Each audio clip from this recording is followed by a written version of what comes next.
A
public business. I'm a photographer.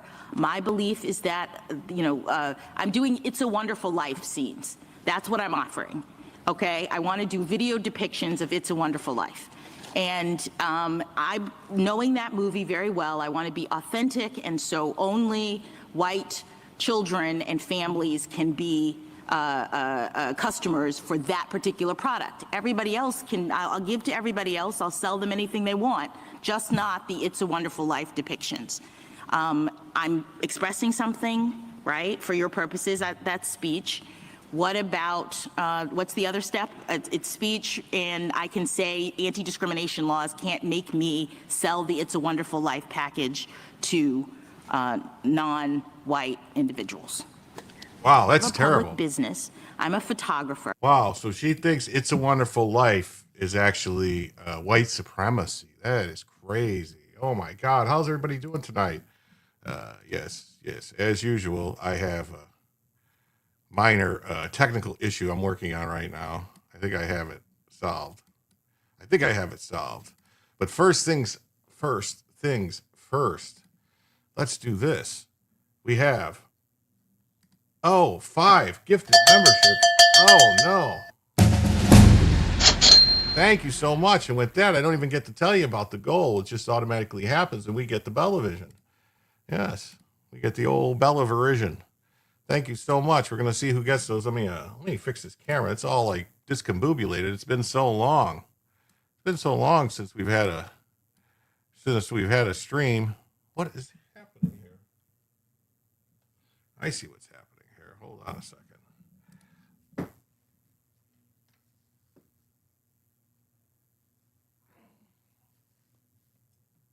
All right, I think that's better. Oh wait, that's the wrong avatar. It's supposed to be this avatar here. That's the avatar. That's the right avatar. Oh man. Whew. How's everybody doing tonight? Let's see who got those gifted memberships before I forget. Let's see. Thank you so much from Colfe 2A for And it says the conservative Husker received a gifted membership. Shelly Huckabee received a gifted membership. Diamond G did. None of your business. J Rock Law. Well, that's awesome. Thank you guys so much. Thank you, Mr. Colfie 2A, for all those gifted subs. They really, really mean a lot to me. And we'll just get right into it. And with those 5 subs, that takes us to now $25 or $30. I'm sorry, $30. What am I thinking? $30 away. Those gifted subs. So that means we are now just 70 away from the first additional hour. We don't even have to get into the spiel about the whole Bellavision because it just happened. That's right. So let's do this. Do this. Let me make some camera adjustments. No, wrong camera.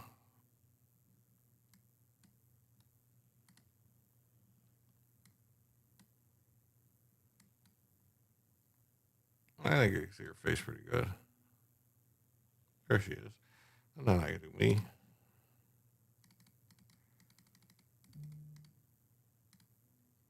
All right, that's good. That's better. All right.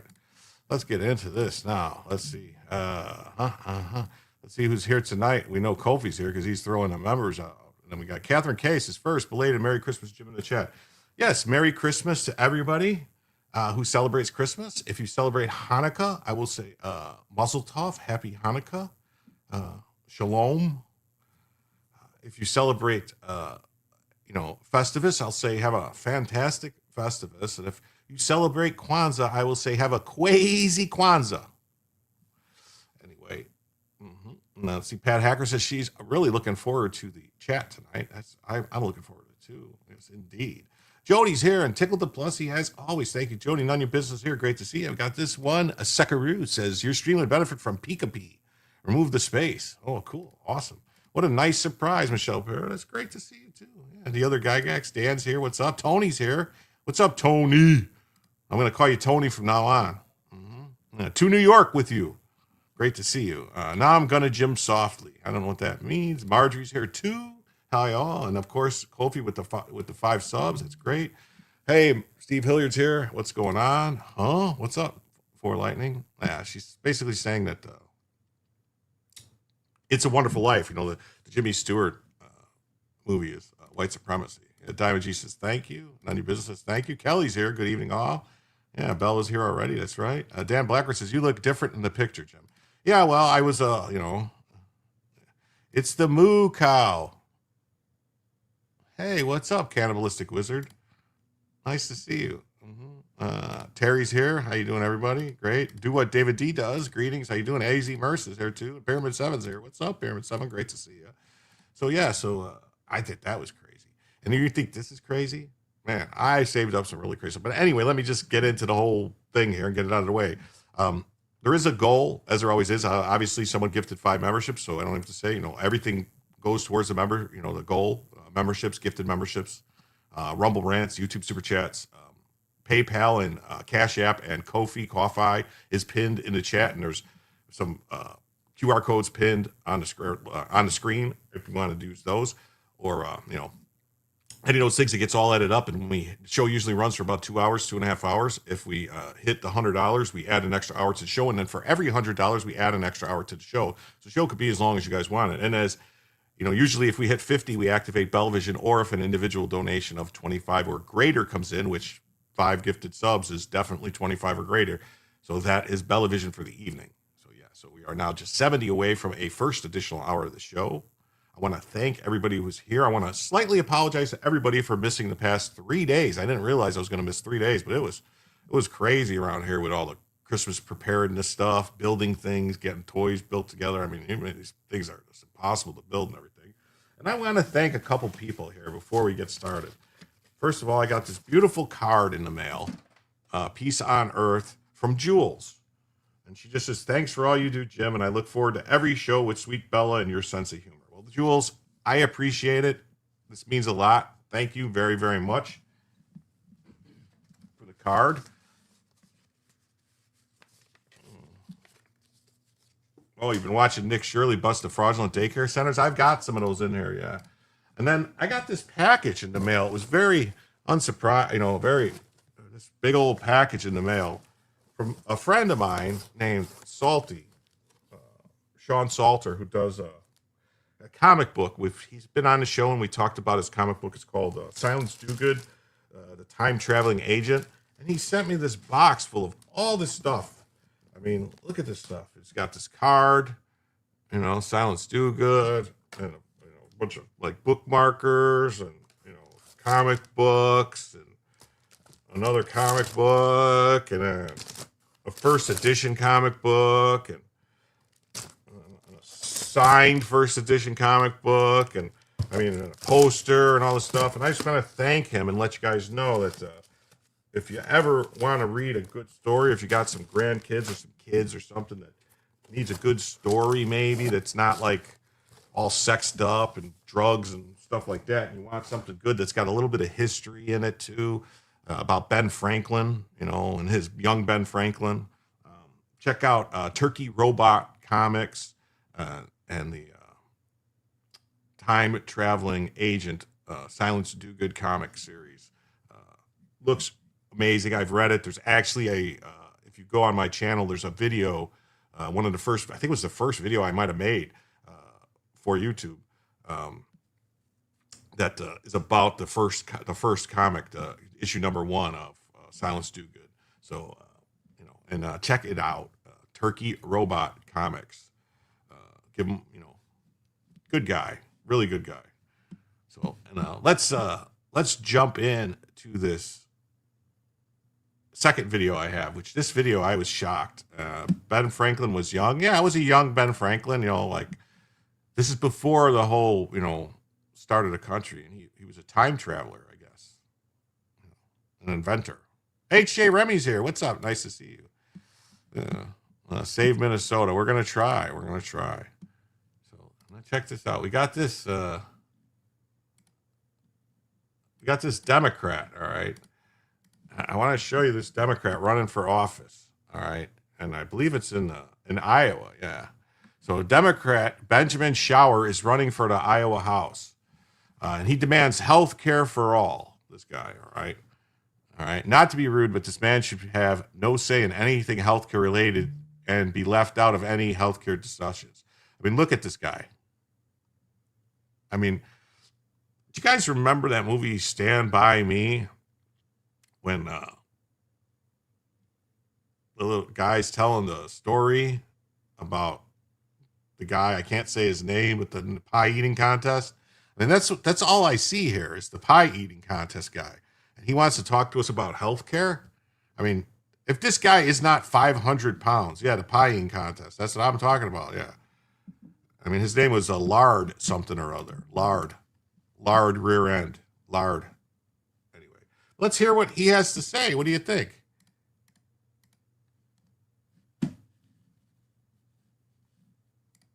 Hi, I'm Stephanie Steiner, candidate for Congress in the 4th District. And today I'm offering my endorsement to Ben Shower because I value education, I demand health care for all Iowans regardless of where they live, and I want to revitalize our rural communities. these are super, super important for our district, super important to me, and I know Ben is the guy to get them done. Let's get him elected, guys. Hi, I'm Stephanie. I mean, if that's not 500 pounds, I don't know what 500 pounds is. His nickname is Tiny. Lardo. Lord. Yeah. He also sounds fruity. Yeah, I didn't. Yeah.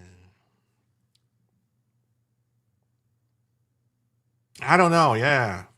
I mean, I would think. I mean, usually is it? I mean, I don't know like a whole I know some gay people. I do know some gay people, and generally speaking, they're pretty like vain people about how people look and stuff, and they're like, oh, you know, like, and I don't know how he fits into that community, unless it's like some kind of, I don't know, unless we're wrong. Yes, we are doomed. We are doomed. Yeah, we are doomed. But yeah, Marjorie thinks it's funny. So, Anyway, let's get right in. Now, I do have, we're going to get right into some stories here. And just because, these might be a day or two old, but I have stuff from today. And why is his DOJ, or what was this? Why is his head so small? It's because his body is so big, just on Soulless Ginger. And great point, Jim. Maybe he's a she. Maybe he's the size of a house. Yeah, literally, Rod. Literally. I mean, that's a corn-fed boy, as they say. Like, he ate the stalk and everything. So the DOJ sues the Illinois governor and the attorney general over the state immigration laws. Well, they're not really state immigration laws. These are laws that the state passed trying to tell the feds where they can and can't enforce immigration law, which, for avid viewers of this show and Joe's show and Bronca's show, the state governments have absolutely a zero to say about what happens with federal immigration enforcement. Corn syrup, you mean? Yeah, he drinks it by the gallon. He buys a 5-gallon bucket of corn syrup to put on his pancakes. And by pancakes, I mean it's like pot cakes. He makes his pancakes in a 5-quart pot. I wouldn't be surprised to find out he has an extra X chromosome. Okay. So Monday's lawsuit is the latest in what's become a series of legal actions brought by the DOJ against states which policies that hinder federal law enforcement. Well, see, states can't have policies. That would be a violation of the separation or of the supremacy clause for states to be interfering or hindering federal law enforcement. It just doesn't work that way. It can't work that way to have a functioning government if you can have states. That's like having a house. You got 4 kids, and you got 4 different kids telling you 4 different things you're going to have for dinner. No. The guy who runs the house decides what's for dinner. Beef. It's what's for dinner. Anyway, yeah, there's a fat slob prickster there. So the Department of Justice is suing Illinois Governor J.B. Fat Slob Prickster and the Attorney General Kwame Wow over 2 new immigration laws passed in the state this year. Well, see, they don't pass immigration laws. They're not immigration laws. The DOJ accuses the laws, the Illinois Bivens Act and the Court Access Safety and Participation Act. See, they're trying to call it a Bivens Act. It's not Bivens. It's a federal statute. Of threatening the safety of federal officers trying to enforce immigration laws. The lawsuit filed on December 22nd is the latest what has become a series of legal actions brought by the DOJ against states with policies that hinder federal law enforcement, according to the statement. The Illinois Bivens Act was passed in late October and immediately took effect upon passage. The legislation authorized residents to bring civil lawsuits against any person, including federal officers, enforcing immigration laws in Illinois courts, hospitals, schools, or child care centers if the U.S. or state constitution is violated. Yeah. And Marjorie is 100% right. You have to secede to deny federal laws. Ask any Southerner. Yeah, see, the Democrats are trying once again to secede, but this time they're like, we're going to do it like, like Timu succeed. It's Timu Civil War.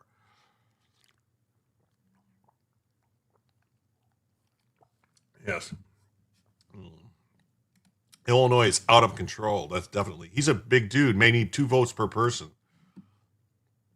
Maybe they think the bigger he is, the more votes he can eat. I don't know.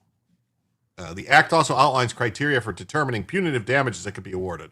The Court Access, Safety, and Participation Act was signed into law earlier this month, and it prevents federal law enforcement from making arrests on the inside, on the way to, or returning from any Illinois courthouse. The legislation, like the Illinois Bivens Act, states that officers in violation of it may be held liable for civil damages. The DOJ argued that these laws are not only illegal, but also an attempt to regulate, discriminate, and threaten federal officers already facing unprecedented wave of harassment, doxing, and even violence. Unfortunately, Illinois politicians prefer to attack law enforcement with lawsuits and punitive damages rather than support Immigration and Customs Enforcement's criminal alien program, which prioritizes the safe removal of dangerous criminal aliens like murderers, child rapists, and other serious offenders. U.S. Attorney Stephen Weinhoft of the Southern District of Illinois said, court arrests of individuals are necessary because Illinois does not honor federal detainers and instead releases criminals back into the community. President Trump has ramped up immigration enforcement operations across several U.S. cities since taking office earlier this year. In less than 3 months, 4,200 illegal immigrants were arrested in Chicago as part of an initiative by the Department of Homeland Security called Operation Midway Blitz. DHS previously said Chicago was specifically targeted because criminal illegal aliens who flocked to the city knew that Fat Slob Prickster and his sanctuary policies would protect them and allow them to roam free on American streets. Attorney General Pam Blondie's first day in office, she instructed the DOJ to identify state and local laws that facilitate violations of federal laws or obstruct federal operations. The lawsuit filed on December 22nd against Fat Slob Prickster and Raul joins a list of legal actions by the DOJ, including against California, New Jersey, New York, targeting state level policies that the agency says hinders federal law enforcement. I mean, it's pretty cut and dry that it's hindering federal law enforcement. I mean, that's their whole point. That's the whole point. And then the Squared Center just says, Illinois Quick Hits, DOJ sues sanctuary over sanctuary expansion law. Oh, so it's a sanctuary expansion law. So they filed a lawsuit against Prickster and Raul after the governor signed the legislation allowing civil suits against federal law enforcement officers. The U.S. Attorney for the Southern District said it's unfortunate Illinois prefer to attack law enforcement than actually do something. Bigger guy, Prickster, or the Iowa guy? The Iowa guy seems bigger than Prickster. I mean, Prickster was big. Prickster's lost a lot of weight. I think he's either doing the Ozempic or he's got the stomach staples or something. He's trying to slim down because he knows that, like, we haven't elected a big fat guy to president since Taft. I think was the last fat guy. I think so. I think it was Taft, right? Am I wrong? Is it Taft or was it Wilson? Taft, right? Yeah, Wilson was skinny. It was Taft. I had a picture. So, sex offender corrected. The Department of Justice says federal enforcement efforts has led to the arrest of 293 sex abuse offenders, including 5 in Illinois, and location of over 205 child victims in Illinois. Operation Relentless Justice, a nationwide crackdown from December 3rd to 17th, has led to child pornography trafficking and possession charges against a man in the Central District of Illinois and various charges against 4 of individuals in the Southern District of Illinois. For the first time since 1994, a rabid dog has been identified in Illinois. Uh-oh. Wow. And I wonder who that would be. Was it one of the Democrat politicians? Same thing here at Fox. It says Trump sues Illinois governor over laws shielding. Why did they say migrants? They're illegal aliens, not migrants. Illegal aliens. Same thing from AP.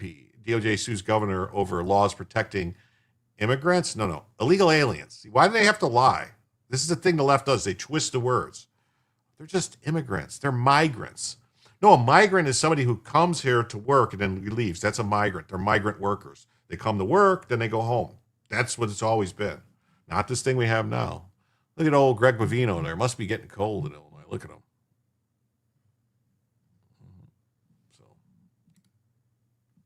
and then same thing here from, why do I have so many tabs for this one? From ABC 7. Department of Justice filed a lawsuit. I thought there might be a video here, but I guess not. Some ABC 7 is a news station, so I thought they would have a video. I guess I screwed that up.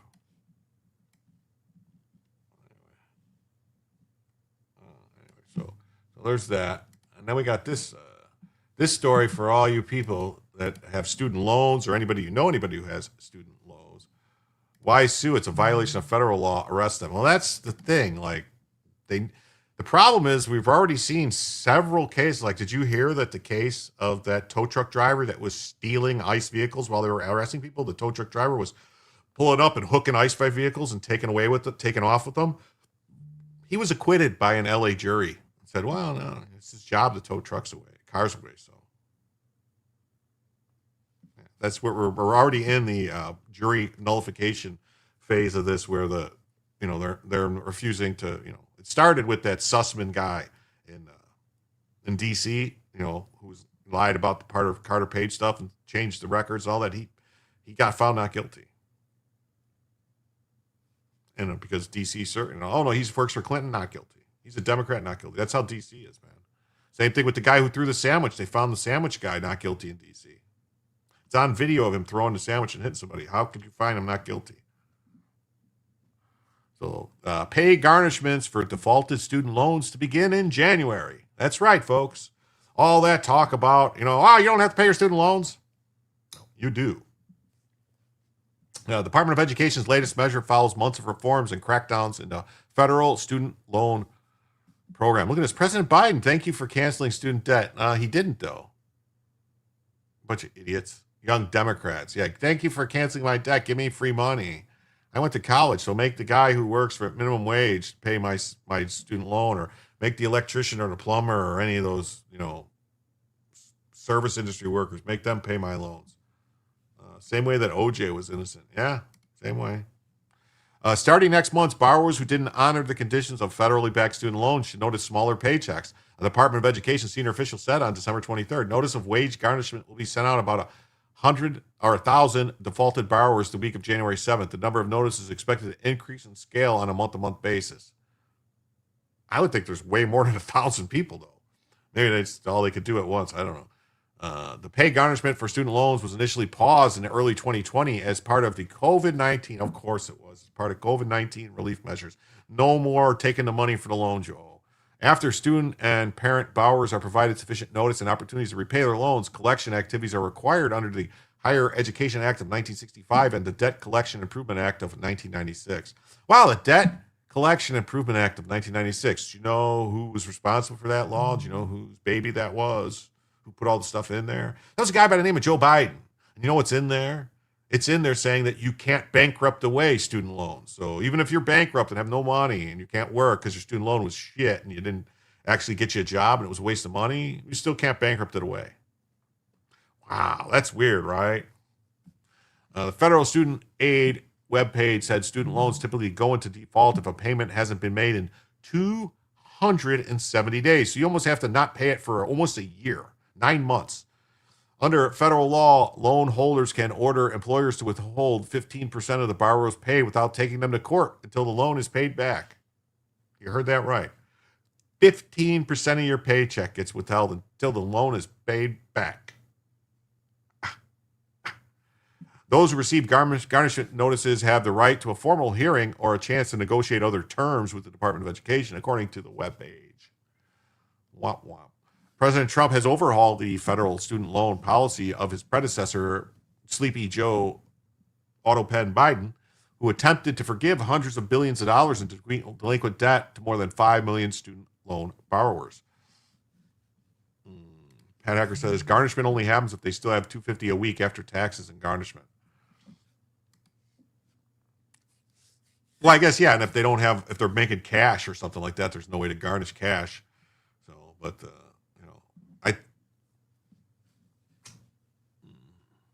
a federal court ruled in February that Biden's massive loan cancellation program, which was not passed with congressional approval, was unconstitutional. Oh. That federal court that ruled that, you know what federal court that was? That was the Supreme Court. You notice how they don't say? They say a federal court. No, the federal court, a Supreme Court. The Supreme Court told him 3 separate times, you can't do this. And yet he kept doing it. Now, I wonder, why wasn't then all those people running around with their hair on fire saying Biden's ignoring the Supreme Court? Why wasn't Biden and the Biden administration held in contempt of court? They were violating court orders. Wow. Oh. Weird, right? Very weird. Very weird that Biden just kept doing the same thing over and over, get told, no, you can't do that, and just did it again. No, you can't do that. I'll just do it again. They tried. Remember, he said these words. The Supreme Court tried to stop me. Wouldn't that mean that he's out of his own mouth, that he's saying he violated the Constitution, that he was ignoring a lawful court order, telling you can't do this, it's unconstitutional, and they tried to stop me, but I'm doing it anyway. Isn't that the words of a tyrant? Yet I didn't see all these pieces written about how Biden was a tyrant. So glad to see you, Jim. Missed you, but hope you had a wonderful Christmas. I had an okay Christmas. I wouldn't say it's wonderful. I didn't get what I wanted. I'm just kidding. It was great. It was fantastic. Greatest Christmas ever. All told, the debt of 43. Trump also capped student loan programs that previously allowed parents and students to borrow unlimited amounts. Yeah, why would you let people borrow unlimited amounts? They don't have the ability to pay back unlimited amounts. All told, that because there's a lot of people that they took advantage of that. What they would do is, as long as you are still in school, you don't have to pay anything.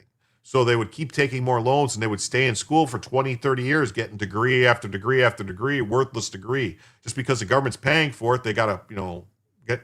I mean, I know somebody who has 5 master's degrees in all like stupid stuff that she still can't get a job. She's working retail at a retail store with 5 masters. Yeah. Because they're all like in poetry and, basket weaving and interpretive dance and stuff like that. I mean, just, what are you doing? Hey, he's dead. Jim is here. What's up, other Jim? Howdy, peeps. Great to see you. Yeah. So all told, the debt of 43 million student loan borrowers totals 1.62 trillion. I would think it was more than that. Earlier this month, Education Secretary Linda McMahon came from the top rope and announced that her agency this year has prevented more than $1 billion in student aid from occurring through controls like mandatory identity verification and certain first-time loan applications. Yeah, master's degree. Yeah.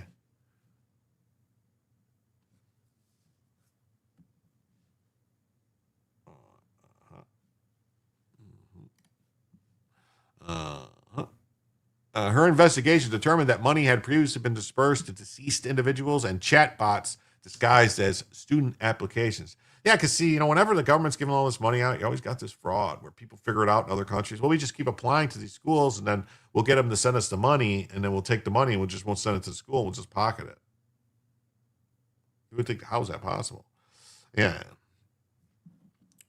An identity verification measure was implemented in June. So they had prior to June, there was no identity verification or anything to prove who you were. You just gave them the information and they gave you loans. Within the first week, the federal agency identified 150,000 suspect identities and stopped money from being dispersed. 150,000.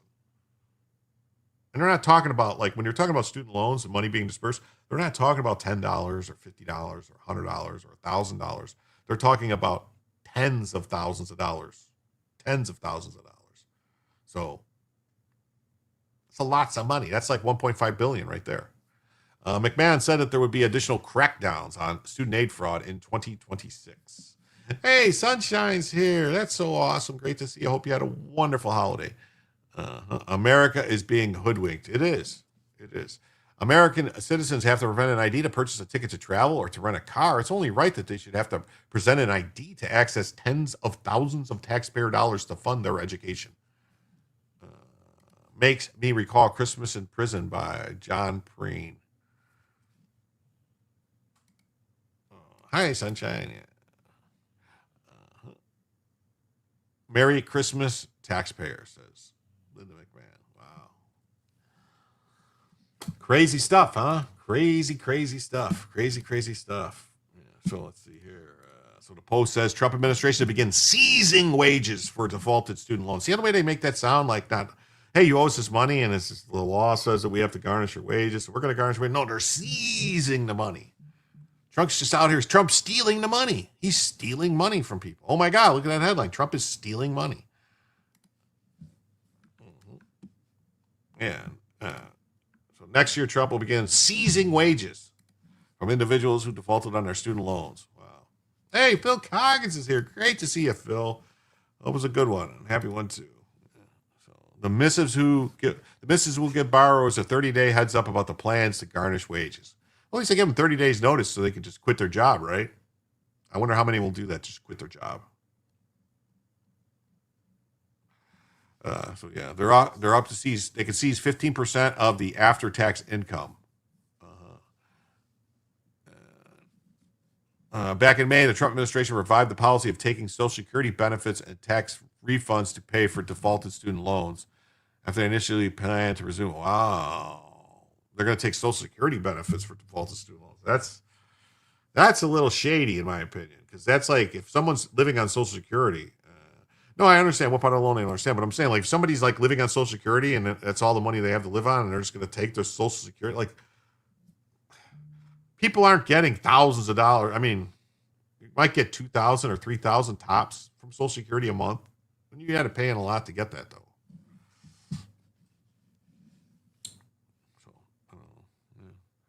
Oh, Cancel student debt. Someone should cancel her buffet fucking, these two people's buffet membership because, wow. Better they take theirs. Oh, well. Bella is balancing her nose. Is balancing on her nose. Personally, I think they should bring back debtor's prison. Social Security, then mine to pay it back. Social Security took yours to pay it back. Wow. Wait, because my daughter just found out her student loan was paid in full November 7th. Oh, okay. Well, that's good. That's good. Let me fix Bella's camera because it's a little. Damn it, Jim.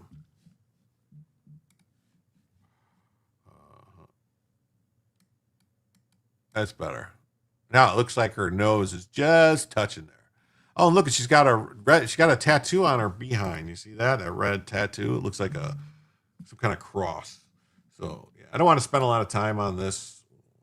So student loan borrowers in default may see wages garnished. Well, they should. If they're in default, they should see their wages garnished. That should happen.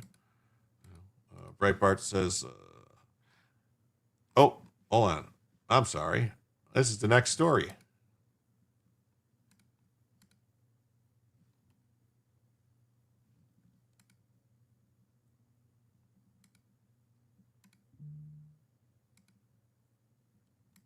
This is the next story. I didn't even realize this was the next story. Bella is smiling. Yes, she is. She's very happy. She can't figure out how it was paid. She went to pay on it, and it said it was paid in full. What they did some kind of thing, like if she was making payments for a certain amount of time, they did some kind of auto. She might want to check, like they did some kind of auto payment thing. Like if she was paying it for so many years on time, it reached a certain point, they just said, all right, it's done. Like, because she's paid, like if you've paid it for so many years and you've paid in more than you borrowed already, they kind of basically waived the interest or something. Like they did some weird stuff. I don't know, Biden, but I don't know. You'd have to look into it and make some phone calls to double check to make sure they don't come back on her. So yeah, look at this. Medicaid paid more than $207 million for dead people. What is a wonton? What is a wonton? A wonton is a fried, you know what an egg roll is? A wonton is the outside of an egg roll that's deep fried and you dip it in like sweet and sour sauce. That's a wonton. Now, are you talking about wonton? Like a wonton disregard? Soup? Wrong chat box? Oh, sorry. Well, wonton is an egg roll wrapper, basically, that you deep fry and dip in like sweet and sour sauce.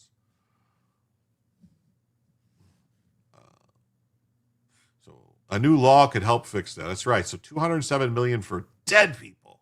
So wow, Bruce Willis must have been paying the money from Medicaid because he sees dead people. Actually, it wasn't Bruce Willis. That was that kid. What was his name? Damn it. A new Department of Health and Human Services report reveals that Medicaid programs. Oh, Juan Ton. He's part Mexican and Chinese. Okay. You got a better answer here than where I meant to type it. Yeah, I used to get wontons all the time back in Chicago at the Chinese food place. I can't get a good Chinese down here in Florida. Chicago, great Chinese, but I don't know why. Maybe because there's a Chinatown there. It's pretty damn good. But anyway, yeah, wontons. It's the wrapper of the egg roll. It's deep fried, like almost like tortilla chips, like you get like tacos or in the taco shells. They deep fry the shells, and that's nacho chips. Same thing. Wontons are the egg roll wrapper fried. So just like a taco wrapper fried is tortillas. I bet the fraud is deep in every blue city, not just the blue states. Yes. Is that to pay off the dead's debt? Maybe. I don't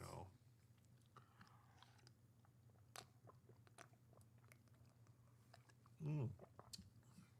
Hey, Downtown DCAT. What's up? Great to see you here. Yeah, there is a wonton soup. I don't know. Cream cheese wonton. Well, yeah, they take a wonton also, stuff it with cream cheese and some, they call it crab ragoon.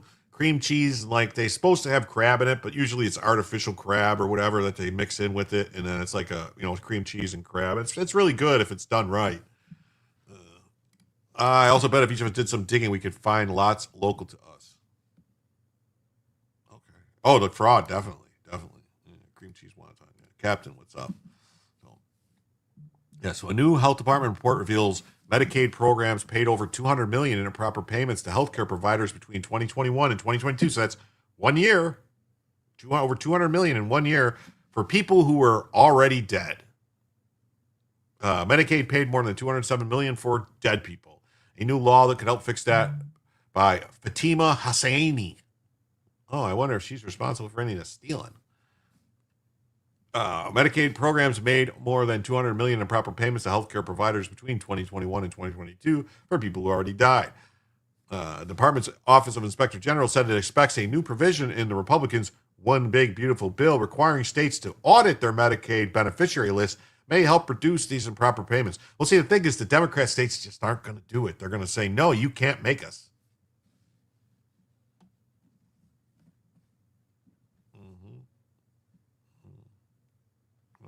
Oh, y'all make me want crab rangoons, easiest to make at home.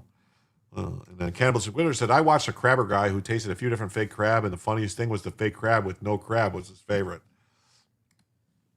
Yeah, I've had crab rangoon with actual crab in it, and honestly, it's better with whatever the fake crab that I've had, like where it's like with real crab is very expensive. With the fake stuff, they're pretty cheap. You get like a bunch of them. There was a place. Now I'm talking about food.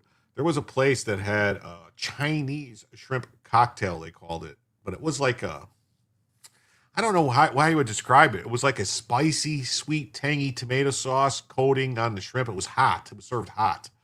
Man, was it good. And I could never find it again. It was this place called Beyond the Reef in Chicago. It was like a Asian fusion before there was such a thing as like a Polynesian Asian mixture Chinese restaurant. But man, it had the greatest Chinese food. I thought. I loved it. It closed down. Can't find it anymore. So these kind of improper payments are not unique to one state, and the issue continues to be persistent. The Watchdog report released on Tuesday said more than $207.5 million in managed care payments were made on behalf of deceased enrollees between July 2021 and July 2022. Wow. The office recommends that the federal government share more information with states' governments to recover the incorrect payments, including a Social Security database known as the Full Death Master File, which contains more than 142 million records going back to 1899. Now, do you guys understand the problem with sharing the master death file with the states? Here's the problem with that I see, is that the states will then go, here's a bunch of people who we can get their ballots and vote for them. Because that's exactly what these Democrat states would do. Is like, Chicago is notorious for the dead voting. And if they send them a list of, hey, these are the people who just died, them people still be voting. Guaranteed. Julio Scissors, what's up, my friend? How you doing? Great to see you.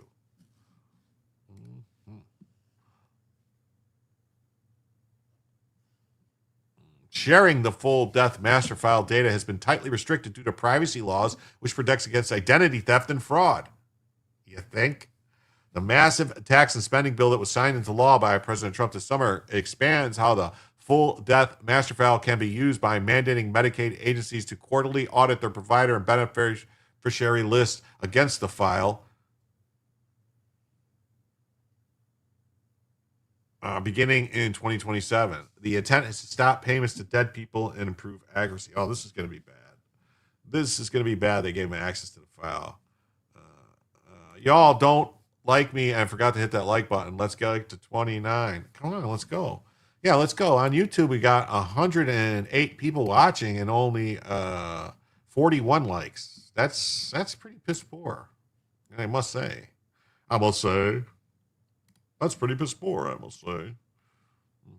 Tuesday's report is the first nationwide look at improper Medicaid payments since 2016. Wow, the first time since 20. Did Bella get pepperonis for Christmas? She got pepperonis for Christmas. She got bacon strips. She also got. Some very nice beef rib bones to chew on. Which I know you got to be careful, but I keep an eye on her. And they're not cooked; they're raw. So she likes to chew on some standing ribs, basically like a bone-in tomahawk bone. You just got to be very careful. If she starts crunching on it, I got to take it away from her. But she gives it up. If I tell her drop it, she drops it. Wow, it's the first time since 2016. Them pepperonis smell so good. Yeah, but according to my grandson, they don't taste very good. So since 2016, HHS's Inspector General has conducted 18 audits on a selection of state programs and had identified that Medicaid agencies had improperly made managed care payments on behalf of deceased enrollees totaling approximately $289 million. The government had some success using the full death master file to prevent improper payments earlier this year. In January, the Treasury Department reported that it had clawed back more than $31 million in federal payments that improperly went to dead people as part of a 5-month pilot program after Congress gave Treasury temporary access to the file for 3 years as part of the 2021 appropriations bill. What?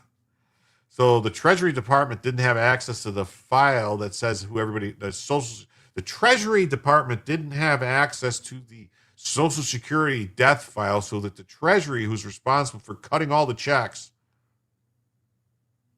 doesn't know who's dead and who's not? Say what?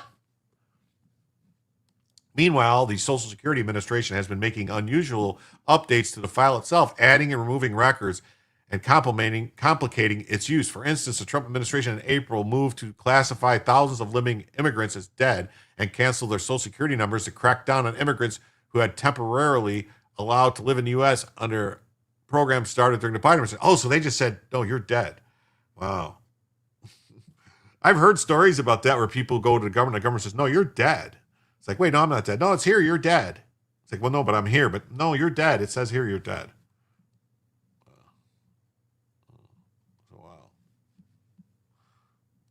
Then Just the News says HHS report finds Medicaid paid over $200 million in incorrect payments for deceased recipients. Yeah, it's a whole thing. They fight over file access. It's weird. Seems very weird. Like, I thought everything that was in the government's possession was, to be in the government's possession.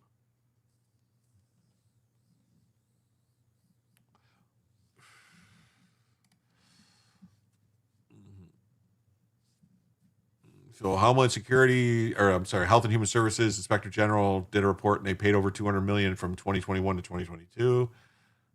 Its audit found Medicaid programs paid $207 million. Some Medicaid programs have already begun recovering the overpayments. I wonder how many of those overpayments went to people in Minnesota. Were the illegal immigrants using stolen dead people IDs? Some of them were. I saw the story. I don't have it. I can look for it. I saw the story from the other day about this woman who's been fighting deportation since 2009.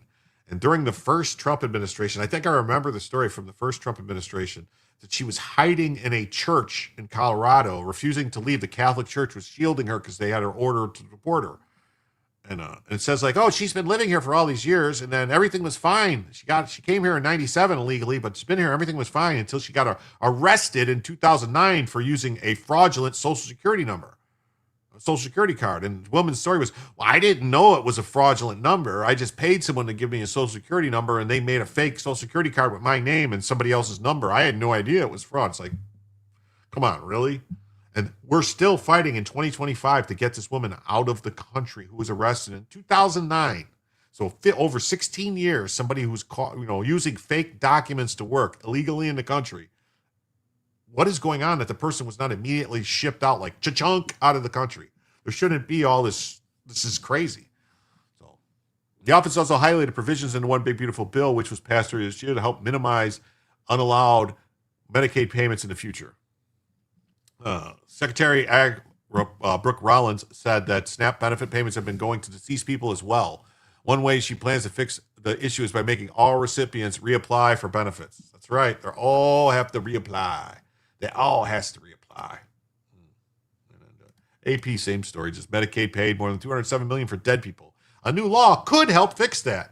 The fact that they say that a new law could help fix that. Wow. To think we need a new law to stop dead people from getting paid, or people from getting paid for We need a new law to stop medical providers from getting paid for working on people who have been dead already.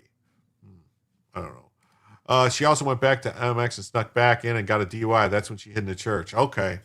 Yeah. Yeah. I saw part of the story the other day. I had it was like, I think it was Tuesday, maybe a Tuesday's story stuff, but I can look for it later, maybe if we get through all this stuff. But I didn't do a show Tuesday. I got tied up. All right. And this is like I'm trying to mix things up a little bit tonight. So this is one of these little wacky stories, I think. So Hawaii's Big Island bans feeding feral cats in an effort to help endangered native species. You've heard that right. So in Hawaii, it's against the law to feed cats outside. You can't, if there's a cat that's starving and it's dying and it's starving, you can't feed it. Just let it suffer and die. Don't they realize that hungry feral cats are going to eat a lot more native species? They're going to be hunting a lot more, and they're going to find stuff to eat. They're cats. They're going to find stuff to eat. This is just stupid. I wonder if I could become a corpse physician. Not a lot of risk. Well, funny you should mention that, because that's actually how all the people became, not all the people, a large portion of the doctors back in the old West, the Wild Wild West, as some people might call it, they operated on corpses. They were known as grave robbers, a lot of them. And that's how they experimented and figured out where the stuff was and how to fix people. Just tell the Chinese wild cats are fair game. Oof. Oh. See, so you can't do this. These people put the food out for the cats. It's against the law now. No feeding the kitties. No feeding the kitties. I'm getting a job registering corpses to vote. Oh, Julio, that's great. Then ICE stuck her in Aurora detention until immigration hearing. Somehow she got released on bail last week, running loose in Denver again. Yeah, I saw that. The caller, she should have been already. Well, how is she still in the country? There's something seriously wrong that these people are still in the country after all this. No right to be here. Look at this. So here, Kailua, Kona, Hawaii.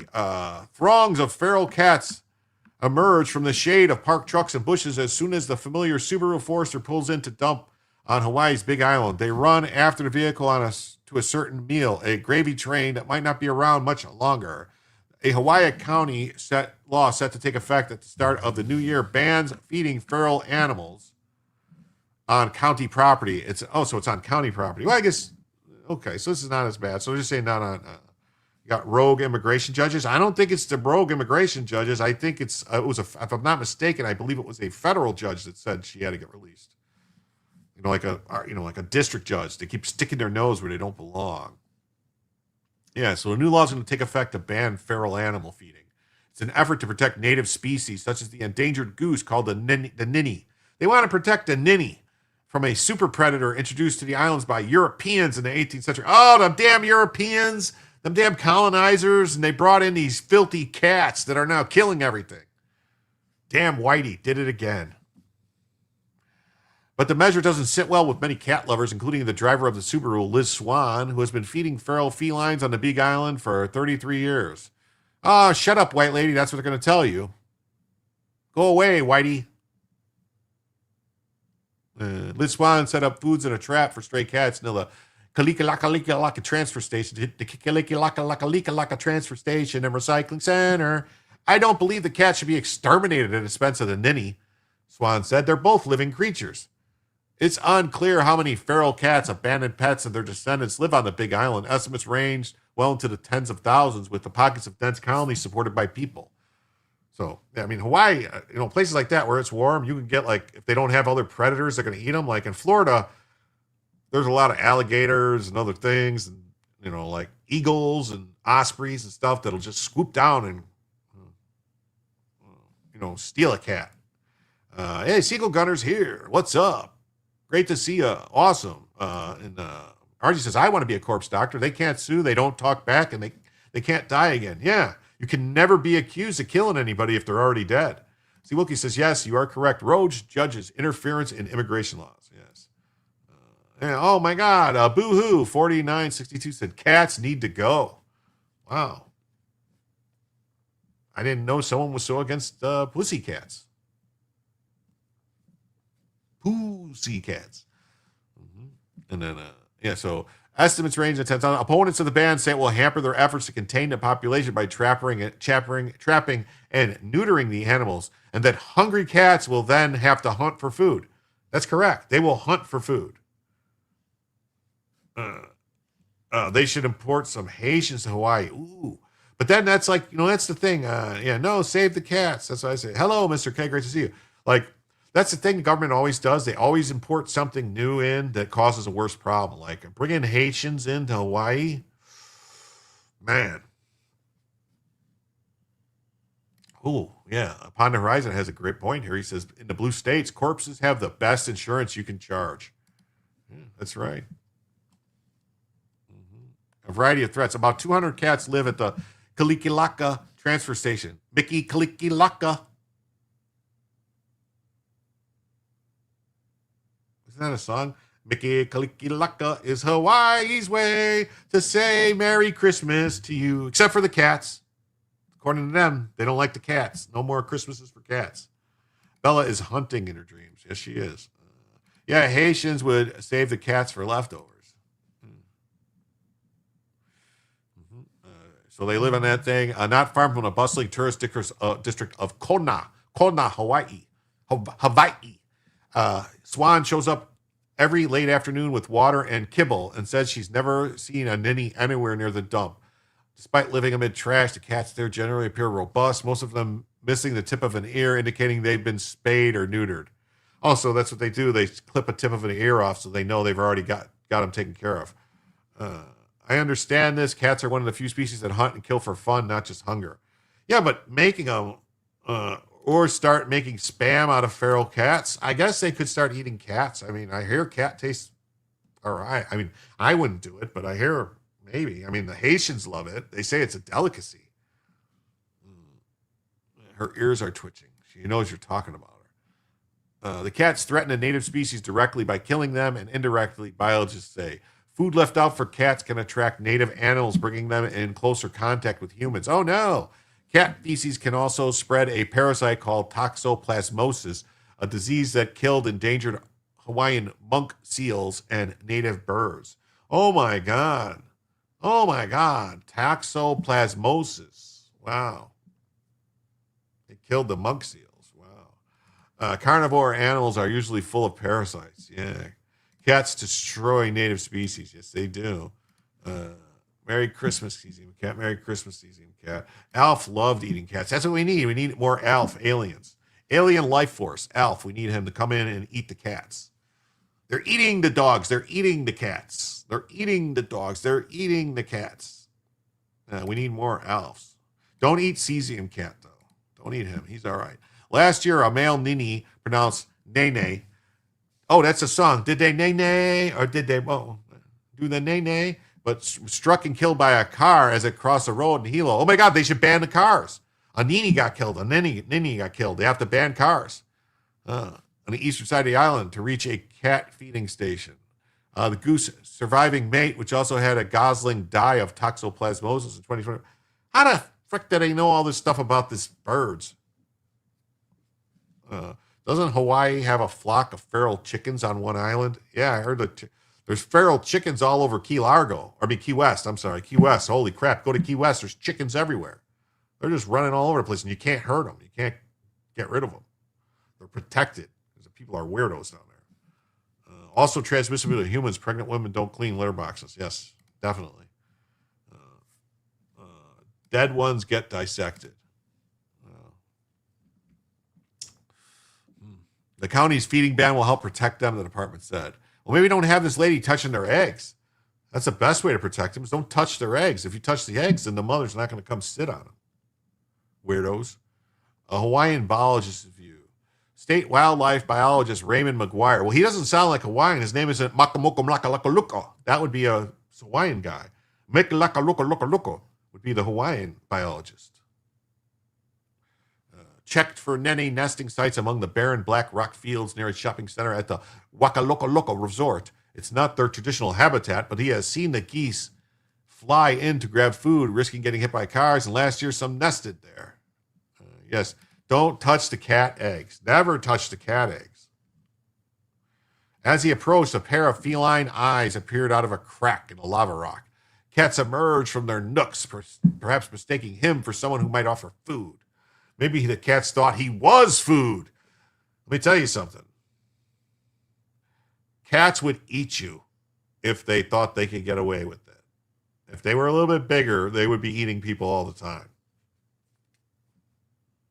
Mm-hmm. Hey, Lady Bama's here. Good evening, folks. Great to see you, Lady Bama. Oh, we've been going for an hour now. Wow, this time is flying by tonight. That's crazy. We've been going for an hour.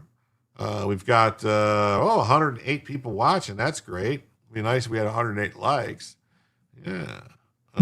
Remind everybody that there is a goal to the show. I hate doing this. Dang it, Jim. Stop skipping my remarks. Stop the mean cat talk, please. I didn't. What are you talking about? I didn't skip your remarks. You said, hey, cesium cat.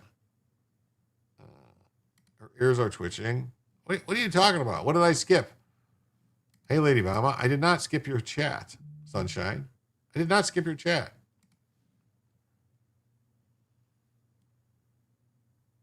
Oh, here it is. And y'all, please stop the mean cat talk. Well, okay.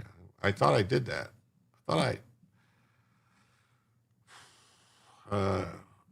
McGuire was relieved to see there was no ninnies nearby, but frustrated with the evidence that cats are being fed.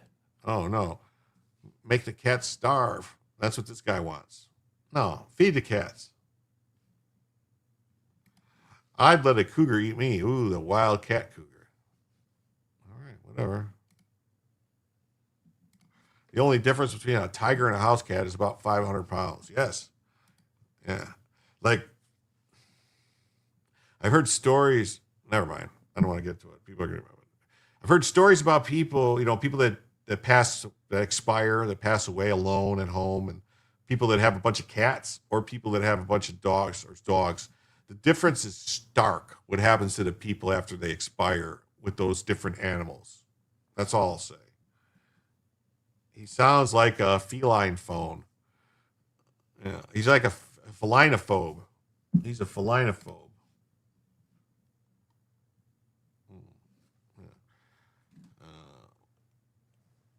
This guy says, I'm a cat owner. My favorite animal is a cat, but as a Hawaiian whose love of nature inspired him to pursue conservation work, he believes there's no room for them. So there's no room for cats. Wow, whatever happened to diversity is our strength. I guess when it comes to animals like cats on Hawaii, they don't think diversity. They don't think diversity is our strength when it comes to kitty cats. Adam says Bella could live for months upon Jim's demise. Well, that's the funny thing is dogs don't do what cats do, from what I've been told by people who find people things. Anyway, I don't want to get into it. Dogs don't do that. Dogs will just sit there and cry and just lay there. Cats, they'll just they'll survive for months on you. Feral cats are a problem in many places, but Hawaii's sensitive ecosystem is full of species that evolved without mammalian predators, making them especially vulnerable.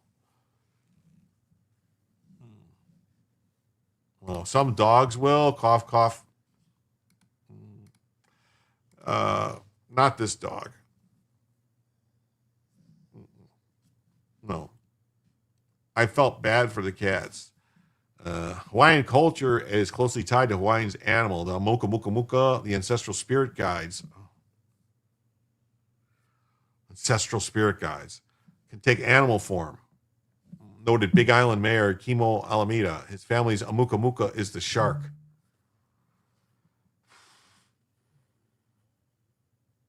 This is what we're dealing with here. They're going to tell us about the aloha spirit. Why the Second Amendment doesn't apply in Hawaii, because they have the aloha spirit. I didn't know when they meant aloha spirit, they were talking about these spirit guides that they said, my amuka muka is a shark, my amuka muka is a turtle, my amuka muka is a nene.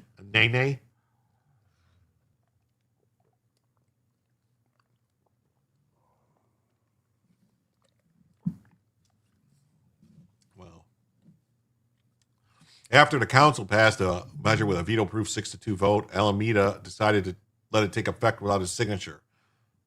Opponents persuaded him it would harm the cats. Well, yeah, starving the cats is going to harm them.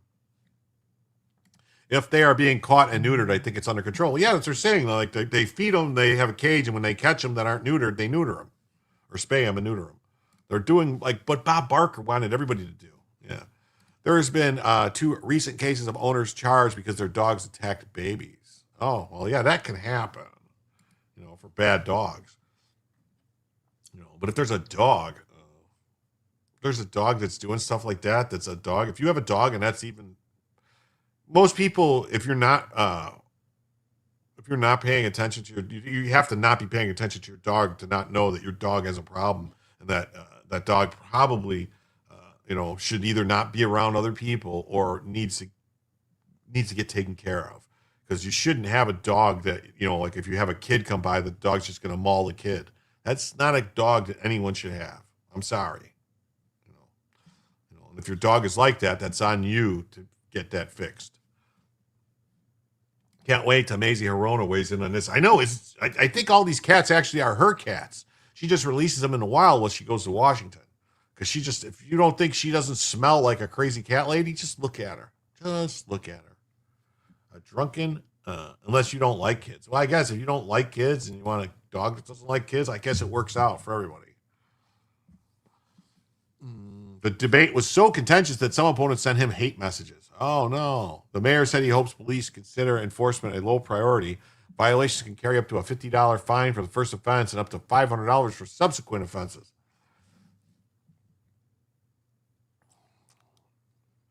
Maybe.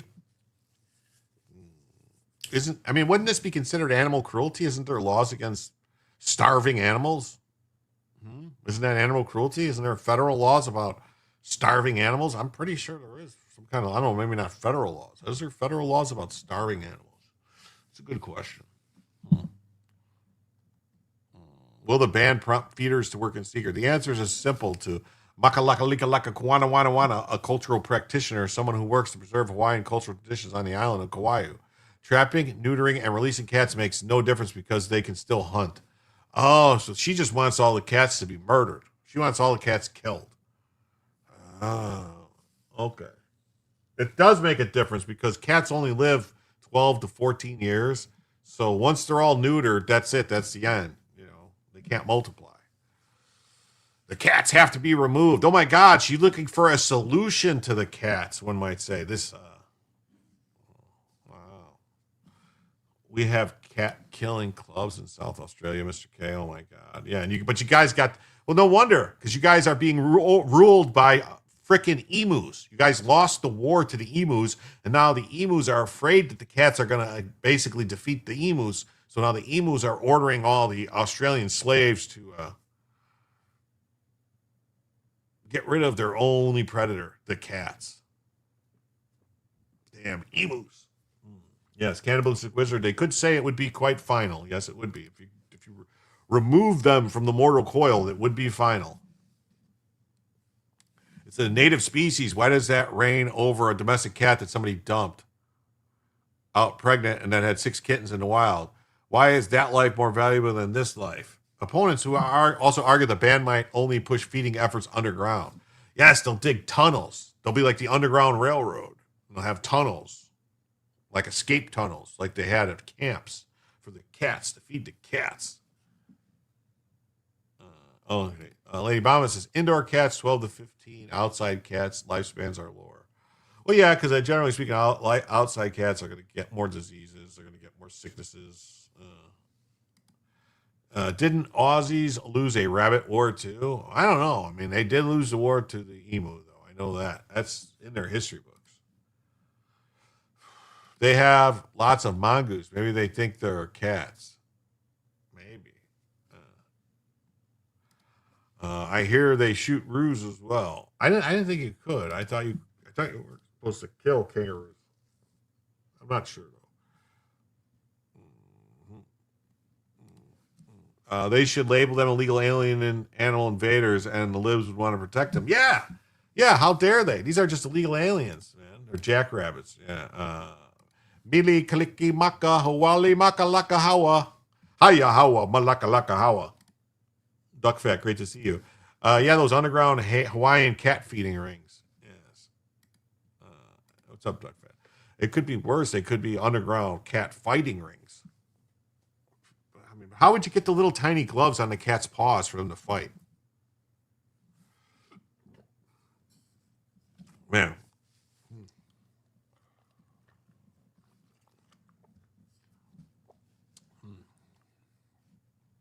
So that's a very interesting story. Got this interesting story. Amid the battery boom, graphite mining gets a fresh look in the U.S. I don't know if you guys know about graphite, but or graphene. I don't know if this is graphene or graphite. Yeah, what's up? Super glue. Hanging out with Jim in the chat. So that's graphene or graphite. That's different than graphene. That's graphite. Graphite mines in the U.S. are largely closed down 7 decades ago. Mining the ubiquitous mineral found in everything from nuclear reactors to pencils seemed to make little sense when it could be imported inexpensively from other nations, especially China. What's that question mark for? That's a rock. Yeah, that's what I said. Snarf, what's up? What's up? Dog, the kitten killer. Yeah, that's their dog and bounty hunters. Going to be his newest thing is tracking down cats.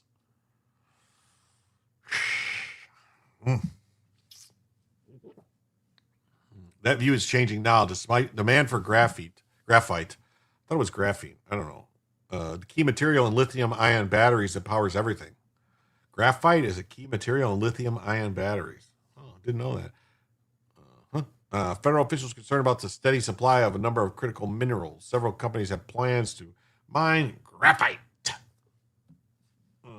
But wouldn't it be more inexpensive to mine here? Well, it depends on the cost of fuel, because the fuel costs are low, then shipping costs will be low, because that fuel cost affects shipping costs. But generally speaking, almost everything you get from China, almost everything, like 90 to 95% of the products that come in from China, the shipping to get it here from China costs more than the product itself. Like to buy it from China. Jim, there are silent keyboards. I haven't even been touching the keyboard. What are you talking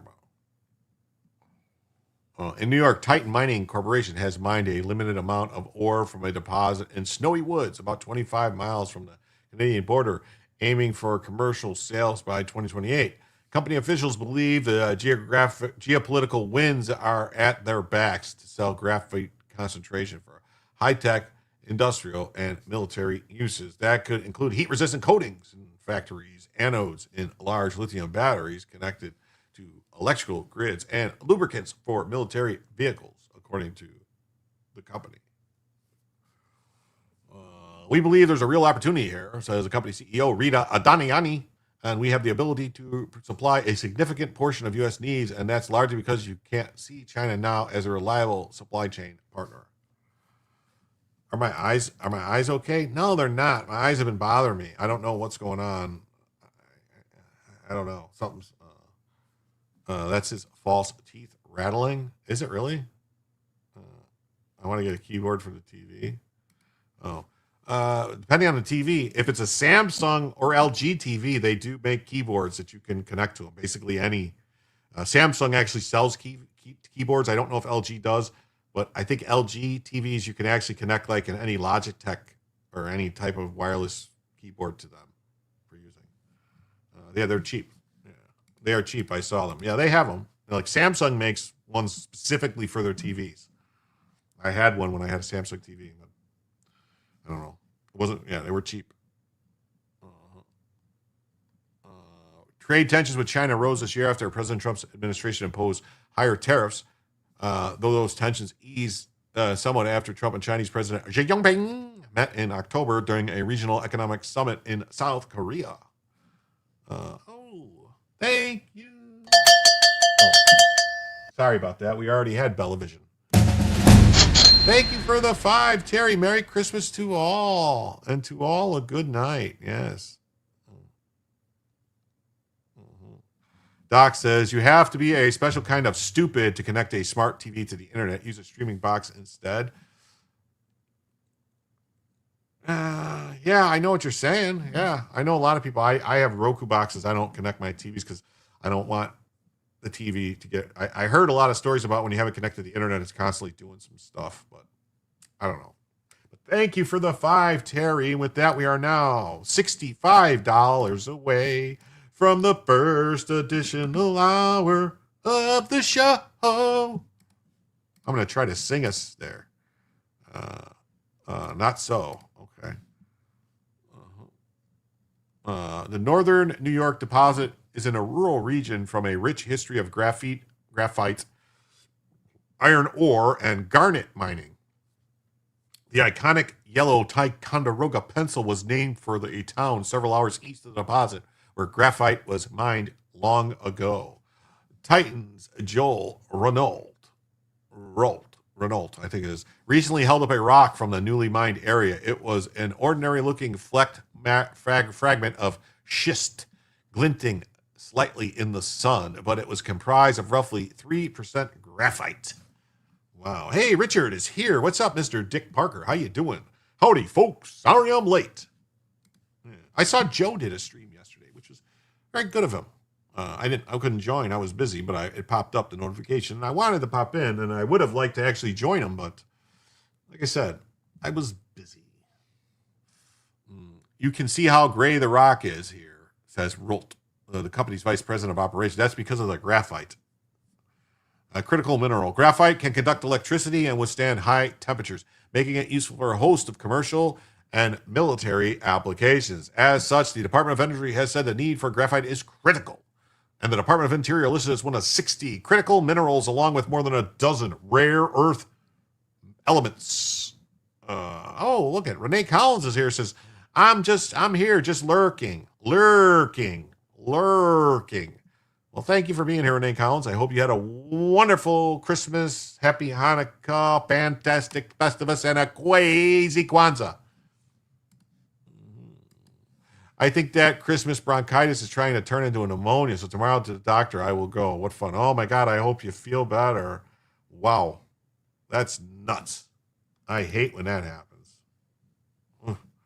Forecasters also expect global graphite demand to continue soaring in the next decade alongside the battery boom. That includes both mined or natural graphite and manufactured synthetic graphite, which tends to be purer but pricier. Lithium-ion batteries, anodes can use a mix of both. Wow, look at this. We got sunshine coming in. Terry has a good idea. Everyone chip in a bit for the next hour. Well, thank you, everybody. Thank you for the 5, Sunshine. And with that 5, that brings us $5 closer. We are now just $60 away. Just $60 away from the first additional hour of the show. I don't know if I should continue to do that. I sound like a weirdo. Thank you. Sorry to hear that, Lady Mama. Yes, sorry to hear. I hope you feel better. China's dominance in supplying both the natural and synthetic graphite has worried U.S. policymakers for years. What have they done about it? Nothing, until Trump comes along to fix everything. Concerns spiked recently when China placed new export controls on graphite and several other minerals, only to relax them for a year. I saw a relaxed graphite performing at the Megradome. I don't know. Federal officials trying to shore up supply chains for critical minerals like graphite includes a tax credit for critical mineral production in the 2022 Inflation Reduction Act. Oh, what do you know? So the thing that spent a bunch of money, they didn't actually do anything, though. More recently, the Trump administration struck critical mineral deals with other countries to diversify supplies. We need to diversify the supplies. It also has emphasized critical minerals through government funding and streamlined reviews. And then we got this coming in. We got here. I can't afford this sunshine, but for you, there you go. From Mr. Richard Parker. Another $5 for the show. Brings us to $55 to go for the show.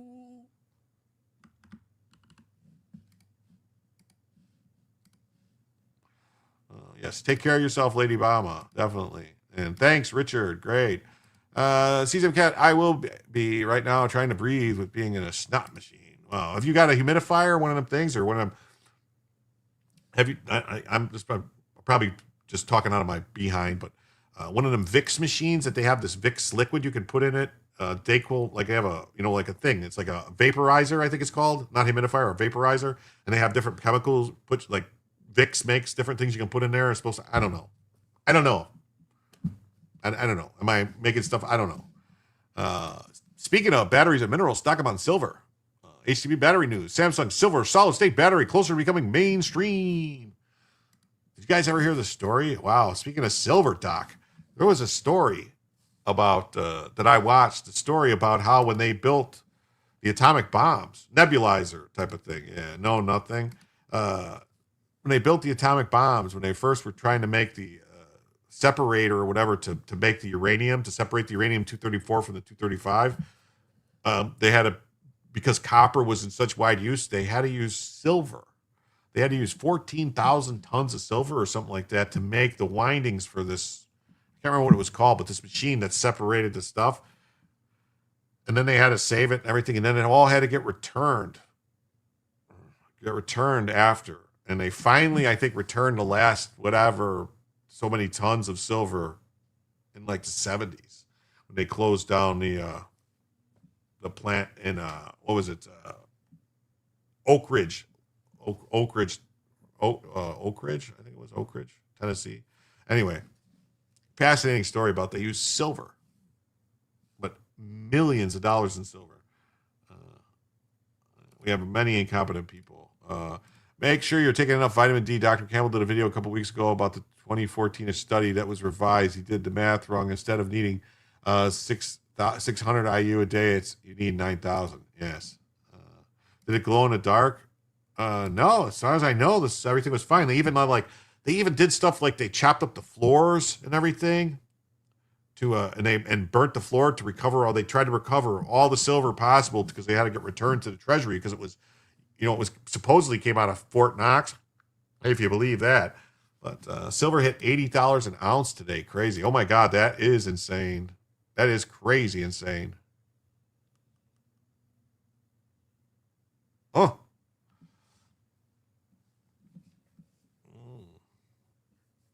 Wow. That means my 50,000 ounces of silver I have in my floorboards is worth more money now. I wish. Melted Morgan dollars. Silver not needed. Okay. What's happening now needs to happen. I think you just don't want to be completely reliant on other countries when you have the resources that you could develop. That's right. You can hold a towel over your head and use that if it's all you have. Okay. Vitamin D is fat soluble and too much can be toxic. Be careful. That's actually high for silver. Silver's always been undervalued because it's not as pretty. Yeah. No, silver's always been it was always floating around like $35, $40 an ounce for the longest time. It would never go up from there. Multiple active projects. Most U.S. graphite mines were closed in the 50s. They closed them in the 50s. Yeah, the Manhattan Project borrowed 14,000 tons of silver from the Treasury during World War II. That's correct. And they returned almost all of it except for, I think, like a couple hundred tons or something that they lost through it's dissolved or something, they said. I gave my grandkids silver coins for Christmas a couple years ago. I may have to ask for them back.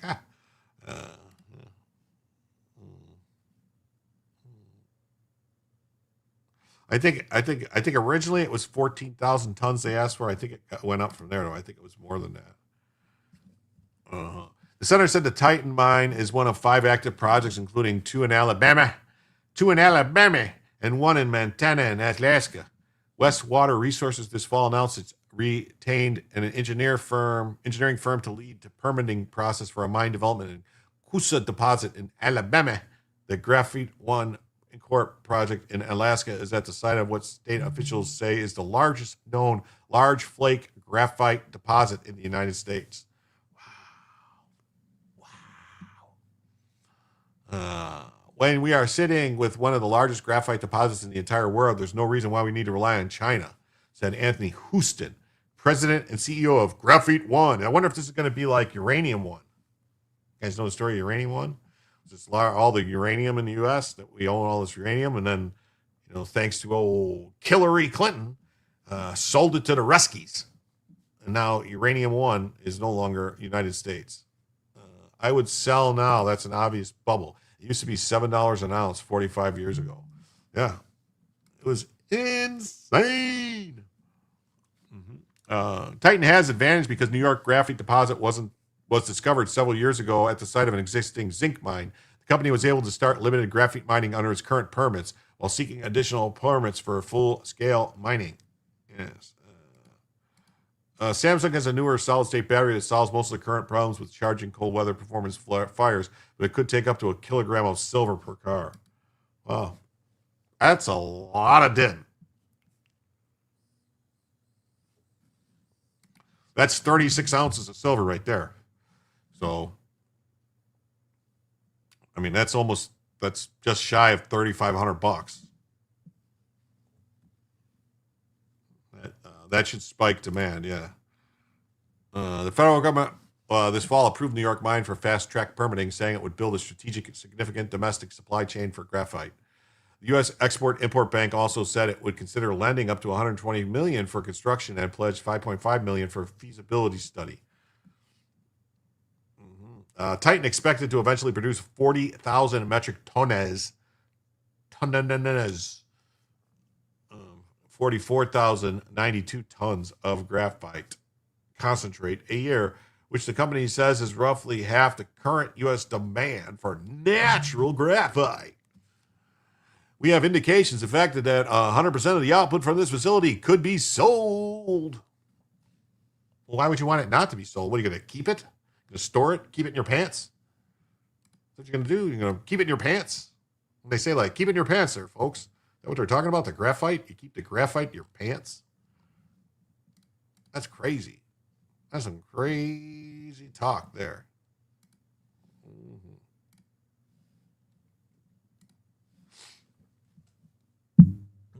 Boron impregnated rubber turned out to be bad shielding. 1 kilogram is 2.205 pounds. Yeah.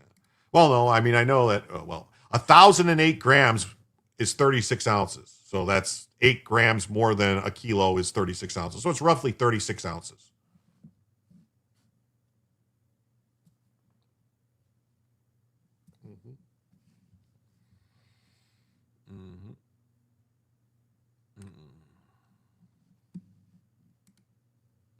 Oh, we got this story. This is crazy, right?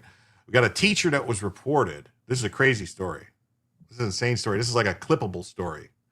A teacher reported to counterterrorism program after showing students Donald Trump videos in the classroom. Yes, you heard that right. A teacher in the UK showed students speeches from Donald Trump. She was put on a terrorist list and arrested by the UK police for terrorism for showing videos of Donald Trump.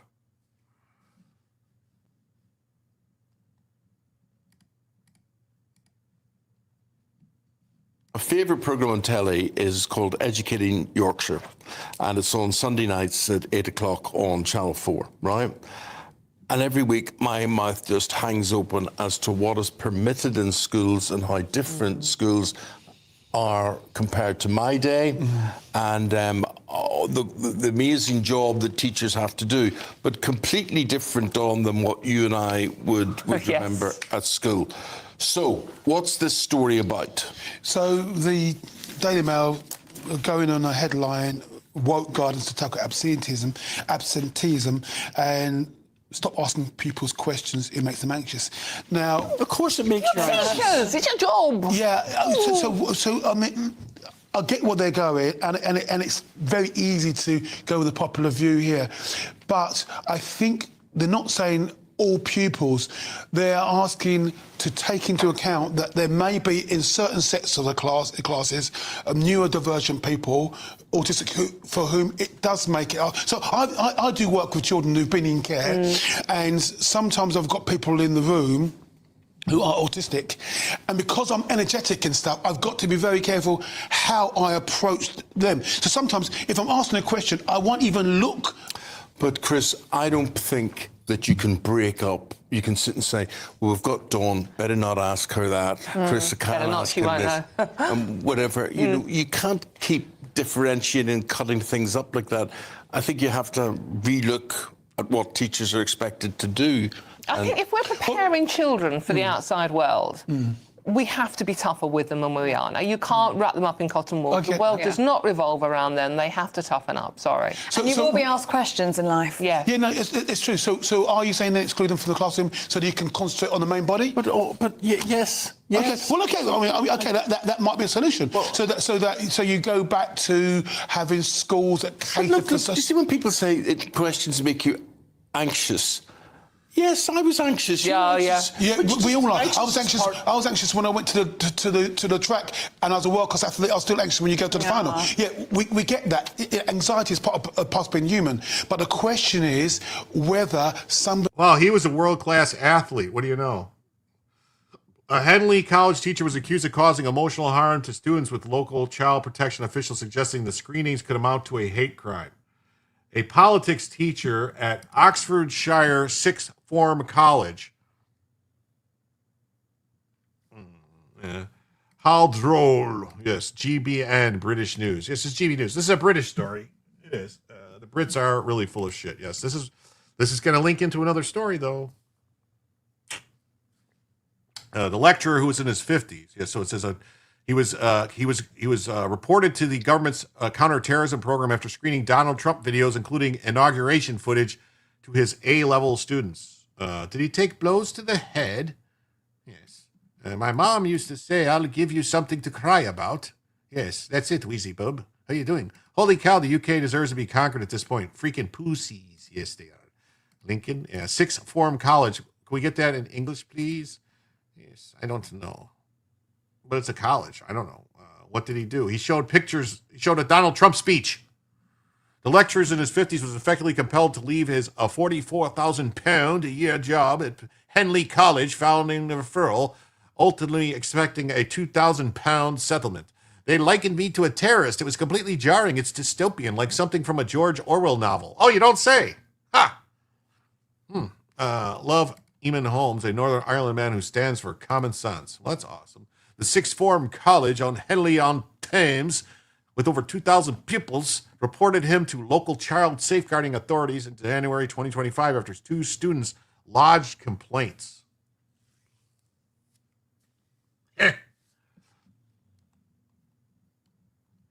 Officials subsequently determined that a prevent referral should be treated as a priority, and the teacher faced accusations of inflicting emotional harm on students aged 17 and 18.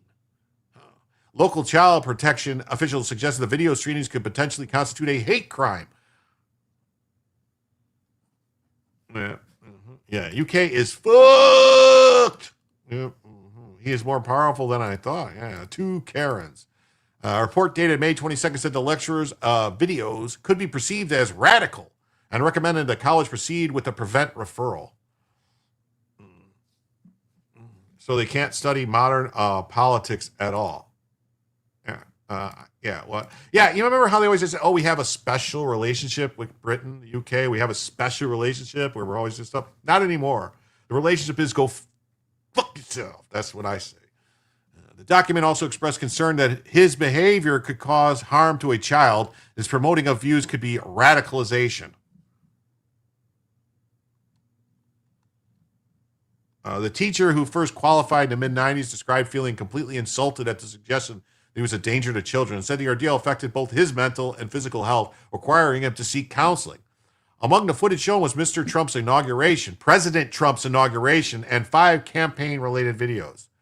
One clip was a music video calling Daddy's Home, featuring comedian Roseanne Barr and Canadian performer Tom MacDonald, which has attracted 7.8 million YouTube views and was actually recommended by one of his pupils.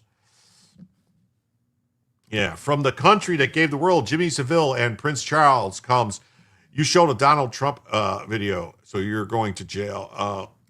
We are going to have to invade the UK and Canada once we get ourselves squared away. I think we might. We might have to take him over. Thatcher was way scarier than Trump. Yeah. Pink Floyd love Thatcher. Yeah. We need to park a carrier in international waters with a massive speaker repeating retard word for a bit. Yeah, maybe. Get wrecked, wanker. That's right. Hilarious and great video.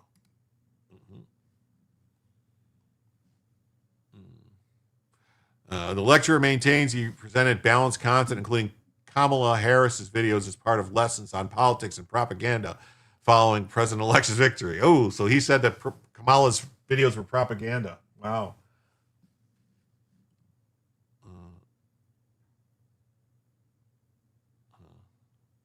Imam issues rallying cry to Muslim population in aftermath of Bondy attack. Burn their houses. Oh, so they're still calling for, we would be greeted as heroes. Maybe. We're discussing the U.S. election. Trump had just won, and I showed a couple of videos from the Trump campaign. Next thing, I was accused of bias. One of my students said they were emotionally disturbed, and he claimed to have had nightmares.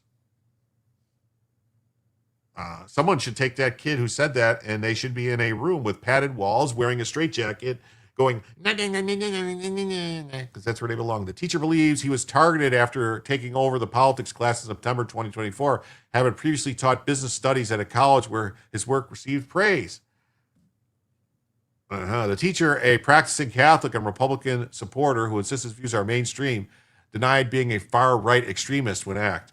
Oh, so if you support the President of the United States, you're a far-right extremist, according to the British government. Yeah, I think we should completely just cut Britain off. Immediately. Immediately. Hey! Look at that. John Mosley with 10 smackaronis comes in hot with no comment. And with that, folks, we are now $45 away from extending the show.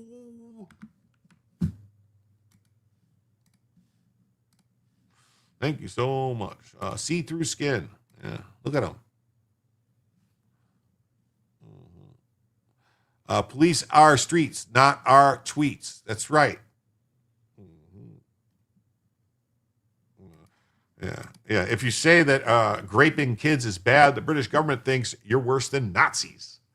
Yes, they did not see that coming. Let's start with the BBC. We should, right? Hey, Eastwind Farms, what's up? Great to see you. Yes, thank you so much, John Mosley. Thank you.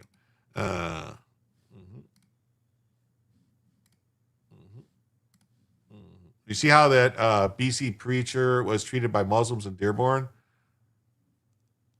No, I didn't. I didn't see that. I did not see that. When did it happen? I would like to see it, though.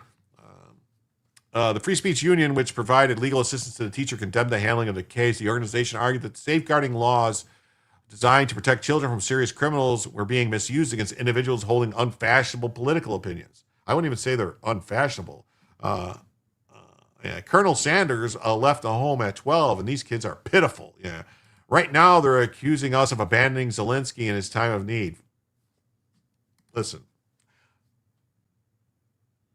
I would abandon Zelensky in an orphanage because he's basically like a crybaby child who needs to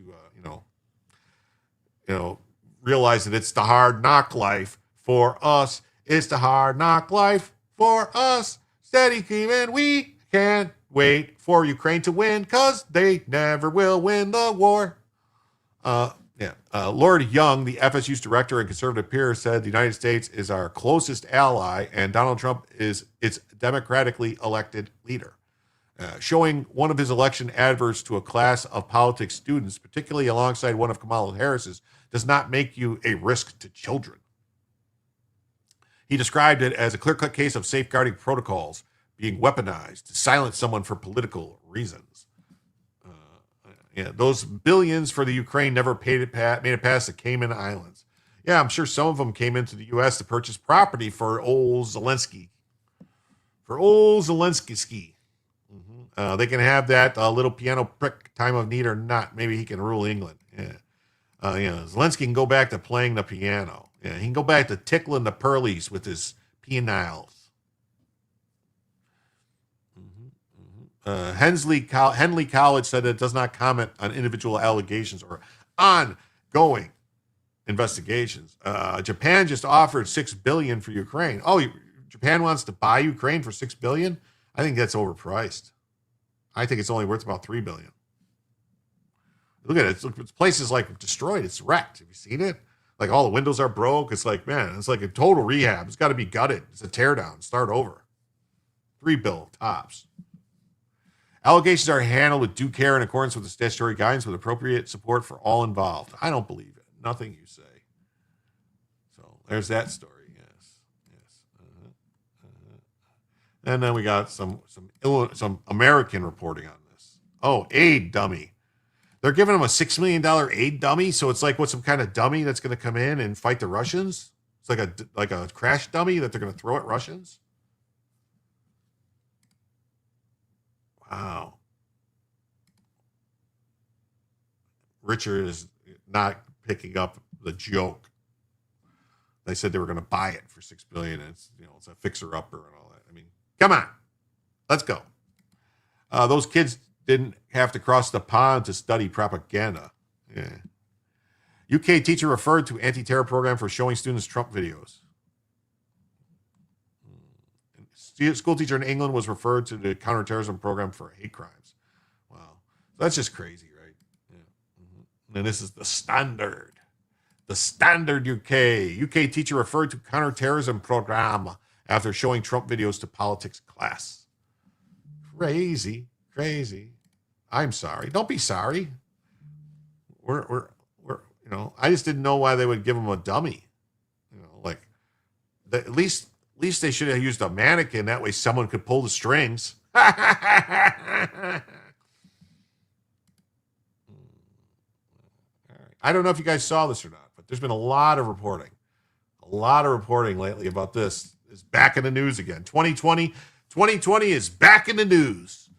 So here's how Dominion, this is, I'm just reporting, thought we were adults here. We are adults here. Adults tell jokes.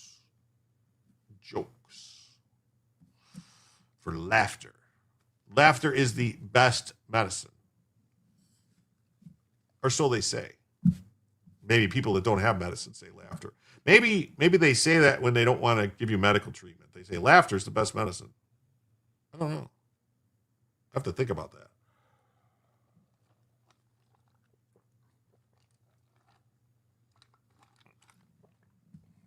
Yeah.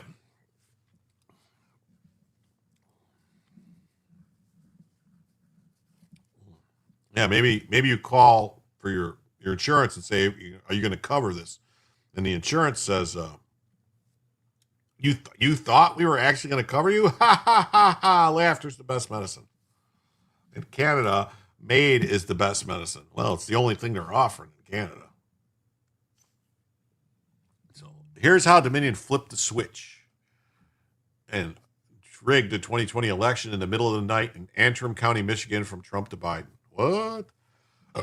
That BC preacher, holy cripes, just look up a short video, really loud and threatening. My laughter is your best medicine. You need to be a corpse doctor. Sounds great, Sneaky Sean. Adults tell good jokes. That was cheap and childish. Wow, that's a good joke, though. Cheap, and childish. Like a little bird in my ear, whispering in my ear. The error rate permissible is 1 out of 125,000 ballots. Dominion and Antrim County's error rate was 8.3. That's 750 times the allowable limit.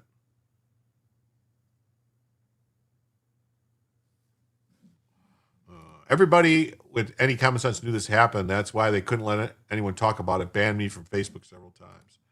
Hey, what's up, J.A. This one? Go after that. What are you trying to tell me? Go find a video? The BC preacher, holy Christ. If you get the video posted in posted on the Rumble chat, and I'll pull it up. Hey, Audra's here. If someone, Daily Swan, if someone wants to pull that up in the Rumble, and you pull up the BC preacher's latest video, it's awful. Rudy got sued. Yeah, Rudy got sued and screwed. So the Secretary of State's officials also told volunteers to count multiple ballots with the very same signature during an audit of votes in Antrim counties. Since there were so many errors, they claimed because of fake ballots, duplicate ballots running through machines, manually caught double signatures, and every other method of fraud committed during the 2020 election, ballots would then go to adjudication. All right, Daily Swan. I will look it up when I get done with some stories here. I'll pull it up. The BC Preacher. BC Preacher.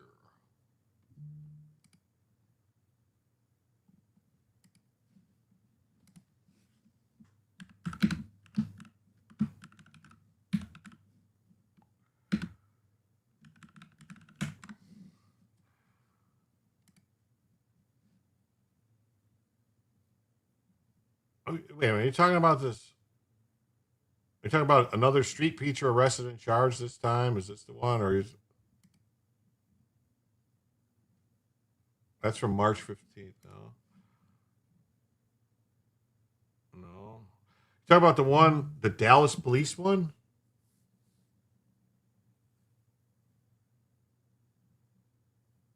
I don't know. There's a whole bunch of ones here. I see one that just happened in Dallas. Dallas PD responds to viral incident between two preachers. Is that the one you're talking about? I don't know. I don't know.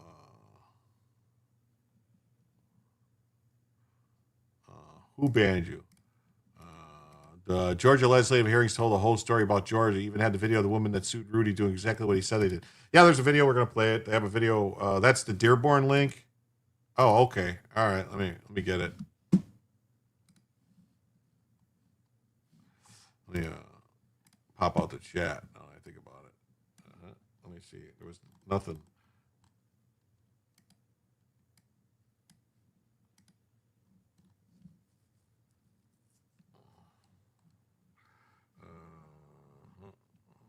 Wait, why is it?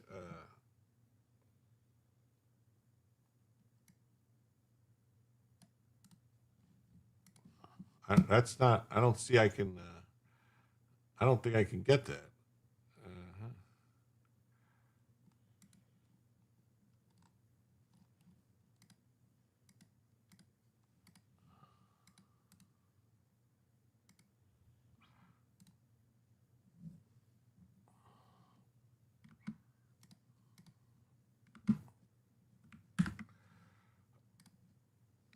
I don't think. I just got that's just Duck Player. I don't know what that is. That's not the video. Whatever. All right, I'm getting distracted now. Over a year ago on Rudy's show, that Dearborn link is no good upon the horizon for whatever reason. That's not the link that comes up. It's just going to like a DuckDuckGo player. It's not the video. So, all right. Since the adjudication program was an astronomically high 750x rate, the ballots were switched either by Dominion's program machines to Biden itself, or someone manually adjudicated groups of ballots at the click of a button all at once for Biden, bypassing obvious fraud and switching votes from Trump to Biden on site in adjudication manually. Well, that wasn't a glitch. It was clerical. It wasn't clerical error. It wasn't mechanical error. It was fraud. Remember, this just one layer of method of fraud committed. There are multiple methods and techniques to alter elections. Now look at the high percentage rates of ballots that were sent to adjudication. Adjudication is where a lot of the fraud takes place, which is just one layer of total fraud operation to flip the votes. 68% of the ballots in Antrim County, of all of them. Oh my God. 94% of all ballots in Fulton County. Georgia's adjudication is massive. Notice the pattern. Many records were destroyed. Physical evidence was never allowed to be looked at, including the logs, chain of custody, you name it. Nothing was done or allowed to be done after the fraud in 2020. Trump was the actual winner of the 2020 election. All this fraud we went over was just one county. Now imagine the rest of the country. The most important thing to understand is that this happened all over the country, and it's happening over 100 countries around the world.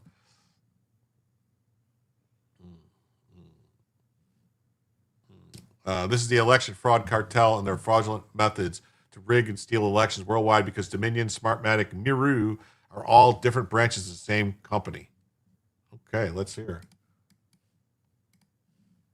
We saw numerous examples of numbers moving, numbers being flipped and switched. As you realize, the Antrim County is where the 6,000 vote glitch occurred. An error rate is permissible for 1 out of 125,000 ballots. And if you look at just what happened in Antrim County, the error rate was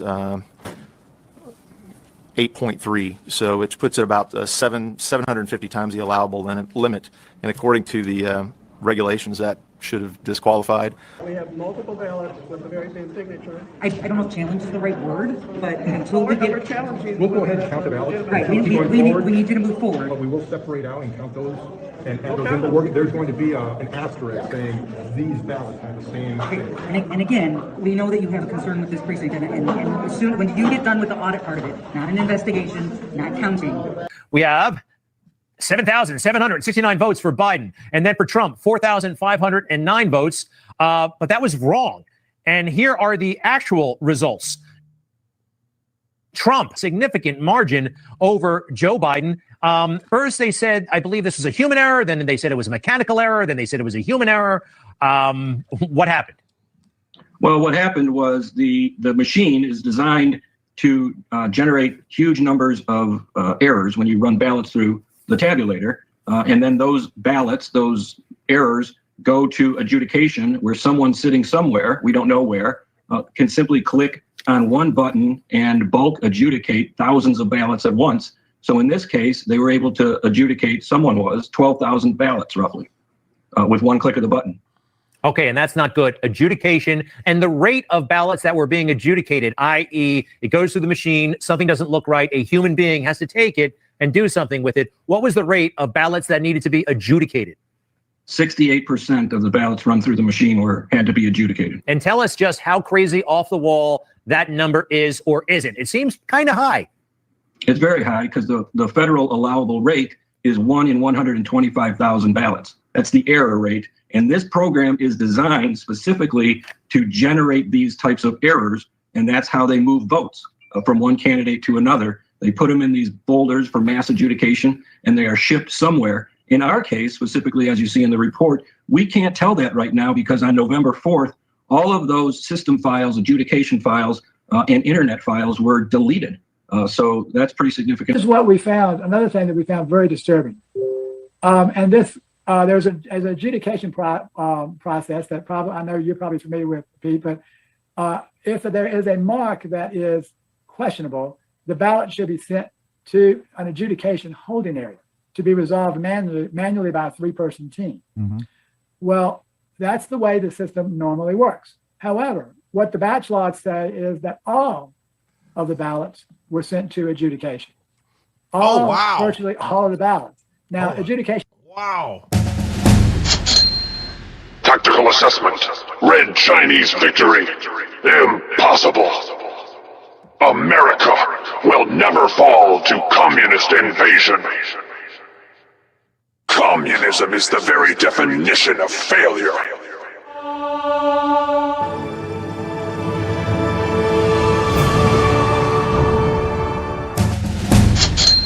Thank you so much, Renee Collins, for the $45. Wow, says my dog dislocated her hip.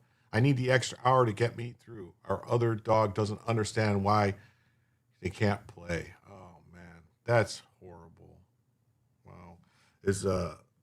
Are they going to do a surgery? Are they going to do something? Or is it just one of the things where they have to wait to heal? Or do you have to put them on like one of those things where you pull the dog and they can't move their legs? I mean, I don't know. That is rough though. That is rough. Wow. Thank you so much though for the $45. With that, we are $100 away from the second additional hour of the show though. Wow. I hope your dog gets better. I hope that vets can fix it and it'll be something that they can take care of, man. Wow. Yes. Yeah. Thank you so much. Thank you so much. It's extremely generous. Thank you. The voter fraud is as massive as the disappearing COVID funds. It is. So sorry about your dog. Definitely. The fraud in 2020 election wasn't done through Dominion. If you didn't mail in a ballot, they filled out one for you. Yeah. No. Thank you, Renee. We're always here for you, and we're just happy. Hopefully everything will go good with your dog. Really. Wow. They put it back and hobbled her legs. So is it like a thing where it's almost like a thing she sits on with wheels that you pull her? type of thing to get her to go out and stuff like that? Or poor doggy, I hope she gets well soon. Like a cart type of thing, almost like a wheelchair for dogs. Does Rudy get his law license and money back? I don't know. I hope something happens.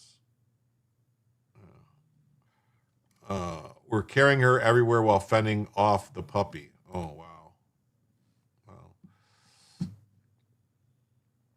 Wow.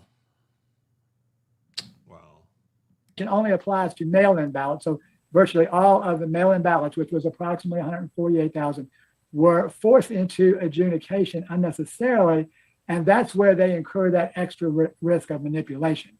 What we're concerned about is that the electronic manipulation that can take place in adjudication, not necessarily the manual adjudication, even though that is typically biased. Wow. Well, 140 again. Let me emphasize this move and get it correct. 148,000 were forced to adjudication. Right. And the elections director actually admitted this on November 5th at a 5 p.m. press conference. And he said that at that time of 113,000 ballots, 106,000 had gone to adjudication. And we were saying, what? How can that possibly be? And now we know it's because the logs were set to force them into adjudication. Because we don't have the counts, then we can't move forward. And we understand that there is a concern with this precinct, but this is not a time for you to be investigating right now. Did you this find is a something time else? for you. No. So you need to move forward with the audit so we can get the numbers, so we can see how many ballots are here. Oh, okay, so when we're done with the audit, there is still the opportunity to challenge the fact that we have multiple ballots with the very same signature. I don't know if challenge is the right word, but until we get... challenging. We'll go ahead and count the ballots. Right, we need you to move forward. But we will separate out and count those and add those in. But there's going to be an asterisk saying these ballots have the same. And again, we know that you have a concern with this precinct, and soon, when you get done with the audit part of it, not an investigation, not counting, that's not your role right now, this very minute. So what I need you to do is complete the audit so we can get a number of how many ballots were in this can when you started counting, and we can move forward from there. Okay, so what I need for you guys to do right now is to finish the audit process. We'll have a number. For the valid or invalid. We'll have that is not the process right now. The process right now is for you to put them in the piles where they belong and for the presidential vote and count the presidential votes. We understand that there is possibly an issue with this precinct. We understand that. But what I need for you to do right now is to finish the presidential race audit, not separate them out, and then we'll move forward from there. Okay, but I need you to continue the process right now. You realize that the former state representative has issues with counting ballots and being invalid. I understand, but until we get a count, we need that piece done first. We need the audit piece done first because that's why we're here, and we will look at the numbers. Okay, and I understand that there may be an issue, and I understand your concerns. So if we can complete the audit piece right now, then we can move forward. Okay, thank you. Those key elements that showed differences in the data runs and the tapes, and I believe I've provided that to you as well. And then a declaration by Robert Marsh, the Star Township supervisor, a couple of the excerpts. When he said, upon examining the tape at the close of the polls, I could see that President Trump had clearly won the presidential race in Star Township. He said, I believe the numbers were 462 for President Trump, with Joe Biden receiving 161 votes. Normally, when a candidate has such a large lead, it's safe to assume who the winner would be. Early next morning, my wife received a phone call from a friend asking what happened to Antrim County going blue, meaning Democrat. At 7:36 that morning, I was texting our stats representative, Tristan Cole, to find out if those were the actual results. At the time, Tristan advised me that the numbers were not right, that Antrim County was reporting 462 votes had been credited to Joe Biden, and President Trump had only received 10 votes.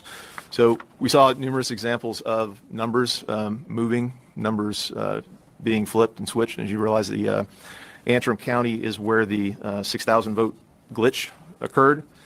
And if you look at the numerous references in the guidelines for elections and the Help America Vote Act, the Federal Election Commission Voting System Standards, and the Federal Information Security Modernization Act, an error rate is permissible for 1 out of 125,000 ballots. And if you look at just what happened in Antrim County, the error rate was 8.3. So it puts it about 750 times the allowable limit. And according to the regulations, that should have disqualified. They went later and changed that from they call it a glitch. to a clerical error. That's just a glitch. Which they kind of changed up the reporting on that a little bit. They're paper ballots, Richard, but they go through a machine and it's all digital and it's kept on the tape, and then they make the adjustments on that stuff. And I don't know. The original county Antrim is Northern Ireland. Yeah, so I don't have an answer for all that. 100% deep state. Yeah. And so this guy says that the election margin of error by law is 1 out of 125,000. That's 0.0008%. Adjudication margin was changed to 750x, the legal limit. And it was 8.3% in Antrim County, 68% of the ballots adjudicated. 11.5% in Georgia, 94% of ballots adjudicated. So Trump knows about it. He's posting it. And then this is how Dominion swished. This is right here. So 2020 in Arizona was a complete shit show. 60,000 voters could not vote. Katie Hobbs was in charge of the election and she won. Yeah. Treason. This caused America a lot of damage with the Biden crew. It did. It's tied to refinery capacity and needs EV production like 100-ton shortfall on the global market. Banks were hedging bets years ago. Okay. I think you're talking about silver, maybe talking about silver, maybe.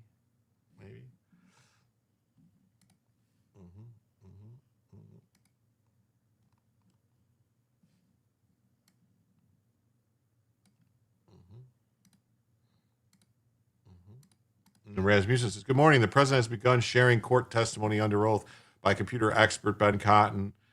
Again, this guy, Parika Clay, confirming the existence of the Belgrade, Serbia Dominion facility long claimed not to exist. This is the beginning of the end. Dominion voting machines are electronic. They don't produce paper. The counters aren't Dominion voting machines. I don't know, man. This is what they're saying. So this guy tests, emails from Serbia. Wait a minute. What's this? Emails from Serbia. Yeah, no standing. Is this post real? Forensic experts testify under oath that the election systems in Gwinnett County, Georgia, Colorado, Michigan, and other swing states were remotely accessed from Belgrade, Serbia by Serbian nationals during the November 3rd, 2020 election, effectively overthrowing the U.S. government. What?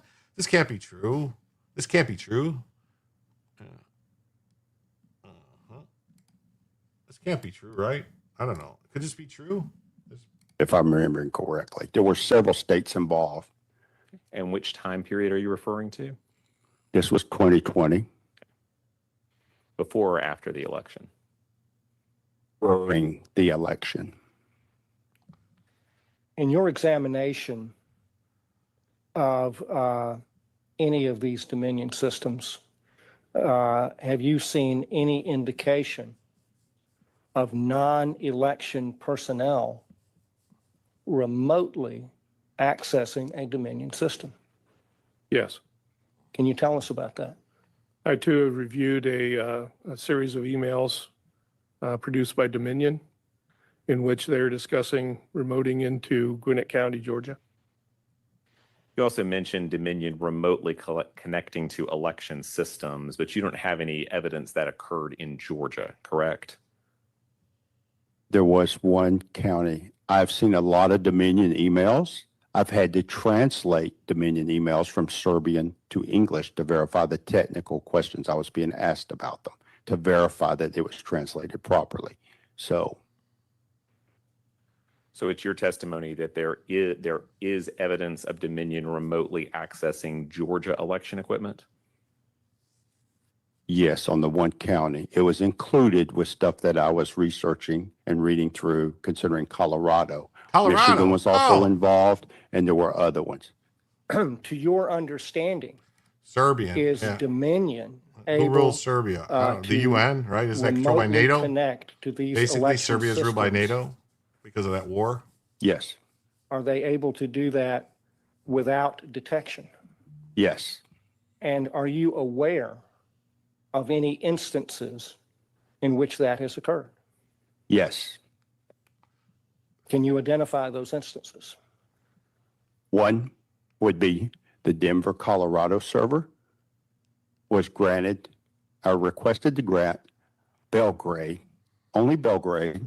I did search. There is a Belgrade, Montana. Again, why would Montana need to connect into a Colorado file transfer server as part of the election system?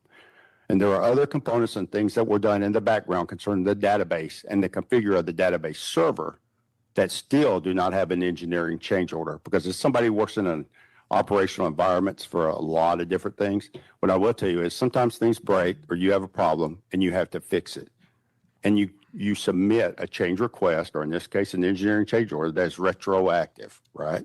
You want to go back and make sure that you record the process so that you have change management and integrity of the system. If you do not record changes, you lead yourself down a very bad road.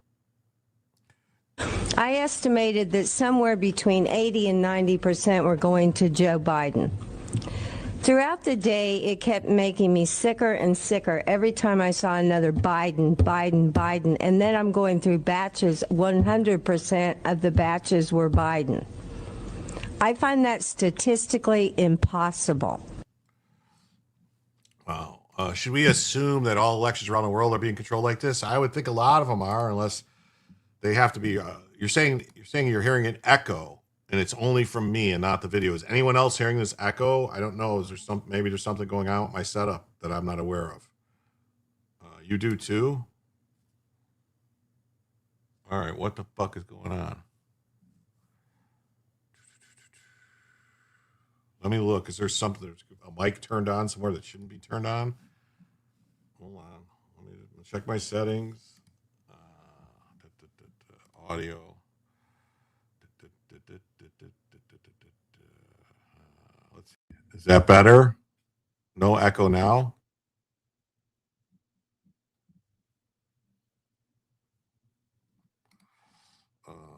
No more machines. This guy says you're 5x5. Fine here. They are screwing with you. No echo. All right. No echo.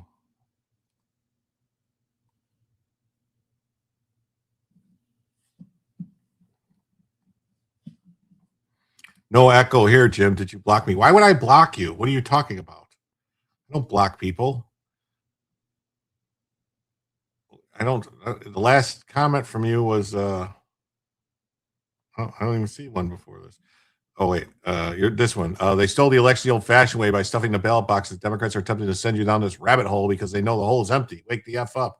I'm just reporting the news, man. I don't know. I honestly think it was done multiple different ways. I think there was people getting the ballots, sending them in. I think other places was where they did it. Yeah, the stealing occurred in multiple ways, in multiple places, in multiple states, all at the same time. I think it wasn't like this massive coordinated thing. I think different people did different things. Where they could get away with stuff in the ballot box, stuff in the ballot box, they did.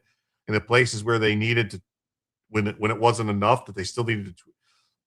I think it went too far, and that's why why it was such a wide, like these numbers were like, where'd these 10 million or 15 million votes come from? This is unexplainable. That's why you had, how did you have precincts that had 120, 130% reporting? It just doesn't make sense. This guy says, and here it is, the adjudication rooms via the Dominion rigging machines across every battleground state. Poll watchers under oath, this is the duplication room. I observed it with my Democrat partner. The preparation of a new ballot, since the original one was soiled, it wouldn't go through the tabulators. I read her a Trump Republican ballot. As soon as she entered it into the Dominion system, the ballot defaulted on the screen to a Biden Democrat ballot. In other words, the United States Congress adjudicated the overthrow of your government on January 6th, and they all know it. Let's say he's on a really nice hat. In the dupes room, number 4, and this is the duplication room. I observed with my Democratic partner the preparation of a new ballot since the original one was soiled or wouldn't go through the tabulators. I read her a Trump Republican ballot, and as soon as she entered it into the system, the ballot defaulted on the screen to a Biden Democratic ballot. We reported this to the supervisors, and others in the room commented that they had witnessed the same manipulation. We were never told what if any corrective action was taken. All I know is the next day I was called outside the room that I was working in signature verification by the supervisor saying, I understand you caused some problems this week, and saying that you thought our machines were not working correctly. And I was being the one that was scolded. And I was told at that point in time, I could not discuss anything or talk about what was going on, as many people were threatened because they were told that their voices would be suppressed. They would be either have to leave the room and not work there again. I'm here because I think this is our duty to speak the truth. That's definitely true. Yeah, complete fuckery. Yeah, they ran those ballots through the machines to keep a record, then they deleted the records. Yeah, they did. Yeah, that's why they won't release. Fulton County has all the ballots. They won't release them. They've been hiding them, and they were trying to destroy them. They're like, oh no, we need to destroy these ballots. Like, no, we need to see the ballots. Great hat for a UK wedding. Yeah, I still wonder how President Trump had all this information way before he won in 2016. Though I know he was at them, but would they really be so open even to him with the secrets? I don't know. It's a good hat. Yeah, she stole that hat from Hakeem. When a guy dropped off 90,000 ballots 5 minutes before the polls closed is too obvious. Yeah. Didn't Georgia find a lot of ballots in storage room or something as well? Yeah, they're supposed to have them all.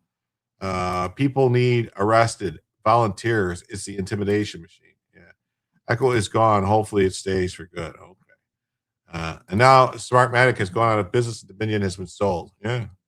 If NATO or the UN was in fixing elections, how would anyone know? Look at the total votes cast in the last 5 presidential elections. Numbers went through the roof in 2020 and then back to normal in 2024. Proof boxes were being stuffed, period. Yes, I know that boxes were being stuffed because it was mail-in ballots. They were just sending them out. Point is, it wasn't the only thing they were doing. The ballots were being stuffed in specific states only. The numbers were only really explosive in California, Illinois, and states that really didn't matter. Was where all those numbers came from. New York, that's where those numbers came from. If you look at all, Richard, go look at the numbers on where people voted, where the numbers came from. It was states that it didn't really matter, because Biden was going to win those states anyway. That's where they pumped up his numbers.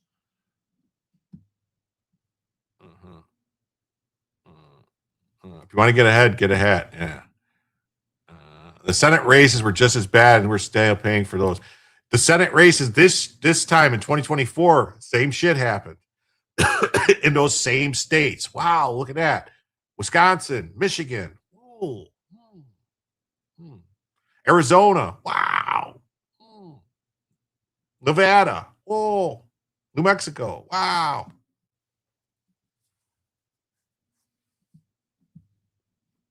There should have been 4 more, should have been 57 Republicans in the Senate. And a lot of the mail-in ballots never been folded. That's what they're saying. They never were folded. How could they be a mail-in ballot that was never folded? They're saying, like, I read some, I don't know if it's true. I don't know if any of this stuff's true. I just go, I don't know. You know, I could believe it. I could say, yeah, that's believable that you would have, like in Arizona, they're saying there was only supposed to be one specific paper stock that was used for the ballots. But you won't be able to prove electronic manipulation. It's a waste of time. Ooh, I don't know. You could get in, someone could get in there and look at the code and they could figure it out. You know, if only we had some kind of computer whiz genius guy that could look at it. Like, I don't know.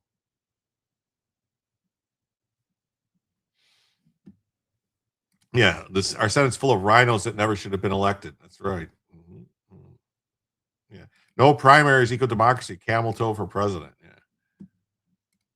All right. The single most shocking testimony. Michigan poll watcher under oath. These are absentee ballots, mail-in ballots. They can't be in sequence. 2232 cannot have 2233 next to it because they are mailed in. They come in all different numbers, let alone without any dates. Oh, so yes, they had mail-in ballots that were just all in a row. Which, how could that happen if they were absentee mail-in ballots? How could they come in a row? It was not an election. It was a treasonous conspiracy. Writing down the ballot numbers and the last names of the person of the ballot that had the name on the ballot, they were all in sequence. these are absentee ballots, mail-in ballots. They cannot be in sequence. 2232 cannot have 2233 next to it, because if they're mailed in, they come in all different numbers. And when I started noticing that these numbers are almost next to each other, like one or the other was in the middle, but then they were almost next to each other, my antennas went up. That's exactly when I thought something is not right here. Then I asked the supervisor. There was not even a date on those envelopes. It said November 0-2020. There was no second number there. Then I said, what is the date on this one? Then they got really mad at me. They said, you're not letting us do our job. You're disturbing us. And at that point, because we really don't want to be kicked out, so we were just kind of not challenging anything because we want to still stay in the room because we barely had anybody. Not only that, the sequence ballot numbers were all from the same area, like the Goddard Street in the downtown Detroit. Goddard Street, sequential ballots, signatures were all alike. They had no date stamp. It said, it was empty after 0. There was no third or second or first or nothing. And none of them were coming up in the system. They were all being entered manually. They even knew that none of these details would even be in the poll book or in the system. Yeah. Colorado Secretary of State trying to tell us that 90% of the 18 to 25-year-olds cast ballots in the last election. 90%. Yeah, that's insane. I think it's 65% is the highest return rate any election ever. No one's ever heard of bleach blitz. Even Hillary knew what that one was. Yeah. Who's the Richard Parker on YouTube was upset we're looking at electronic manipulation? He's a guy who believes it was just paper, old-fashioned paper stuffing. Postal fraud, too. There's some charges, yeah. Clintons have links to Serbia as well. Oh, yeah, they do. There's money there. Yeah, because Clinton was the guy who bombed Serbia, right? And got the president locked up, Milosevic. So now you got Kosovo, Serbia, the whole thing going on there. It was a war. Yeah. You got this, Georgia. Does this sound familiar? In 2020, Maricopa County had one legal election ballot paper type. 10 types were found by voter volunteers in the Senate audit. It also had one legal software version. 2 versions and a compiler were found by top forensic experts. Over 200,000 counted ballots were on non-compliant paper, making them illegal to count. They were included as votes anyway. Yeah, and the rest of the eligible voters were at 32%. Yeah. Now look at the win margin.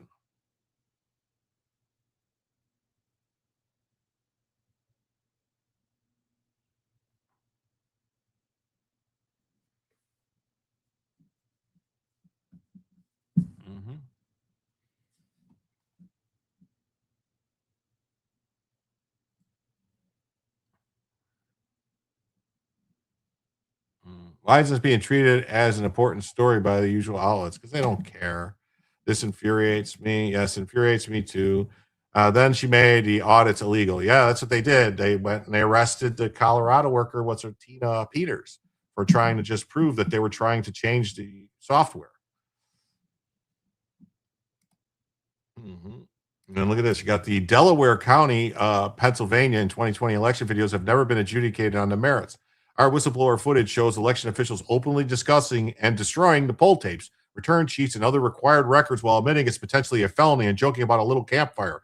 These videos from our 2021 sting operation were submitted as key evidence in multiple lawsuits alleging massive fraud, illegal records destruction, and a cover-up in Delaware County. Yet, as of December 25, no cases dismissed, quashed on procedural grounds, standing, appeals denied, Supreme Court petition rejected per curiam, defamation countersuits dropped. We won pro se using truth as defense, but no court ever ruled on the video's authenticity. No trial, no nothing. Here's the videos. Let's see. We got this one. Still quite concerned and baffled as to why Lorraine dumped all the V drives in a bag and just returned them that way. What? I almost said she was a fucking bitch, but you're 3 ladies here. What? It's okay. We've heard that. Dump them in a bag. No, sir. Put them in a box. She did some sort How can she get away with that? But then she put it in the big plastic bag and puts it on top of the hood of her car. This is the second day. I won't even tell you what she did the first day. She goes, the traffic's going by. We don't have anything for Chester 1-1. We don't have the pigs for we don't, and Holcroft is missing. Right.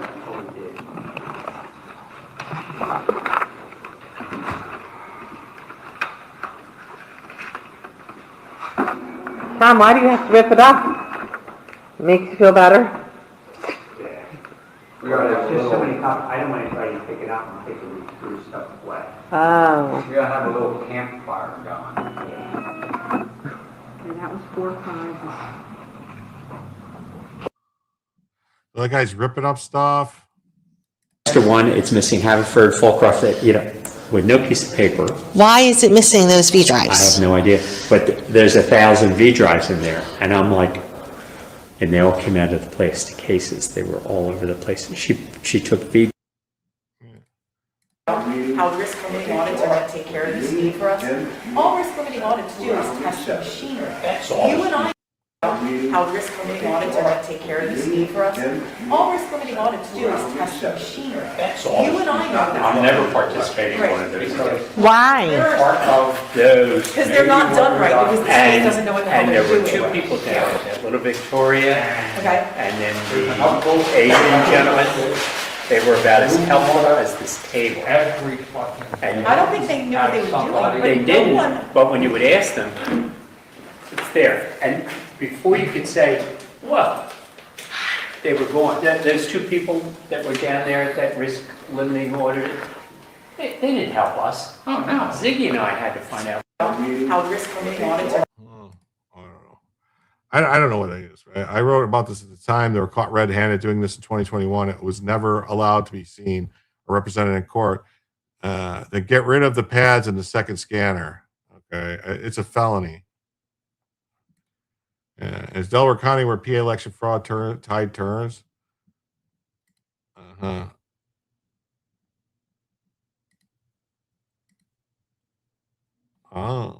yeah, they're not supposed to be destroying any of that stuff.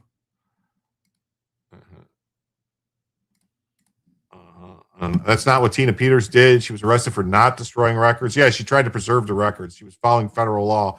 She was not following illegal orders. Our votes are supposed to be sacred about the only thing the government that does. Can you imagine knowing you cheated to become president? Biden is really a piece of shit. Yeah. Well, the red states have cities full of black fucktards. Yeah. Red fucktards. Yeah. In key regions like Philadelphia metro area, Trump improved his 2020 vote percentage. One of that is making sense. I don't know. None of that. Okay. Those ballots were covered in pizza grease. Yes, definitely. Definitely.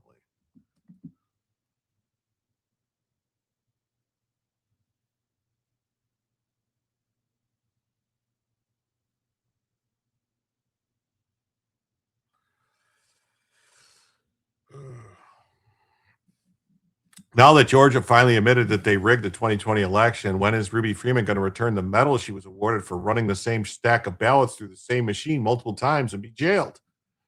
She needs a long prison sentence, not a medal. Let's see. Evidence of a poll worker named Ruby Freeman running the same stack of ballots through the counting machines multiple times. Ironically, Ruby Freeman was later given the Presidential Citizens Medal by Joe Biden for her work during the 2020 election. Evidence of a poll worker named Ruby.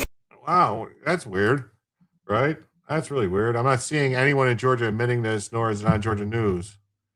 All you have to do is do a search. It's been all over X. Turns out the Georgia Secretary of State's office that was wrong about 315,000 illegal ballots that were counted in the election. God bless the Federalists and their accurate reporting. God bless the Federalists and their accurate reporting. What would we do without the Federalists and their accurate reporting?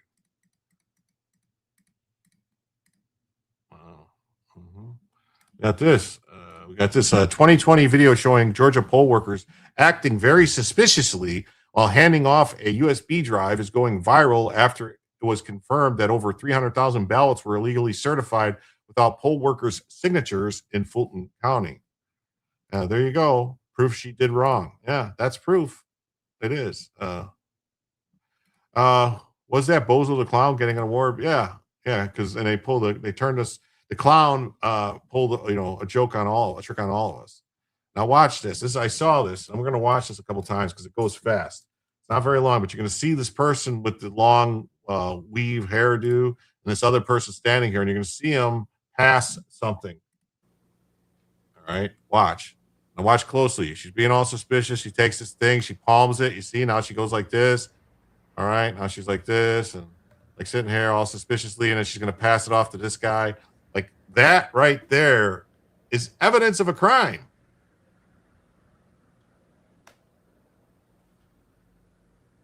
Uh-huh. This guy stretching, doing the, oh. Mm-hmm. Hey, Gundam Zig is here. Ruby got paid millions by Giuliani. She sued him. Yeah. Well, this should be Gundam Zig's here. What's up? Hide your beer. That's Shay Moss, Ruby's daughter. Yeah. Yeah. That's weird. Who's the guy? I don't know. I have no idea. The results are determined in the swing states at the reds or blues. They stuffed the ballots in Wisconsin, Michigan, Pennsylvania, Georgia. No electronic manipulation required. Georgia, there was electronic manipulation. Each county in Georgia uses a different system. Just so you know, they don't. I mean, they're not all different, but different counties use different systems in Georgia. I saw that, so this, I think that's evidence of a crime right there, in my opinion. Look at this. Boxes of pristine ballots mailed into Fulton County look like they've been duplicated by a copying machine. Oh, what do you know? Why a judge has Georgia vote fraud on his mind. And then Laura Logan says that pretty outrageous when you consider what seems pretty obvious. They were caught on camera cheating and rewarded for it by the people who got them to cheat. So it was her cocaine they found in the White House? Maybe. Bud Light, rather drink Naughty Bah. They knew exactly where the cameras were. Yeah, that's what it seems like to me. Ratsburgers did nothing about any of this. Well, that's because I think a deal, honestly, I personally believe a deal was cut between Kemp, the establishment GOP guys, like the governor and them. Like, we'll let you have the Senate seats. We'll let you do the stuff. Just, we're going to stay in power, and we'll stay in power, but these other people will go. Look at all the people reporting on Dominion. They look like Democrat voters. I see a smokescreen. Okay. Arizona also. Yeah. It's because our DOJ is not doing the will of the people. Yeah. Ruby ballots. Ruby. Mm-hmm. Mm-hmm. All right. We got this. We got the Lake and Riley Act drive surges in ICE arrests nationwide. This was the one who introduced the Lake and Riley Act, and he joins us now. Sir, welcome, and thanks for coming on. We were flashing back in time a little bit during the first 100 days. The Lake and Riley Act stands out tremendously in the eyes of, I know, our viewers and folks who just want our country to feel safer. What runs through your mind today as you think about what this is able to accomplish? Well, and I think it was able to accomplish the fact that we were able to get a lot of these criminals out before they committed major crime. But there was a reason for that, and the reason was the news media helped us kept her name in the media. And it became the face of this problem that we have had in our country during the Biden administration. And the American people were demanding for something to be done, and the Lake and Riley Act was laying right there. And the other part of it, I think that President Trump saw that. He had already addressed that the border security was the #1 problem in our country, and the fact that these thugs, these criminals have invaded our country and have been raping and pillaging Americans. And so it was a good first bill to be signed into law. It helped immigration, helped Tom Homan out there to pick up these people before they really do something violent, which is what Ibarra did to Lake and Riley. And it's unfortunate that he was not given the death penalty, but that DA down there, who was a George Soros pick, would not go for the death penalty. But if there was ever a death penalty case, that's one right there. Congressman, as you well know, not everyone was on board with the Lake and Riley Act. It was New Mexico Democratic Congressman Gabe Vasquez recently holding a town hall event, and he continued to stand behind his decision. Listen to this. That's one of the reasons that even as a frontline member of Congress, as somebody who won a district in Congress that Trump also won, they said, wow, Dave, you really had courage to vote against the Lincoln Riley Act, which I did. I voted against the Lincoln Riley Act. Even though because due process is a fundamental part of who we are as Americans. So there's that word again, due process. He's applauding himself, patting himself on the back for voting against it. He had the courage to vote against it. Your thoughts there watching that? Hey, he can stand up for these thugs and these criminals all day long, for these murderers. They can continue to go to El Salvador. Please make sure that they keep getting on the news about that.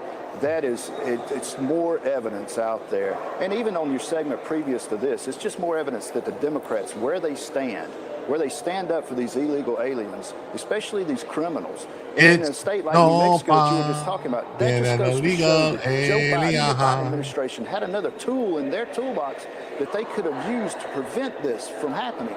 But they don't want that. There is a reason that they want these illegal aliens to come into our country. They need them for votes because the American people understand that we have had enough. We've had enough of the socialistic agendas that's been crammed down our throats for 4 years to try to make us look more like Europe, more every day, and that's not us. America first, and America is back, and we are well on our way back. You can tell that in the first 100 days that we've had. Wow, you can definitely see it if you're just looking at the raw data points of crossings. It's dropped significantly since President Trump took office, and we'll keep watching it throughout the remainder of his term. That is Congressman Mike Collins of Georgia joining us this morning. Thank you so much, sir. We appreciate it. Thank you for having me. Fill my drink. Thank you. Oh, hold on. I gotta pause this. Okay. So let's do this. So Fitzy on X says, if you can't follow the process on the way in to the country, you don't get due process on the way out. I agree wholeheartedly, Fitzy. I'm glad that finally someone on X is actually watching, made a comment. I thought I was wasting my time with X. I didn't think no one even saw it on X. I was thinking it was some kind of weird thing that Elon was just like trying to take my money. Yes, rest in peace, Kate Steinle. Yeah, there was another one that, jury nullification. They nullified the jury and that guy got off.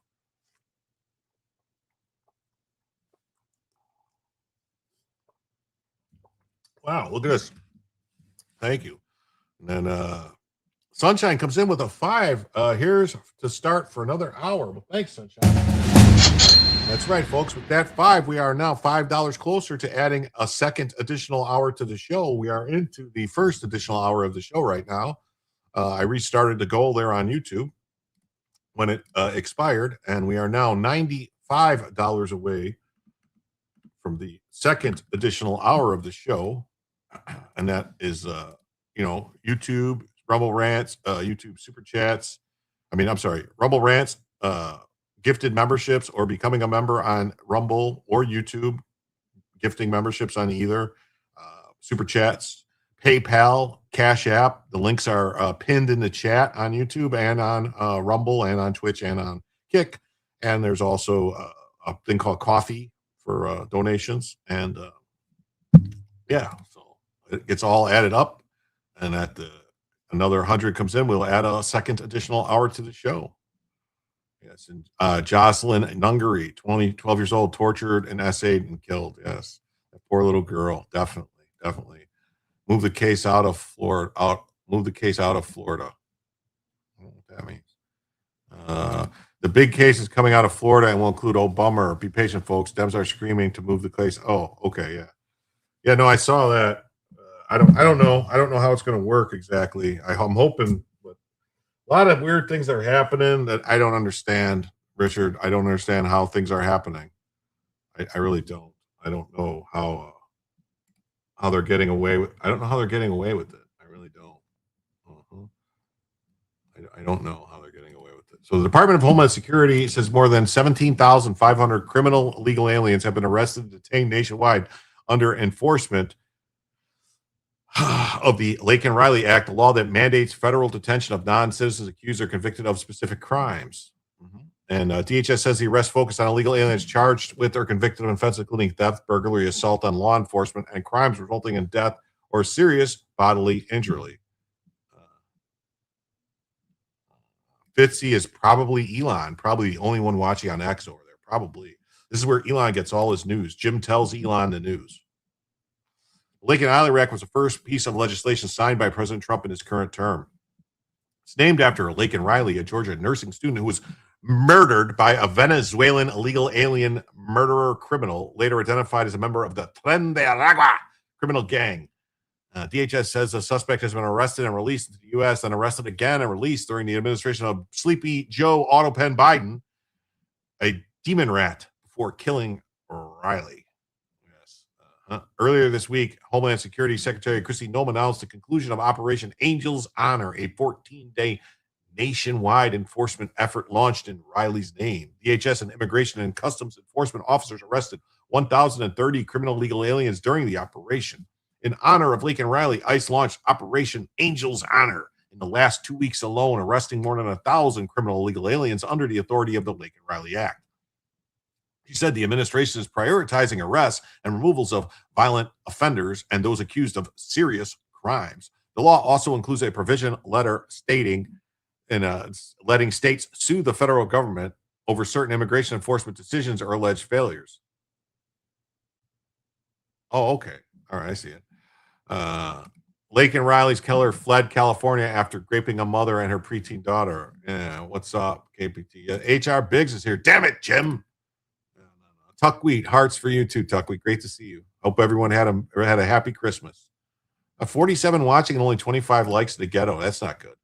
States may seek injunctive relief if they can show harm, including financial damages exceeding $100, tied to actions such as releasing a non-citizen from custody, failing to inspect those seeking admission, and properly granting immigration parole, or failing to detain those ordered removed. Oh, here's Fitzy McFitzy. I will contribute. I want you to know, what is your take on Alex Jones attacking Candace? My gut says to believe Candace. Jones seems suspect and rattled. Well, I will take your 5 and I will give you my answer.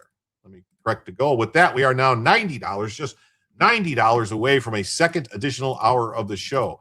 I will tell you, Fitzy, Alex Jones has seemed a little tamed down lately. He's not as wildly conspiratorial on some stuff, but then again, he's been proven right about so much. Candace Owens, on the other hand, seems batshit crazy to me. Really, I mean, I can't believe anything Candace says. I really can't. I would go, honestly, believe it or not, I would believe Alex Jones over Candace Owens every day of the week and twice on Sunday. Fitzy, don't listen to your gut. It's diseased or something. Mr. Steaky says, Audra, I spent it sick. Hope you're getting better. Hope you're doing better too. Are people still falling for her? I don't know. I mean, just remember, Fitzy, thank you for the 5, but remember, Candace Owens started her entire career running a doxing website to dox people for, hate speech online. So, wrong thing. She was a raging leftist. So I don't know. Alex Jones has always been Alex Jones. And, that's all I would say about it, Fitzy. Let's batshit crazy, more from grifter pushing BS. Oh, KPT says PayPal. Thank you, KPT. Let's see what we got there on the old PayPal-Ruski. Why is it taking so long to open? Oh, thank you for the 10 spot, KPT, on thank you for the 10 spots, KPT, over there on the PayPal. With that, we are now $80 away, just $80 away from adding a second additional hour to the show. I want to thank you all so much for everyone being so generous. And then let's get here to Fitzy says, usually I would agree, but Candace's plane receipts seem like she's onto something. What plane receipts are we talking about? We're talking about what I don't know what you're even talking about. The plane. You're talking about something with Egyptian planes. It seems like it's a bunch of stuff. The fire in your belly could be a problem. Candace excels at word salad lately. Thank you, KPT. Thank you, Fitzy, too, and KPT so much. Doc, you don't have to believe anyone, but calling her a see you next Tuesday is pretty abhorrent. If anything, it's far too polite for her recent behavior. Uh, and to anyone who supports her at this point, too, I mean, I think the way she acted, Candace used to be a liberal. Now she claims to be a conservative while trying to split opinion between conservatives. Is she a plant? It's quite possible. Trumpinator says, I like Alex Crackhead Jones. Thank you. I don't know if I gave KPT one of these, so I'll do it again. KPT, but thank you for the 5. I like Alex Crackhead Jones. Yeah. And then hold on. Gundam Zig says, I thought I saw a debunk on the plane that at least 80% of her data was wrong. Well, I mean, it's possible. I mean, data, that's the thing about data. If you don't know what data you're looking at, you don't know what it is. Like, I don't know. I didn't really look into it too much. What's the Vegas line? I can't believe the government narrative on this one of them is lying. You don't have to believe the government. Just because the government narrative is wrong doesn't mean that if it doesn't mean that that Candace is telling the truth. It's not like pass fail or one has to be right. They could both be completely wrong. That's all I'm saying. Like, I don't know. It's your fault, Dr. Jones. 10 in PayPal is 15 in YouTube. If you can, please give Jim more and YouTube less, 30% off the top. Apple takes 30% if using their device. That's right. Yeah, a lot of people don't know. Like, even Rumble, if you give on Rumble and you're using like an Apple device, Apple's still getting their 30%. So, like, the person you're giving to, like, if you use an Apple device and you give money on YouTube, like a super chat, the person's getting like 45%, 40%. One of them is working for the government. I don't think Alex Jones is working for the government. I mean, Egyptian planes, I don't get it. I don't know what the Egyptian plane thing. I didn't really look into it because I kind of just like I don't know, man.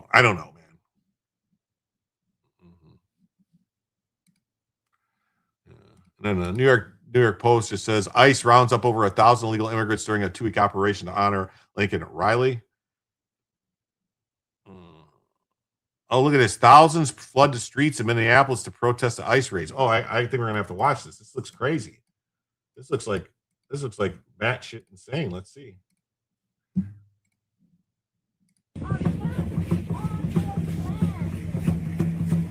I didn't know the Somalis danced like this. It's crazy.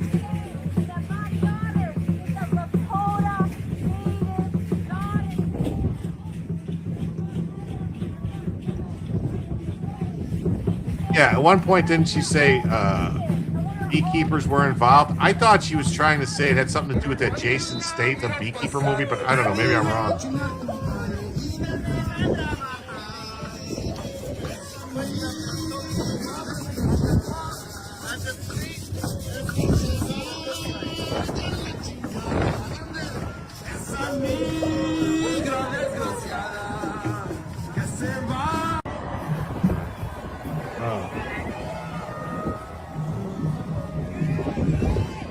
How is this? I don't know. Is this really an anti-ICE raid protest or something? I don't know. Let me do this real quick though. Gundam Zig says that I had issues with her, but after the Crowder hit piece and then her Daily Wire meltdown, I saw she was a plant and thought Kirk and Poso had a snake in the tent. I think that's what you're saying. Thought Kirk and Poso had a snake in the tent, and TPUSA was her next target. Hate being right, but I am. Alex definitely not working with the government. No. Alex Jones still says the government, 9/11. Alex Jones' thing on 9/11 is still out there.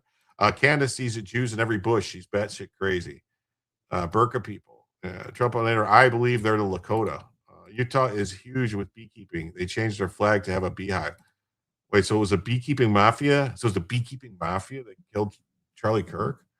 ICE isn't deporting the Lakota. No. Bees are the state symbol of Utah. All right. I don't know. I think you're right. She's unwatchable for me. Arrest and deport. They're not Americans, in my opinion. You're being too kind, Richard Parker. So ICE officials apprehended 1,030. We're just going to breeze this because we kind of saw this already. Illegal aliens using authority under the Lake and Riley Act. Sweeping operation which wrapped up money was conducted in memory of Lincoln Riley. We can never bring Lincoln back. We can do everything in our power to bring these heinous criminals to justice. Well, I hope so. This is Lake and this was Lake and Riley right here.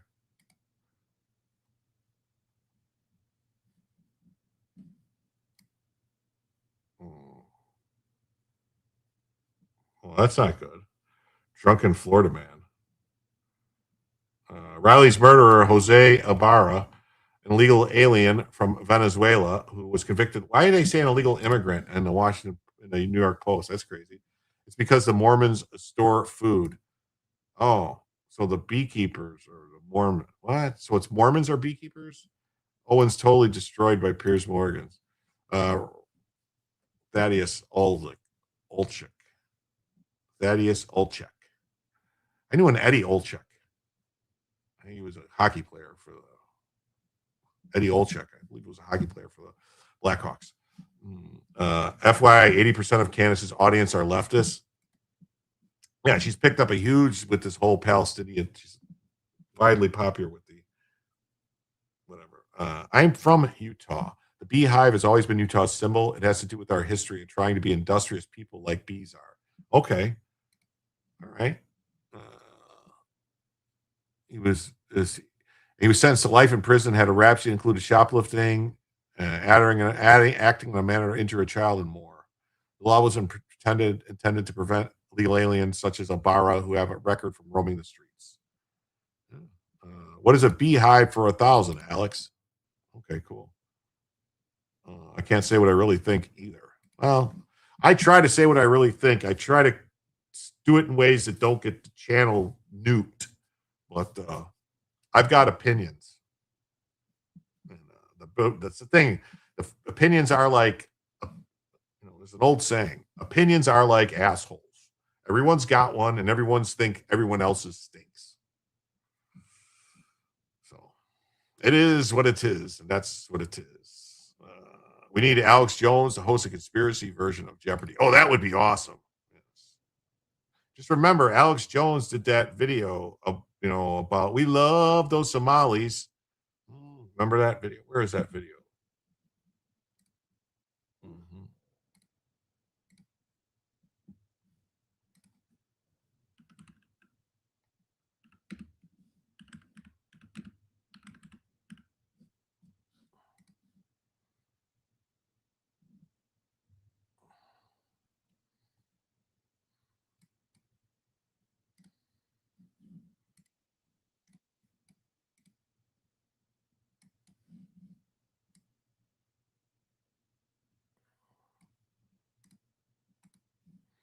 Just remember, Alex Jones did this song. All right. So Alex Jones can't be all bad.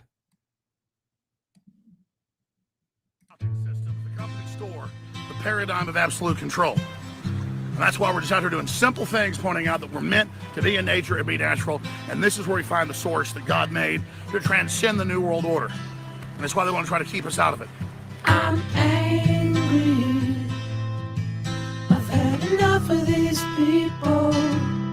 They're a bunch of Christian murderers scum. They're on giant death factories keeping babies alive and selling their body parts. What more do you need to know about these people? I go out and face these scum. They literally crawl out from under rocks. They have green looking skin and they run around screaming, we love Satan, we want to eat babies. I have them on video. Hillary's in the creepy, weird, sick stuff, man. Not wrong. She sleeps in the same room with that creepy, weird woman whose mother wears a hood over her head. What the hell? That woman number one is ugly. Imagine how bad she smells, man. I'm told her and Obama just stink. Obama and Hillary both smell like sulfur.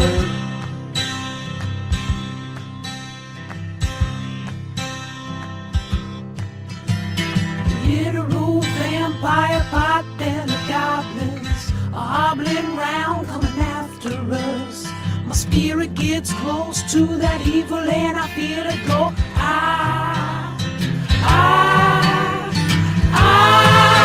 We're such self-centered crap, we don't even notice hell itself rising up against us. Millions of pointed people of the very worst type, and I'm so pissed.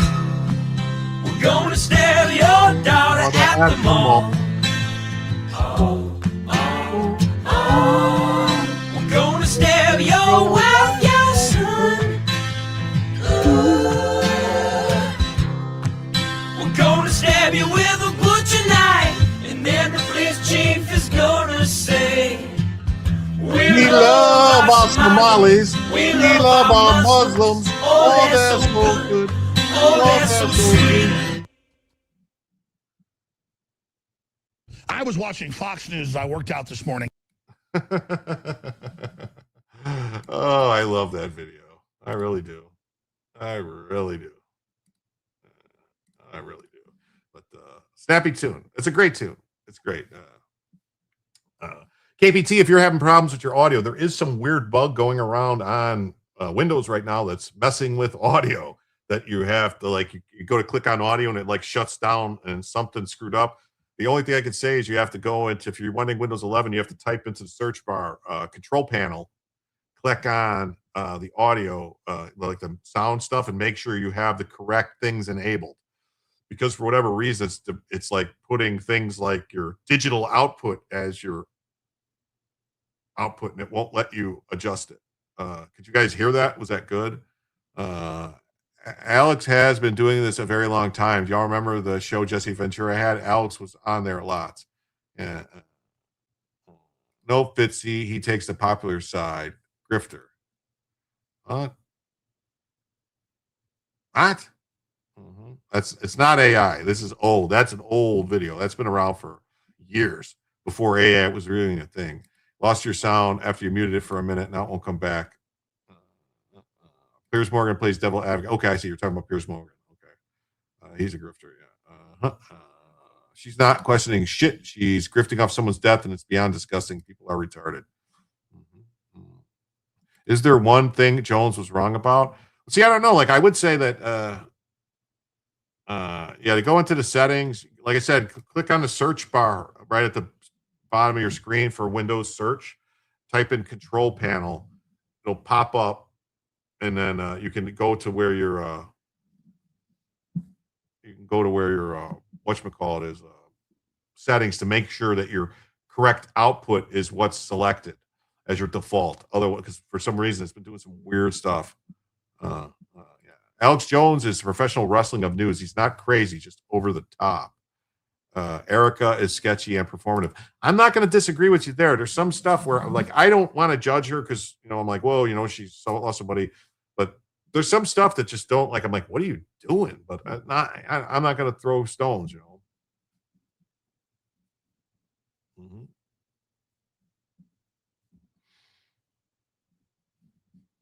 I don't know. People grieve differently, so you don't know if what she's doing is her grieving or something up.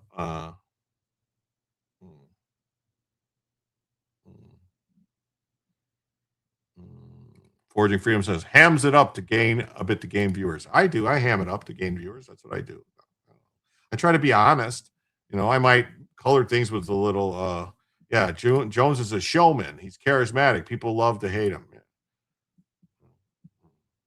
So a bunch of people, Operation and Angels Honor, and they got a whole bunch of people. Okay.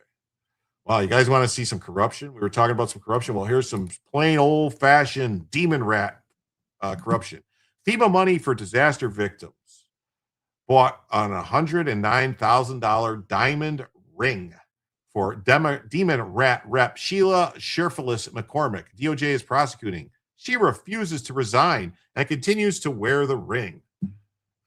She can not hold a conversation, just wanted to watch the kids. Now she is CEO, coming out like a wrestler everywhere. Yeah. Okay. Democrat refuses to resign after using FEMA cash on a $109,000 ring. Federal prosecutors say Representative Sheila Sirfilis McCormick Sirfelius McCormick, improperly spent FEMA disaster relief funds on a $109,000 luxury diamond ring.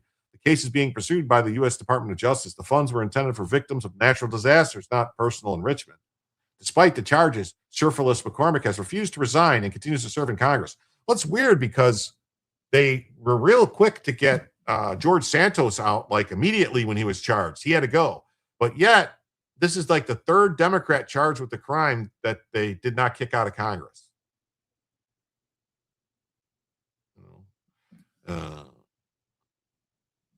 Is anyone else having sound going in and out quickly? It's probably me. I hope not.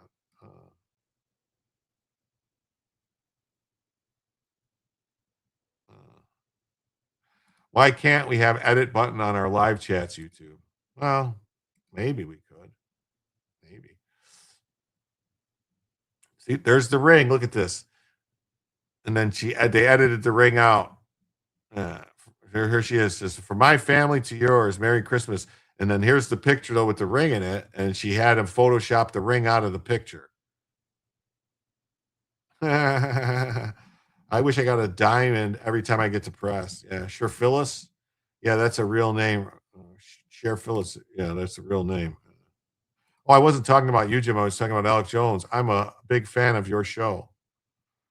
$109,000 ring. Well, yeah, of course, it's got to be a good show. You have to put on a good show for someone to be a fan of it. You got to be a showman. You got to be a performer. You got to put on an act. You got to do things. Yeah. I don't know. Just saying. Just to fuck with the chat, you should mouth words for like a minute. Your mic is trailing off a bit when you back off. Maybe lessen the gate depth if you're using one. Well, I probably could. I set the gate depth because of typing to try to keep when I type to not being picked up. So I don't know. I can't win. I could turn up the gain a little. How's that? Is that better? A little better or no? Not better? She's shameless. Yes, totally shameless. So I'm doing the best I can. I hope it's not too bad. That's what it is. Okay. I'm fine. Sound going in and out quickly is probably the echo I'm talking about. American Dreamer says, I'm fine. Well, thank you. Your sound is fine to me. The sound is just fine. Okay.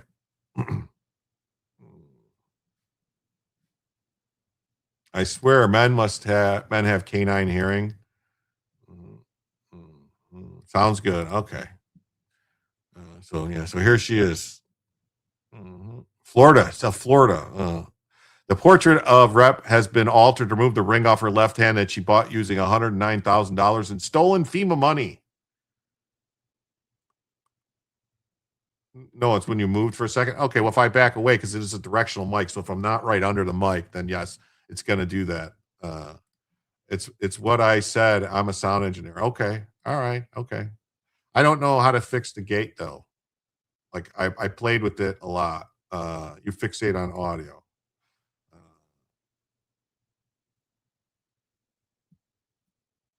Okay, Forging Freedom says, regarding Erica Kirk, as someone who just lost a spouse fairly recently, I was determined not to be a victim and threw myself into work to deal with the grief. I see in her that same determination. Yes. Fixed it, Jim. Thanks. My phone connected just as you were explaining it.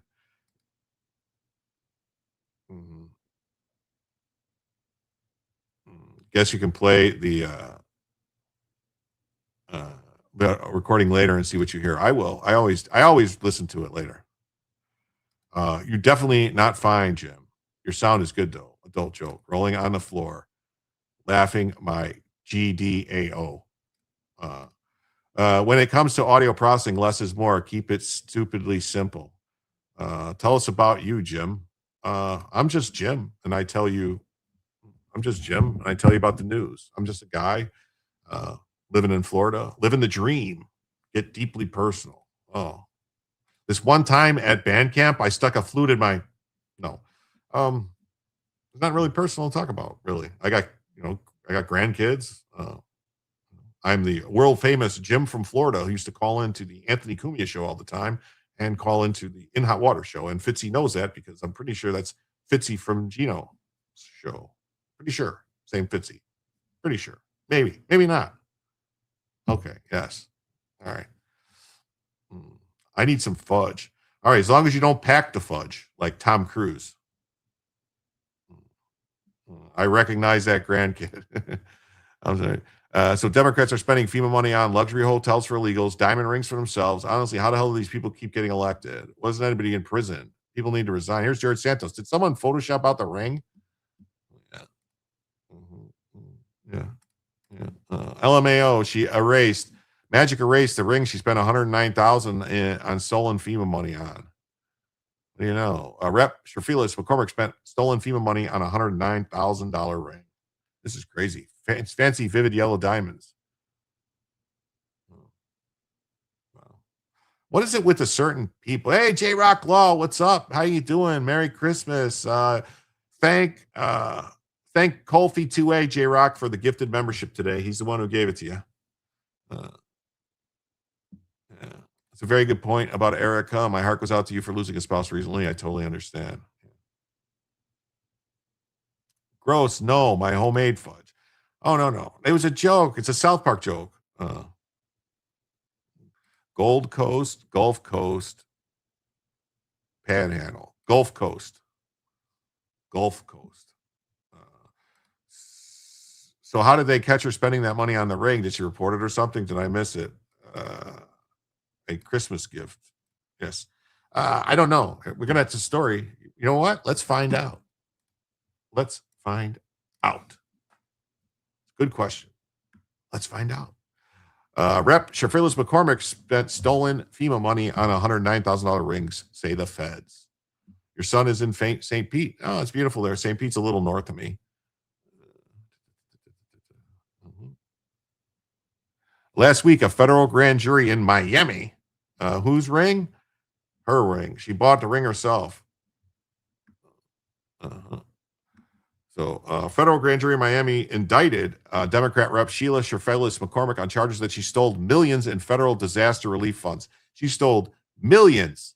A federal indictment accuses McCormick and her brother Edwin Sherfilis of conspiring to steal $5 million in FEMA funds that were accidentally overpaid to their family healthcare company in 2021. The money was allegedly routed through multiple accounts to disguise its source before being funneled into Sherfilis' congressional campaign. On Tuesday, the Broward Democrat Demon Rat Congresswoman was scheduled to make her first appearance in Miami federal court and reportedly surrender herself to authorities.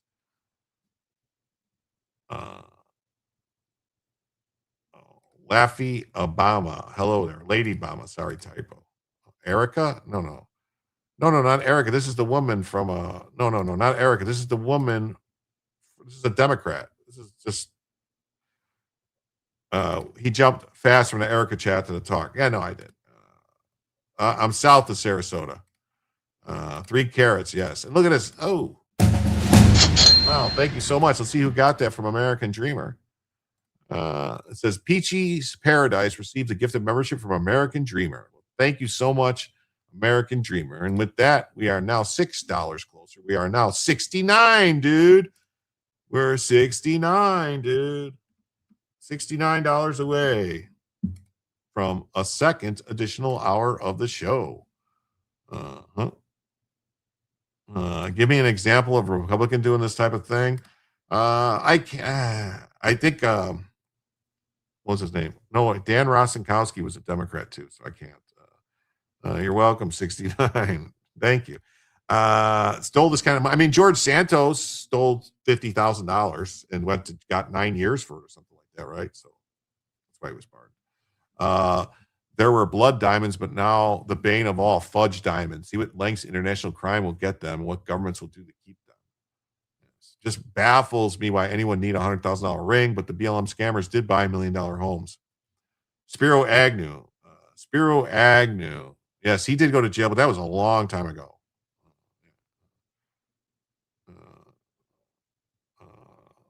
Fitzy McFitzy for $2 comes 67. Thank you. 67. And this says 77 is better than 69 because you get 8 more. Okay. You know why 6 is afraid of 7? Because 7, 8, 9. Yes. We're now 67 away from a second additional hour. Don't forget about the corpse diamonds. Yes. Jim, sounds like monkeys trying to F a football tonight. What the heck? Seriously? Does it really? Is it that bad? Holy crap. Now I got to rethink everything. I thought it was a good show. Thank you for the condolences. All. It doesn't hurt as bad as it once did. Doing fine. Didn't think it was possible, but here I am. The kids say 6, 7 now. Oh yeah, all 6s and 7s. That's South Park. 6, 7. I didn't like this latest. I'm going to tell you right now. I'm a huge South Park fan. I have all the seasons. I'm not a big fan of this season. I'm very upset. I think they're showing their hand. The Stone and Parker are showing their hand. They did not make a single episode at all about Biden his 4 years. Nothing. And then this whole thing, this attack on Trump. There are connections between the lawyer that is Hunter Biden's lawyer is their lawyer and their best friend, like connected, like a guy who's like part of their show running team is Hunter Biden. There's a connection there. That's all I'll say. You were supposed to say that like a 70s pulp action star or porn act. Maybe, I don't know. Give me an example of a white Republican doing this. Okay. Spiro Agnew was white, I think. Or was he Italian? Ba-dum-bum. If I had an extra $100K lying around, the last thing I would buy is a ring. I know there's a bunch of watches I would love to buy. 6 is afraid of 7 because 7's a registered 6 offender. Okay. All right. There you go. That's a good one. Thank you, Fitzy. You sound fine to me now that I got my sound back. You sound fine. No, you're just all over the place. I mean, I'm trying to get as much stuff in as possible. I missed 3 days. So I'm trying to ram a bunch of stuff in. So I'm jumping around a little bit. I'm sorry. I thought I had a plan. I thought I would have been into the whole white section of the show already. And we ain't there yet. So I'm getting worried. Well, they are down Crenshaw. Okay. 40 freedoms. I lost my husband too. Things take time. Glad you're fine. Yes. Hello, sunshine. Biden was a well of humor. Yeah. And there was Dan Crenshaw stock picks. Fight me, Dan. Yeah. South Park Raiders have tentacles that smell like Jesuits. Okay, I agree. I'd pay off my home and do some work if I had that kind of money. Marion Barry, he was white and a rep, right? Oh yeah. No, he was a mayor of Washington, D.C. They're trust fund kids from Evergreen. What do you expect? Evergreen is the same as Boulder. What's up, Choosy? A white section? Let's show, white section when we get into the illegal alien crime and the reporting of crime stats where they show all these white people committing all the crimes, which I don't understand why they're saying they're only deporting brown people when all the paperwork, it says they're white. You guys hear Bella? Insider trading isn't defrauding the government. Apples and pineapples, really. Movie trailer voice, man. Get your mind out of the gutter. You're blocking my Periscope. Okay. Sorry about that. My dear friend in Pennsylvania lost her husband Christmas morning. It's been hard to wrap our heads around. Loss and grieving are highly individual. No one grieves the same. You should make shorts with white or not. Ooh, I think those would. The problem with shorts is you got to be really careful because it's such a short time period that you can get hit. I've gotten demonetized on shorts that came from videos that were perfectly fine. We'll make her a CEO and buy some sparklers. Apparently that helps. Oh, my brain isn't functioning properly tonight. No problem. So on Tuesday afternoon, she was scheduled to make her appearance, but while much of the criminal case focuses on the money she allegedly funneled to her campaign, the indictment also highlights a more personal extravagance in a $109,000 gem, to be exact. What? That's not fair? What's not fair? I'm sorry, what's not fair? Oh, about the demonetizing the shorts? Yeah, it's not, but it's happened. Marion Barry was the crack-smoking, hoe-paying Democrat mayor of D.C. We got another gifted membership from American Dreamer. Thank you. With that, we are now $61 away from the second additional hour of the show. And And let's see who got that from America. It says Fitzy McFitzy received a gifted membership from American Dreamer. Thank you so much. Welcome to the Rash. I'm something now. That's right. Now you can, Fitzy, you can play with all the wonderful emojis that I have in store for you. Jim, chill on the chats for a second. Get to the news, brother. I'm trying, but I always try to talk to the chat, though. Her official portrait in the U.S. House of Representatives. So it says right here, according to the indictment, she used the federal disaster money to purchase more than $100,000, 3.14 carat fancy vivid yellow diamond. So 3.14 carat. So that diamond is actually pi. It's a pi diamond. 3.1414242414 5 6 8 9 3 2 4 7 8 9 5 4 3 6 8. I could keep going. From a jewelry store headquartered in New York City. New York City! She allegedly used a $109,000 cashier's check to buy the ring on September 1st, 2021. She should have bought it on September 11th if she really wanted to make a statement. Her official portrait on the U.S. House of Representatives sites, among other places, shows her sporting the flashy yellow diamond ring. Uh-oh. Pie? Call EVS. That's right. He would eat that ring because it's the diamond is pie. It's a pie diamond. The ring bears an uncanny resemblance to two styles sold by luxurious jeweler Tiffany & Company.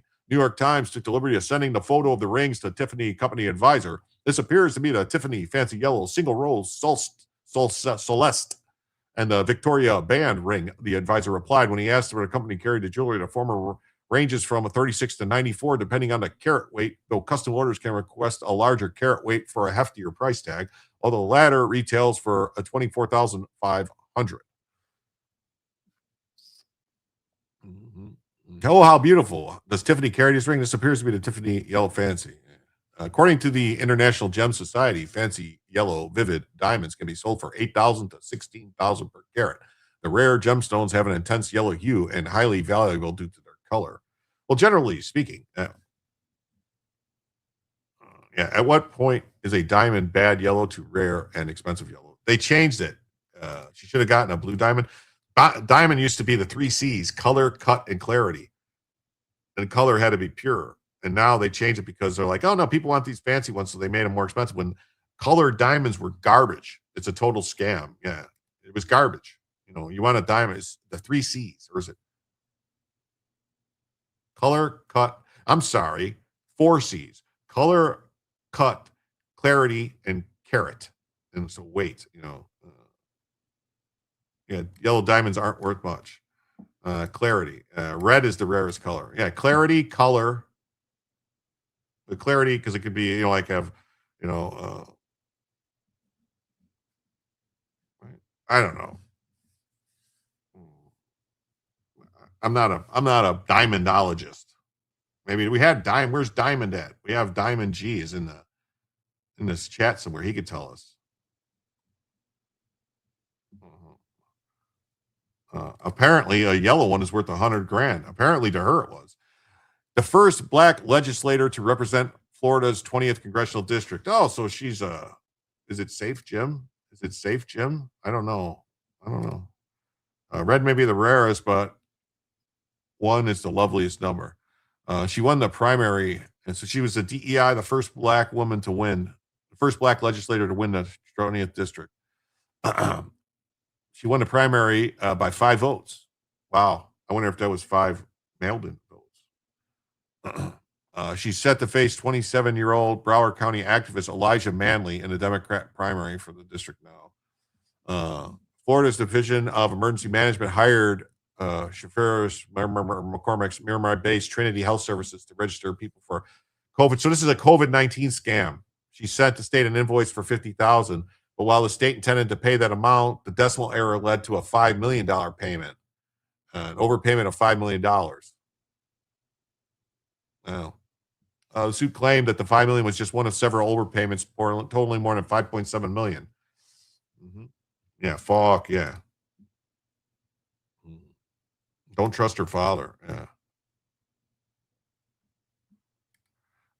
I'd rather a natural Herkimer diamond. Okay. Yeah. That's a heck of a decimal error. Yeah, it really is. But they're actually, if they're supposed, they sign contracts and all that stuff, and if that's something like that happens, they're supposed to notify them and give them the money back. They're not supposed to, when you're doing business with the government, you're not. That's like if your bank accidentally puts an extra $1 million in your bank account, you can't just spend it. You can't. At least Sank caught the blown joke. Okay, I missed it.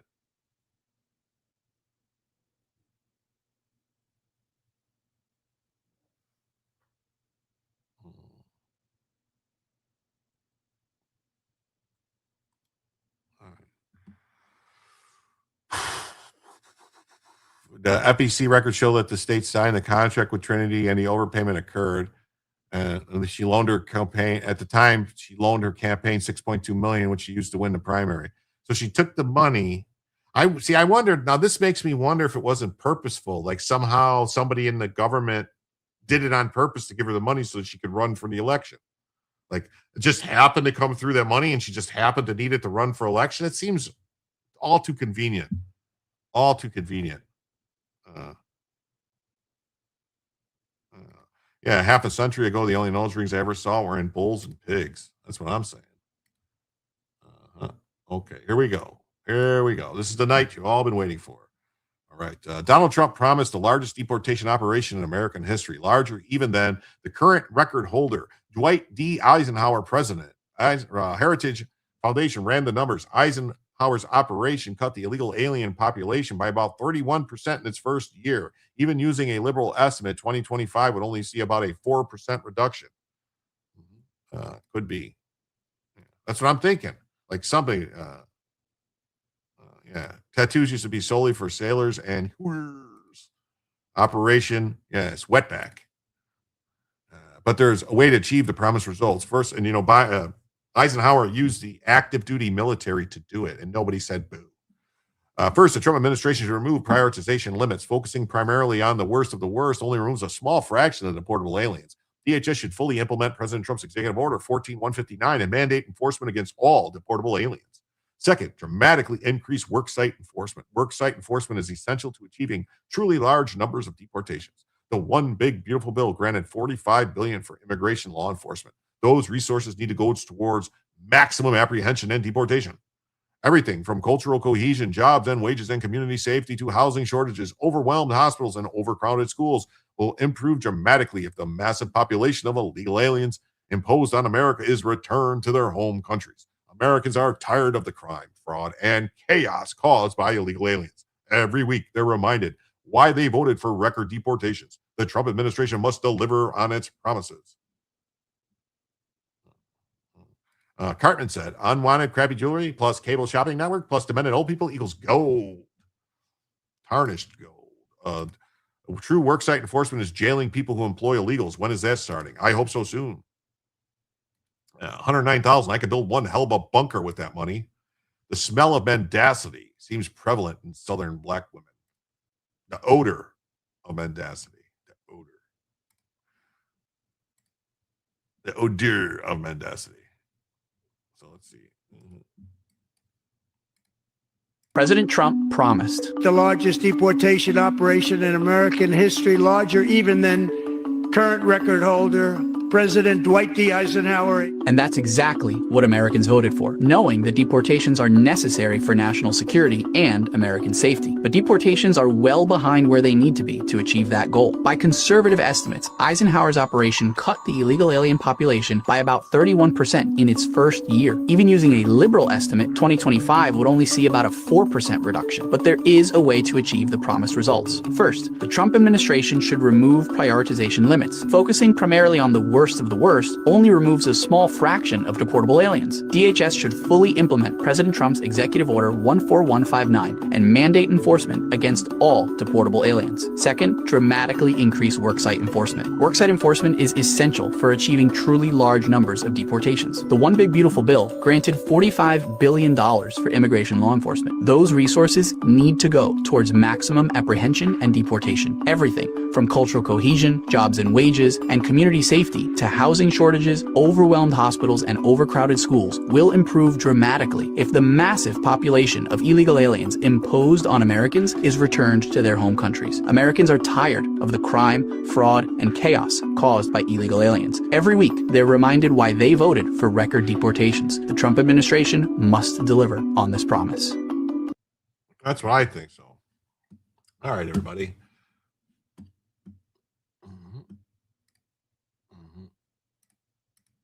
A Muslim immigrant from the Middle East named Ahmed Ashlami was operating a deli in Buffalo, New York. He's been caught exchanging people's EBT cards for cash. At his trial, his wife in a burqa gives us the middle finger and the camera says, F you guys, F America. Investigators say he would exchange monies with individuals using their EBT cards. A lot of illegal activity has been going on at the store. It's been a major problem. Yeah, diversity is our strength, right? You happy now? For Mr. Shami? All of you guys. America, it. Strong words from the wife of this Lovejoy Corner Deli owner as she left his court arraignment today with their daughter throwing up the bird to cameras.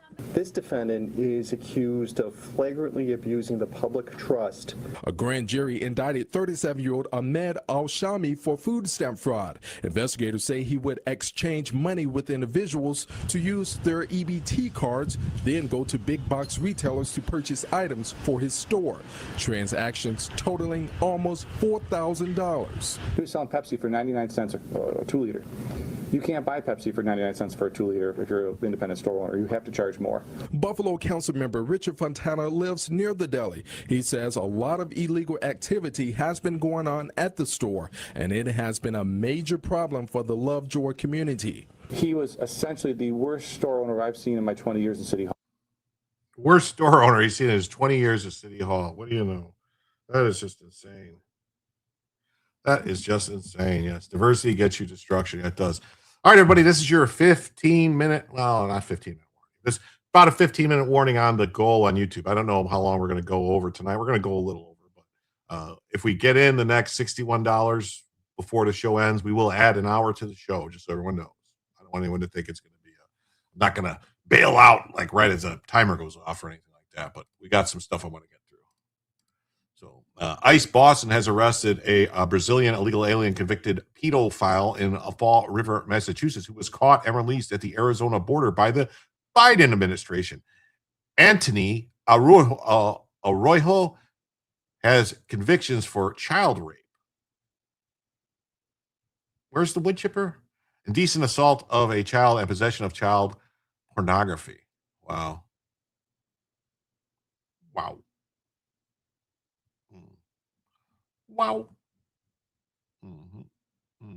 There are a few crimes more disturbing than the rape of a child, and no person is more disturbing than one would prey upon the most innocent members of our community.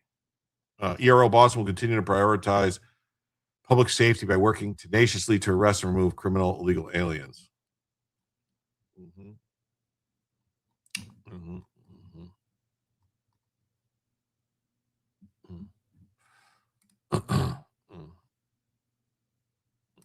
We got this. ICE agents opened fire on an illegal alien who tried to run them over. Spokesperson tells Border Hawk News that ICE officers were conducting a targeted operation in Glen Burnie, Maryland, and identified a driver of a van as Tiago Alexandre Salsa Martins, an illegal alien from Portugal, and another illegal alien from El Salvador, Salomon Antonio Serrano Esquivel, riding in the passenger seat. Martins attempted to run over the officers with his van after prompts to turn off the engine, which led officers to fire their service weapons.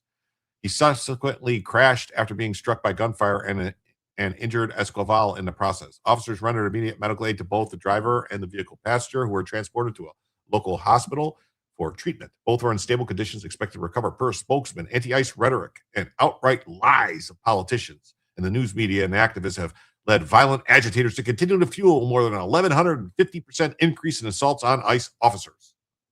Yes.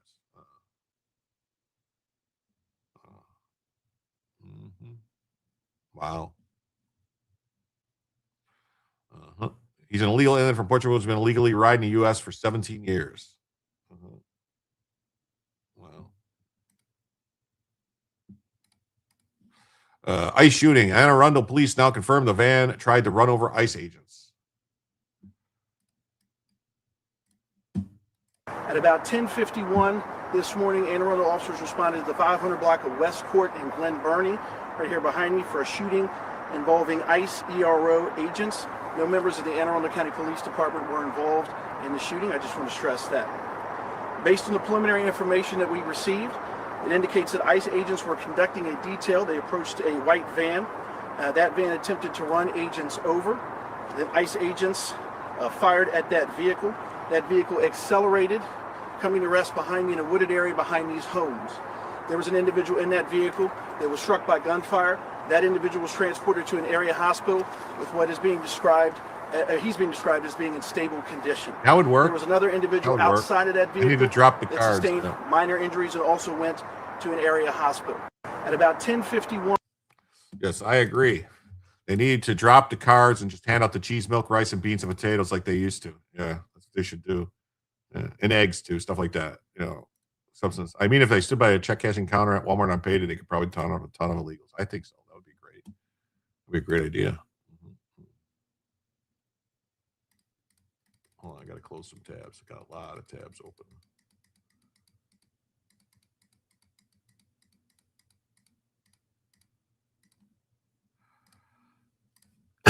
Sorry. Man. Legal alien arrested for beating two men with a metal pipe, killing one of them at an apartment complex in Charlotte, North Carolina, is now charged with first-degree murder.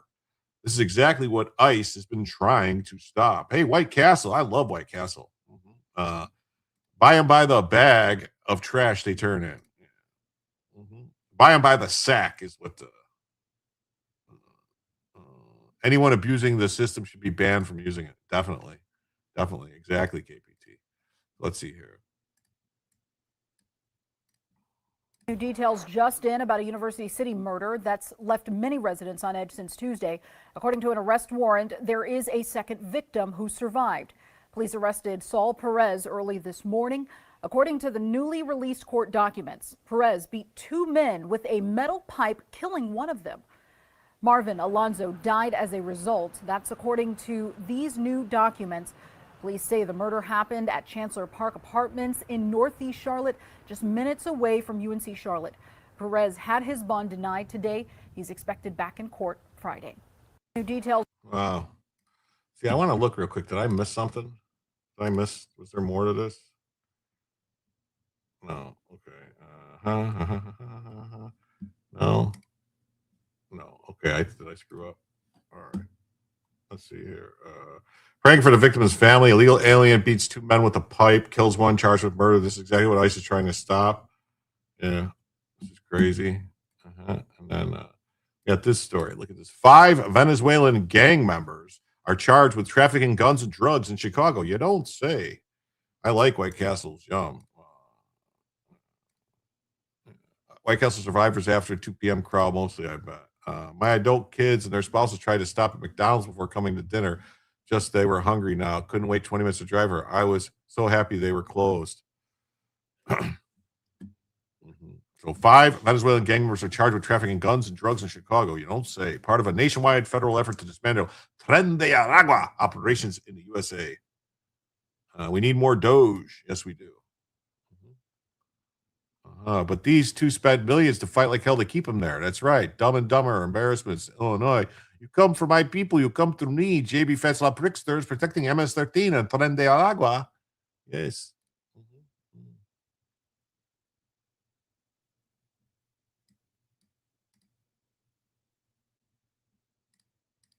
There's the story. Feds charged 5 Venezuelan gang members for trafficking guns and drugs in Chicago.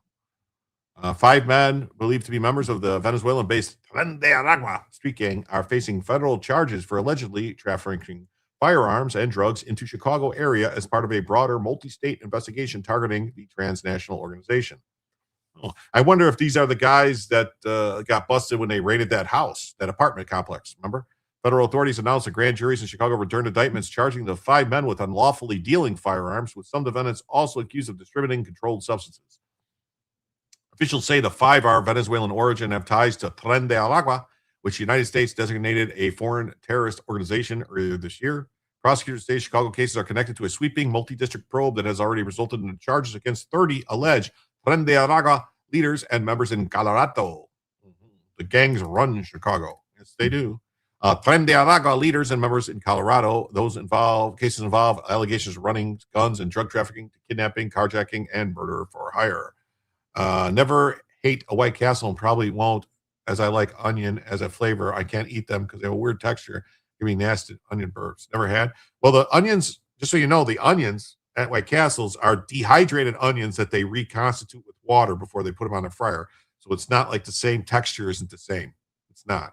They're like freeze-dried onions that they reconstitute, or dehydrated onions, one of the two. Not sure exactly what you would call it.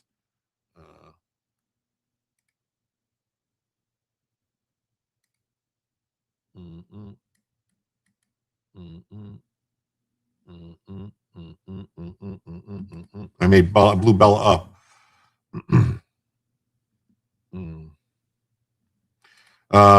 My son and his girlfriend live in Chicago. They think it's all good there, and Trump is effing it all up. According to the newly unsealed records, Luis Salas Farrar, 29, of Chicago, is accused of selling 3 handguns in the city in May. Well, he's not of Chicago, isn't he? And separate indictments, Jose Vargas Ron, also of Chicago. They're not really of Chicago. Selling a handgun in May. Both men have pleaded not guilty and have been detained in federal custody. You need to put White Castle's burgers in the freezer immediately. They microwave well because, again, they are steamed. Yes. But those little holes in the burger, though, that's to let the steam through and to cook them faster. How did I raise such an intelligent son and have him be so blind? It's what they're hearing and what they're seeing, and people around them are telling him. They're not seeing. He's watching the local news in Chicago more than likely. KPT. That's probably what it is. You should tell him to tune in to Jim Tells You. Jim will tell him the news. Waffle burger. That's good. Family, friends, sister lives there and got the crap beat out of her, and they still vote Democrat. It's unbelievable how stupid they are. Forging Freedom comes in with a 50. Oh, my God. Just let's keep it going, folks. Wow. With that, we are now just $11 away, folks. Just $11 away from a second additional hour. What do you know? What do you say? Wow. Oh, wow. And then J-Rock comes in with a $5, says, yeah. Base Jim, thank you so much. So right now, folks, that puts us at just $6 away. Just $6 away from a second additional hour of the show. Wow. So thank you all so much, J-Rock. Thank you so much, Forging Freedom TV. Thank you. And thank you, J-Rock. So generous. Wow. Thank you so much. Definitely. And then Richard Parker comes in to says, let's make it even 5. So now we are just 5 away, folks. Just 5 away from the second additional hour of the show. And then Doc comes in with 2 and says, let's make it rain. Thank you, Doc. And then American Dreamer. Hold on. Oh, wow. Okay.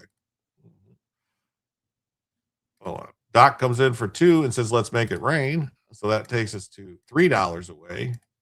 And then, wow. And then American Dreamer comes in for 6 and says, I appreciate your time. Tactical assessment. Red Chinese victory.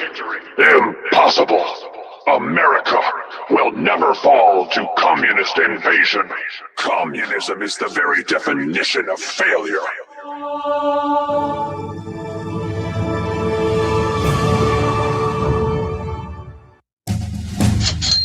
Wow, with that $6, we got our additional hour. So that puts us now at 97 away from a third additional hour of the show.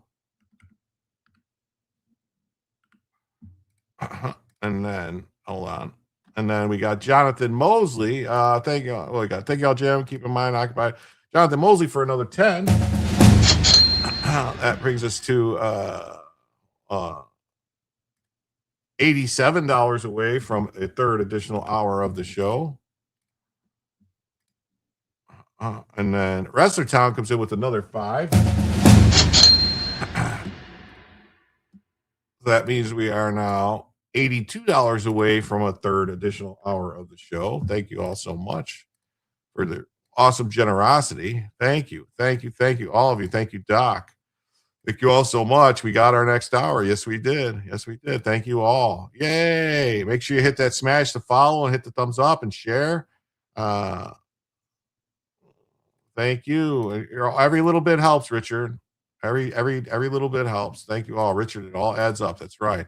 All right. So let me go here and let me fix this and do this. Goal ended. So we're going to start another goal. 20 super chats for 1 hour. Okay. Paste. Do this. That's a third. And what is it? We are currently $82 away from a third additional hour of the show. Start to go. And we're off. All right. And there we go.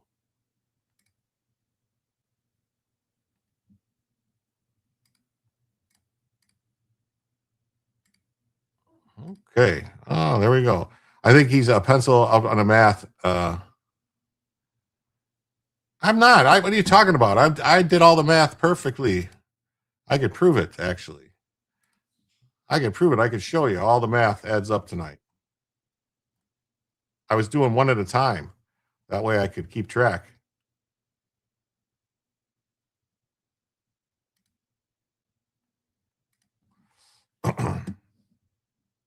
The next hour will be on Steely Dan. Asia? Mm-hmm. I love this show. It's a really good show. I love this show. Fitzy will get this one. And I love this show. It's a really good show. Jim's big buck computer does all the math. It's not all it's cracked up to be. I hate to tell you. So they say he bought a Taurus PT111 G2 9mm handgun. In a separate case, they charged this guy. They were all living in Chicago with trafficking firearms. Just kidding means just kidding, Jim. I know. Gaucho. Mystic Mist. Mm-hmm. The indictment alleged the trio sold 3 semi-automatic rifles, a shotgun, and a handgun. They also alleged that they sold 2 semi-automatic rifles and 3 semi-automatic handguns in May. The indictments were announced by Andrew Boutros, U.S. Attorney for the Northern District of Illinois. Our federal gun laws do not exempt foreign nationals or anyone else from being held accountable for illegally trafficking in firearms. Well, actually, our federal gun laws say that illegal aliens are not allowed to even touch a gun at all. Federal officials placed the Chicago indictments within the context of a much larger national and international crackdown on Tren de Aragua. In August, the U.S. Attorney's Office for the District of Colorado announced 2 federal indictments charging 30 individuals, including the alleged leaders and members of the gang, with offenses that include drug trafficking, firearm violations, and murder for hire.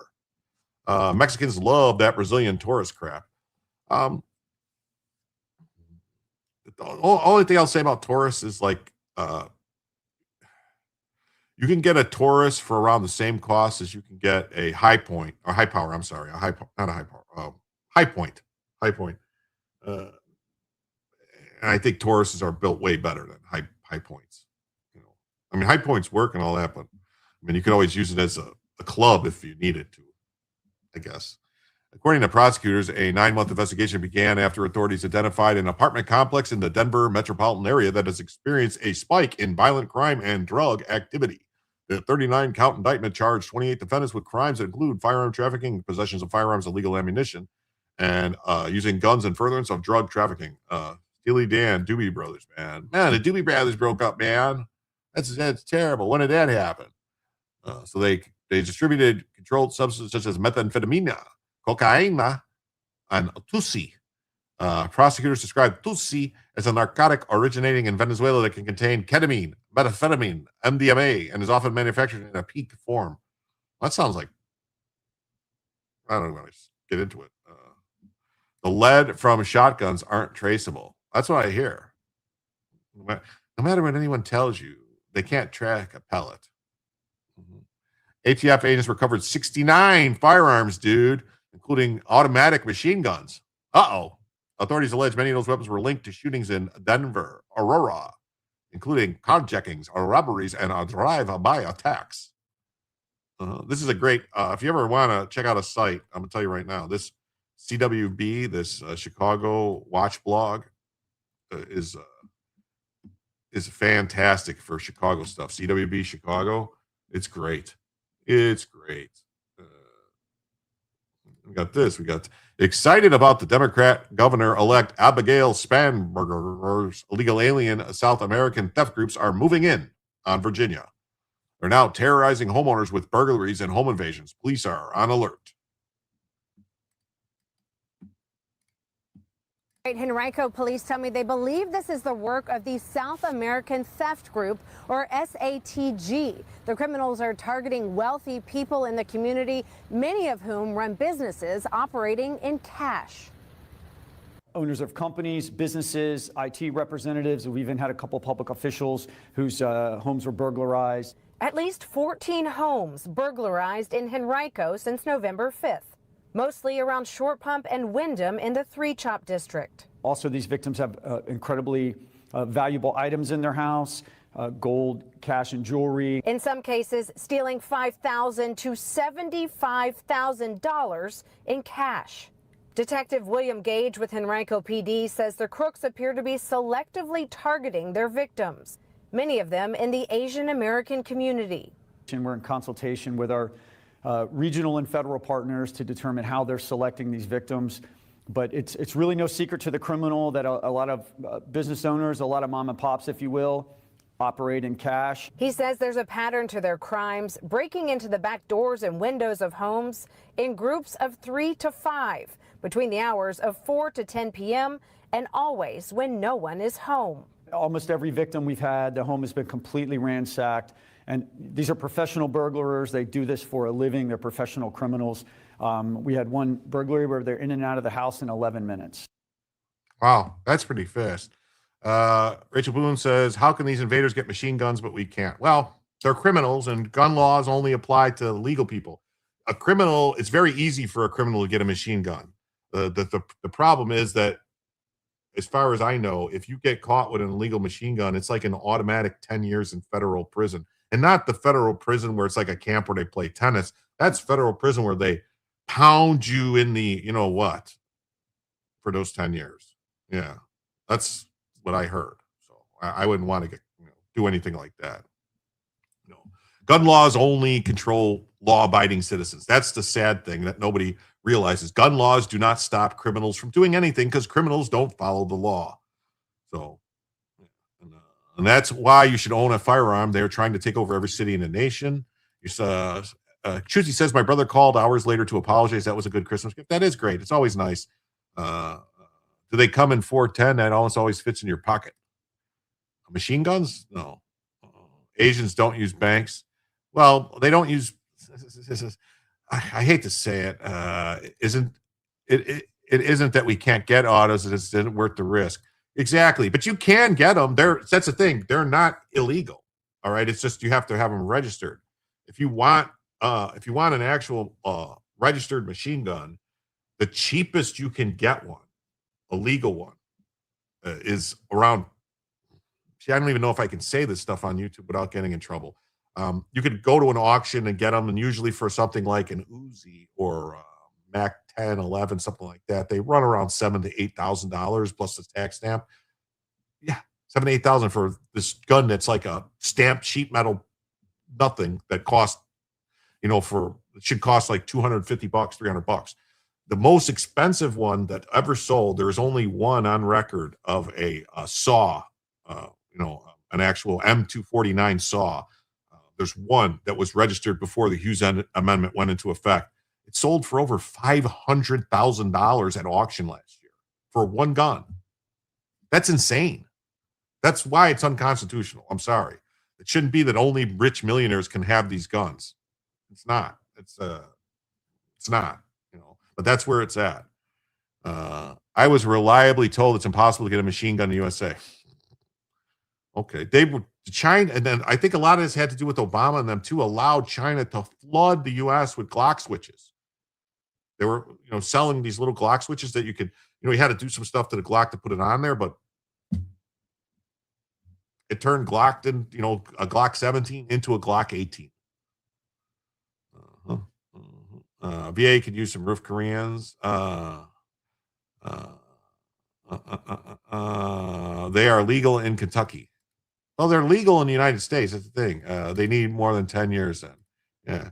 Home Alone 2 is the best. I laughed my ass off when I watched that. Buried Gold.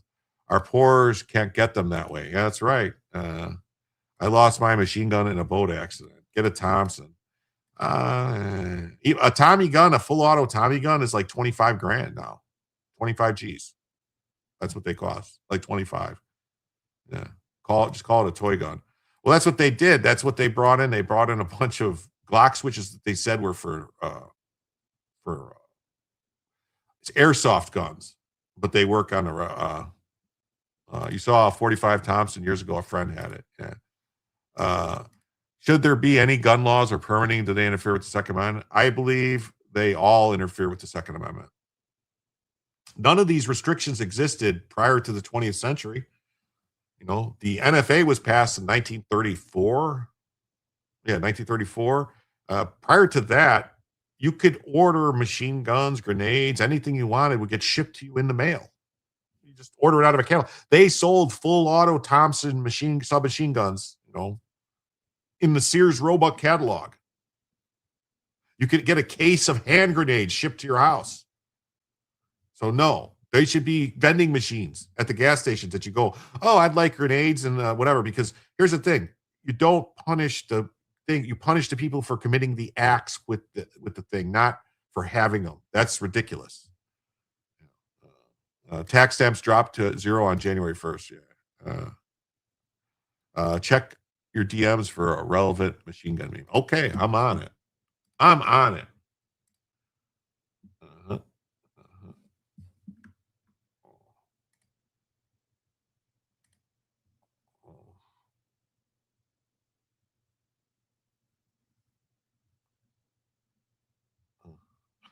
Oh, okay.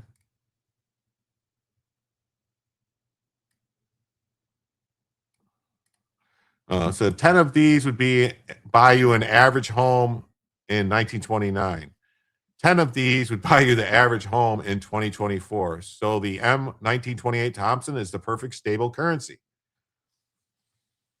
Bowling ball launcher. Yeah, I mean,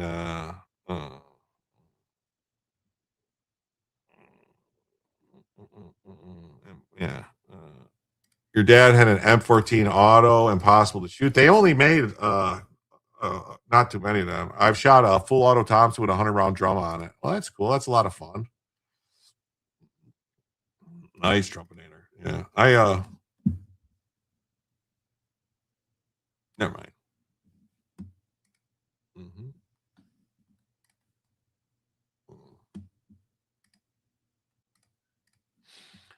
Richland County, South Carolina, earlier this month, Eleazar de la Valle Yaramomo was arrested for voluntary manslaughter and possession of a weapon during a violent crime in connection with the death of a woman. He has an immigration detainer hold. Investigators believe de Valle Geronimo, is that his name for it? DeVale Geronimo? Was saying that wrong? Geronimo.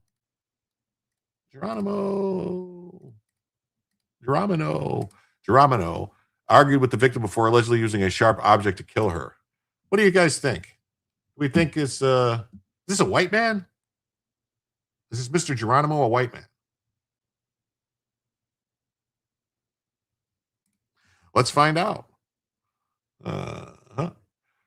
According to police chief, 42-year-old Eleazar Del Valle Geronimo was housed at the Glen Detention Center as charged with voluntary manslaughter. Oh, what do you know? Joe, if you're here, this says male Hispanic.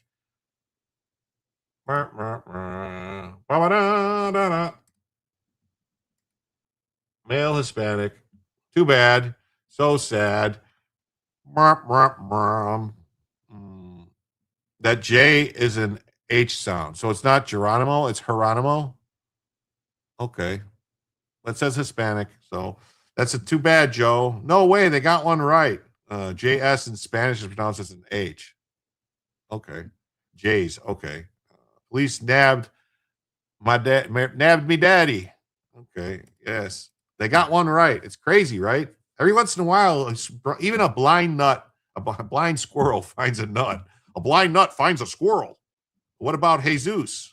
Yeah, what about Jesus? No, it's Jesus, man, not Jesus. Geronimo? Yeah. So media coverage. Here we go. We got some media coverage of it. Here we go. Man arrested for manslaughter and death of a woman is now on immigration detainer hold. I always like when they have the media coverage.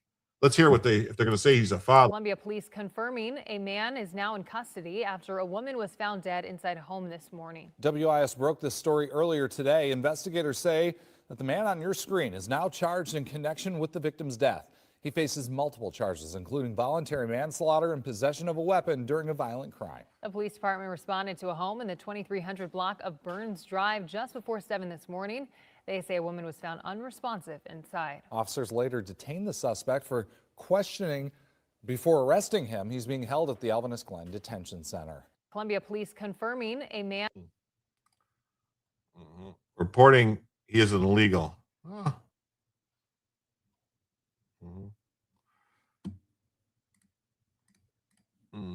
Brown County, Wisconsin. These two accused criminals highlighted by Libs of TikTok are linked. Court documents list the same address and DA case number for Ubaldo Santiago Ortiz, Lourdes Hernandez. The charges are more extensive than initially reported. Santiago Ortiz is charged with child sexual exploitation. He's whiter than Jim.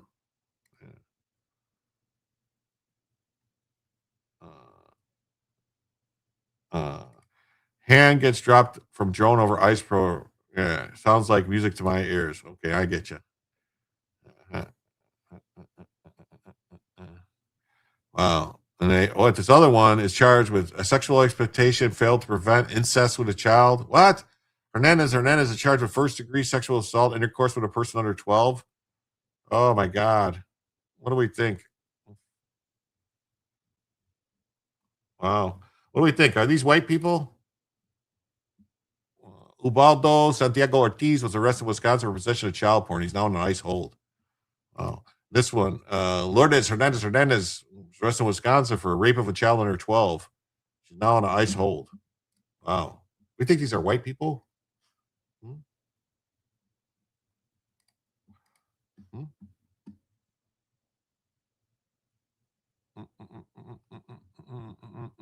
Medium brown complexion. Oh, they don't have race on here. Oh man.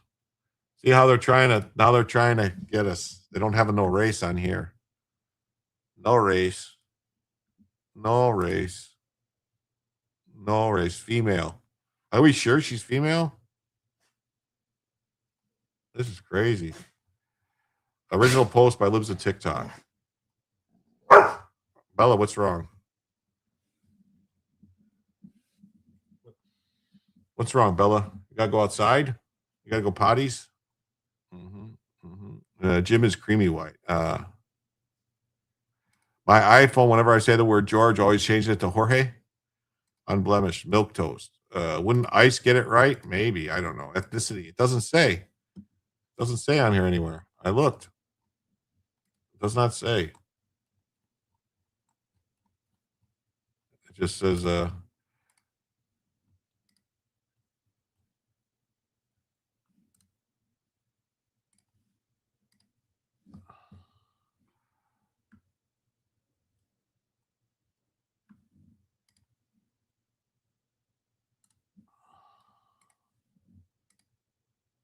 see? It doesn't say on here. It just says, all right, male, Bella made a noise. I think something is amiss. I think, well, there's people. I have guests over, so it could be her telling me that something is awry. I don't know. Or she could have to go out. I might have to let her out. No, wrong thing here. Hold on. I have to do this. Let me fix that. I'm gonna do this. She might have to go out. We'll have to see. So I don't see anything on here. Main section booking. I don't see anything on here. So they're tricking us again. They're being very tricksy with us. So we got uh-oh. Let me look. Yeah, remember George Zimmerman was a white Hispanic. You gotta go outside, Bella. You got to go outside, Bella. All right. Bring your guests on the show. No. Let me Behar County, Texas. Behar. It's not Bexar, it's Behar, right? Or is it Bexar? Behar. Mexico, Behar. Illegal alien with lengthy criminal history killed in a shootout, injured 2 deputies. Okay, Bella, give me a second. Give me a second there, Bella. Give me a second there, Bella. I'll get you all squared away.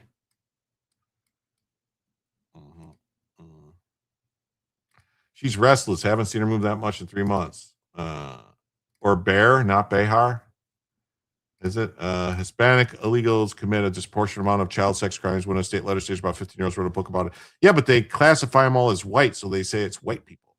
So they counted a Costa Rican national after they responded to a call from a woman that her ex-boyfriend forced his way into their home. A single shot was fired by the suspect, struck deputy in the hand, and then hit deputy in the hip. San Antonio is right down the road. They pronounce it Bear. Okay. Do I do voices? I bet you have some great impressions. No, I'm not really. I'm not really good at voices. Really, I'm really not.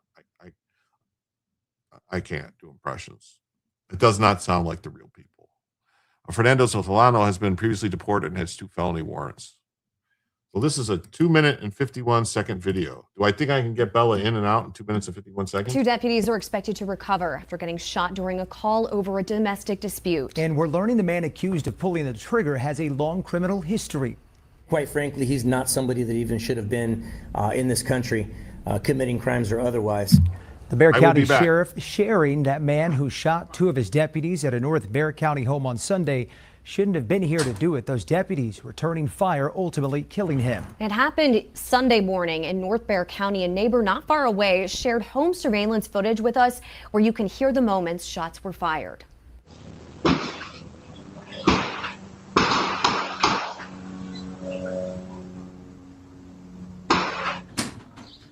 News 4 San Antonio's Taylor Warmby joins us live from where it happened. Taylor?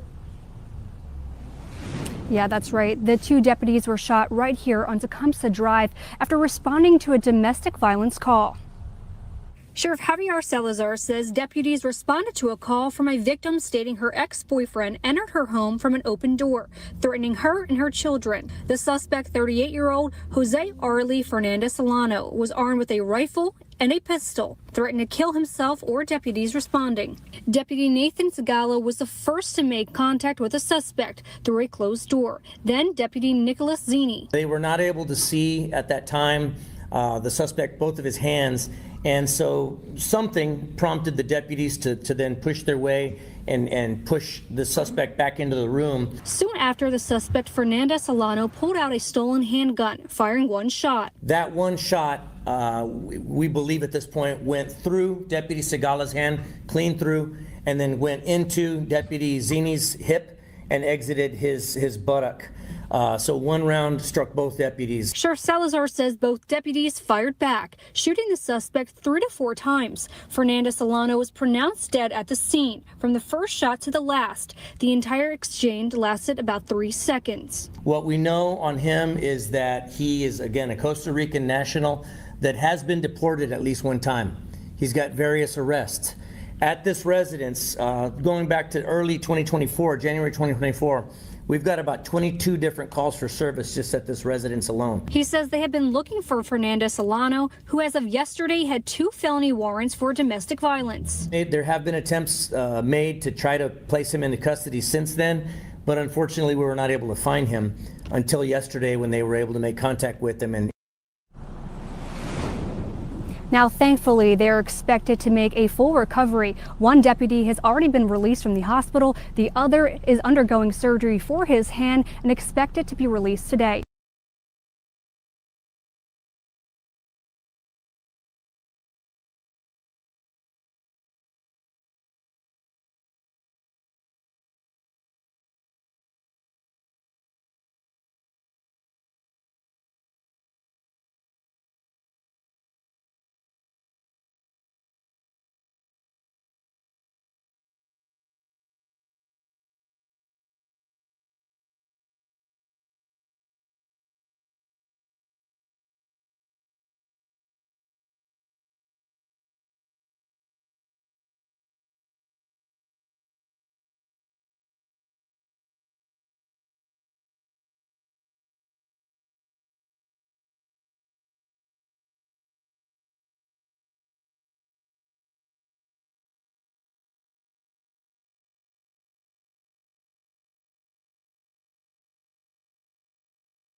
Uh-oh. I'm muted. Holy crap. That's bad. Yes, I was muted. I'm muted. So, yes. So I said Bella is still outside. I did not have to take her. One of my guests took her out for me. So I was able to get a person to do it. Did I go deaf? No, I had it. I coughed and I hit haha, that worked. Yeah, I coughed and hey, Dr. Meganauts, what's up, man? Muted and the chat bar is covering your mouth. Oh, that's cool. Moment of silence for the dearly departed, I guess. Jim is boomerang on mute. Yeah, 5 minutes on the meter, please. Don't worry.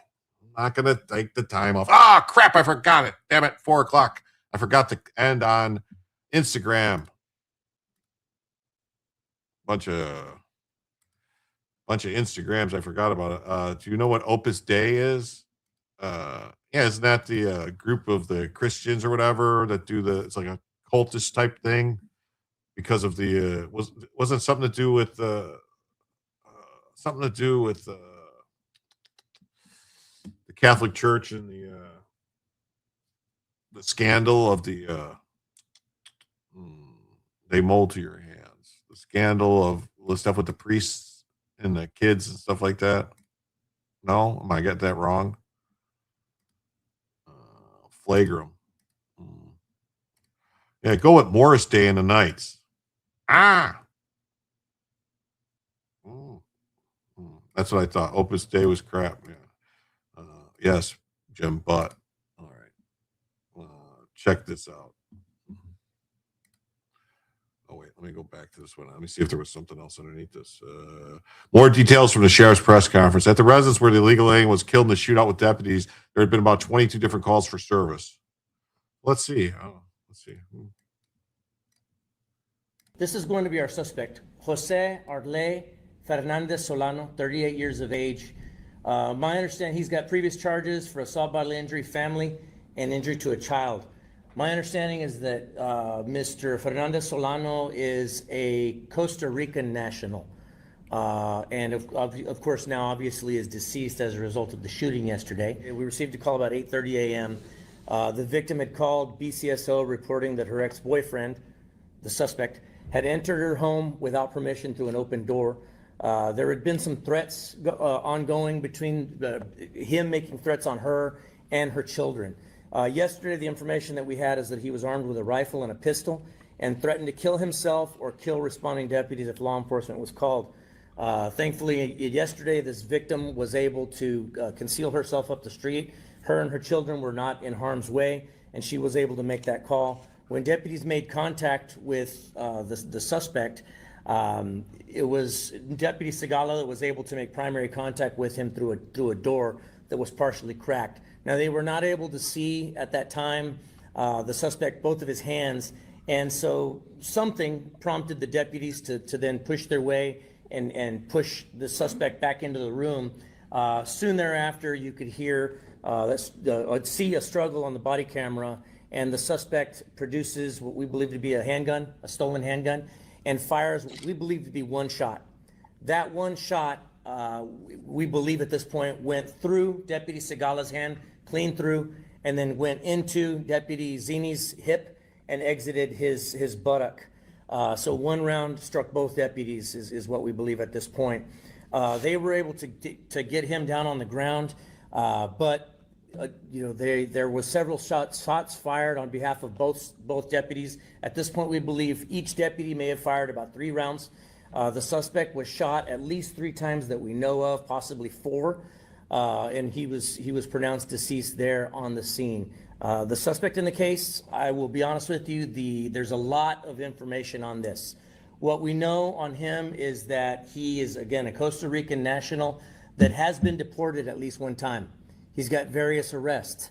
At this residence, going back to early 2024, January 2024, we've got about 22 different calls for service just at this residence alone. He's been arrested numerous times for domestic violence related type charges. And unfortunately, some of those cases have been dismissed. The latest case, so as of yesterday, he did have 2 felony warrants in association with the latest case that happened in October. There was a domestic violence related type case that happened in October, and he had 2 active warrants for that. There have been attempts made to try to place him into custody since then, but unfortunately we were not able to find him until yesterday when they were able to make contact with him, and we know how that situation. Wow, that's how that situation goes. That's how that situation goes. Gunn says, twat, I can't hear you. I have an air infection. Never mind, I will finger it out later. The nights, well, it's the time. I was thinking of Otis Day and the Nights. I was thinking of Animal House. A little bit softer now, a little bit louder now, a little bit louder now. That's what I was thinking of. I don't know. Doris Day and the Daisies. Yes. Wasn't there a banking scandal with the Vatican? Yes, it was the plot to Godfather 3. When you have time. Yes. White as F. Yes, definitely. One of my cop friends told me that about 5% of the people do 90% of the crimes. Yes, less than that, really. I mean, that's why crime does these huge spikes and then drops, is because once they actually get the couple hundred people, like even in like Chicago, New York, it's only a couple hundred people doing all these shootings. Like you'll have one person run around doing shootings every night until they get caught. I mean, that's just the way it is. And then once those people get off the street, that crime goes away. So yeah, that's what happens. Well, that guy can deal with Jesus now. See what I did there? Oh, a hypnotist, or a hypnotist. Yeah, sounds like Freedom TV. Sounds about right. Yeah. Pull a gun out of thin air. Biden sent millions to over 200 shell companies with the acronym RBI in the names. Yeah, Nick Fuentes' dad works for an RBI. Wow, that would be funny. I traced the RBI companies, all closed. Wow. Why was his hand on the other officer's hip? I don't know. Maybe they were dancing. They were dancing away. Bump, ba-dum, bump, bump, bump, bump. Even Comer's brother got a payment. Wow, that's crazy. Yes, I was thinking about Animal House and Otis. Yes. Erica Kirk is connected to Opus Dei. Wow.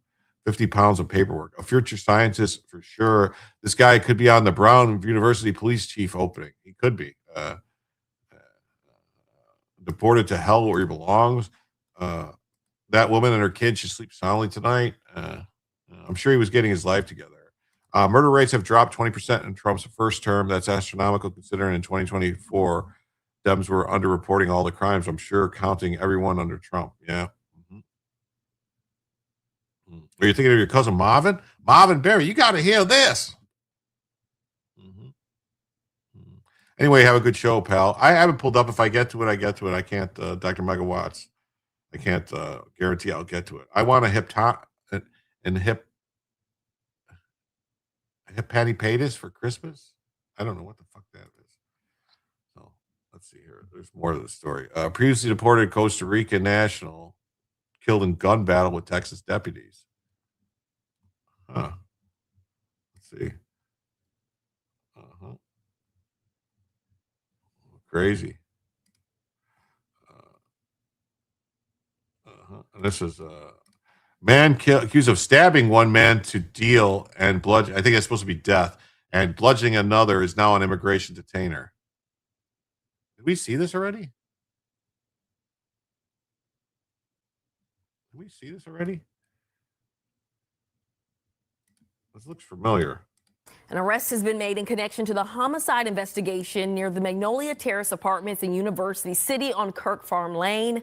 24-year-old Saul Perez was arrested yesterday around 6:20 p.m.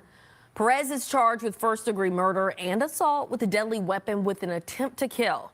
Alex He's is named accused to of me killing too. Marvin Alonzo and attempting to kill another man. Mugshot overexposed. An arrest has been made in connection to the Yeah, definitely. Someone wants a hip hopopotamus for Christmas. I almost got stabbed in the tenderloin in 91. Ooh, that would hurt. The tenderloin's a tender spot. Mecklenburg County, South Carolina. Sal Lopez Perez was arrested for murder. He's also charged with attempted murder. What do we think? What do we think it's going to say? We think we got another one that's going to be this guy. I think this guy's going to say Hispanic H. Man, it's 2 for 2. 2 for 2 tonight. Hispanic male, 5'7", 140. Wow, they're not screwing around tonight. They're not screwing around tonight. Ooh, look at this. Lee County, Florida. Wow. Lee County, Florida. Ever Alfredo Matias Burgos has been arrested for DUI manslaughter and is accused of hitting a couple walking their dog on Saturday, killing the husband and the dog. Matias Burgos has an immigration detainer hold. Brandon Klosterman died after being hit by Matias Burgos' SUV on Saturday night. Brandon's wife, Dama Klosterman.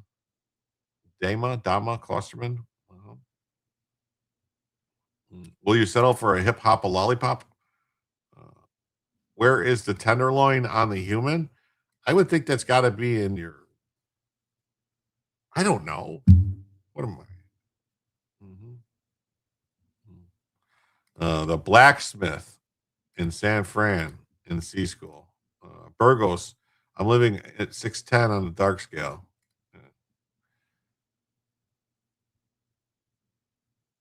Lee County Sheriff's Office. Wow, he's all cut up from. Look, he's all scraped up. I wonder why he's all scraped up like that. Wow.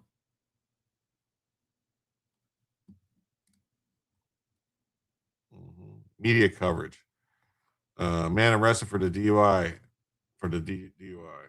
Let's see. My son was just an awesome guy. He was the love of my life. Steve Klosterman is remembering his son Brandon, who was hit and killed Saturday night in Bonita Springs. Klosterman says his son was the kind of man who visited his mother at the nursing home every single day, and he would take her for walks in her wheelchair. His stepmother Mary says that he would spend time with the other residents who all knew him by name. The ladies at the nursing home said that he came almost every day just to visit a little. When I went over there, they were crying. Brandon ran his own painting and contracting business. He'd start each morning by chopping up fresh fruit and vegetables for his pet bird, Teddy. I mean, that's the kind of guy he is. He took his time to do what he did, and he got things done. He and his wife Dama had just rebuilt their lives after losing everything in Hurricane Ian. They moved 23 times before finally settling into their new home. They were so happy. When that was done, they were going to start trying to have babies. But Saturday night, the couple went out for date night, then came home to walk their dog, Kona. Florida Highway Patrol says 25-year-old Ever Alfredo Matias Burgos drove his SUV off the road and struck them on the sidewalk. Brandon and Kona died at the scene. Troopers arrested Burgos for DUI manslaughter. Now, Dama remains hospitalized with critical injuries. The family learned of Brandon's death not from the police, but from a neighbor phone call the next day. You have to think about everybody when you drink and drive. Now a family mourns a man who brought joy to everyone he met. They'll be missed. Wow. What's it say? Crazy leftist that was 77 years old shot a couple of cops in Wallace, Idaho earlier today at the police station. Both deputies are expected to pull through, but thank God, prayers for the deputies, but they sent the leftist to his maker. Richard says that the tenderloin would be below your six-pack, above your package. Oh, that's a little graphic. Wallace, Idaho is a small town, about only 850 people. Tenderloin in San Francisco, the Tenderloin District. Oh, I understand now. I was just messing with you, Snarf. I knew what you were talking about. Would you rather see the guy deported or would you rather see him in prison for 10 years? You're talking about the guy that ran the people over? See, I wish there was a way, because if you put him in, here's the problem, is you're going to put him in prison, and then when he gets out, there's going to be a different person in office that might let him stay. I'm thinking deported. Just deport him, Treasure Island, deported, and then, get him out of the country. If he comes back in, then he goes to jail for 10 years anyway. Plus the other thing. So I don't know. I mean, it'd be nice if we could send him to, if we had a place somewhere like, say, El Salvador that we could send him and they could hold him in jail for 10 years and then deport him from there. This guy says, executed. Robert Chalk, 88884 says, executed. Execute order 66.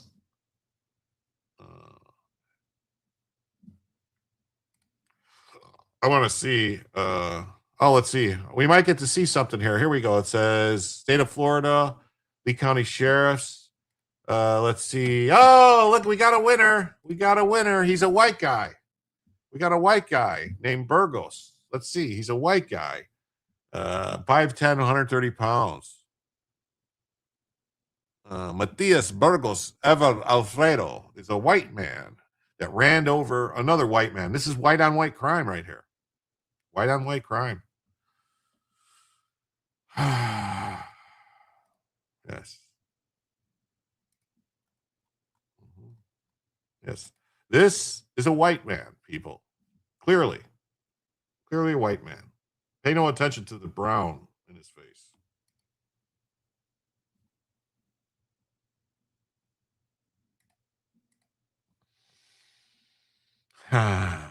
Florida, what are you doing, Florida?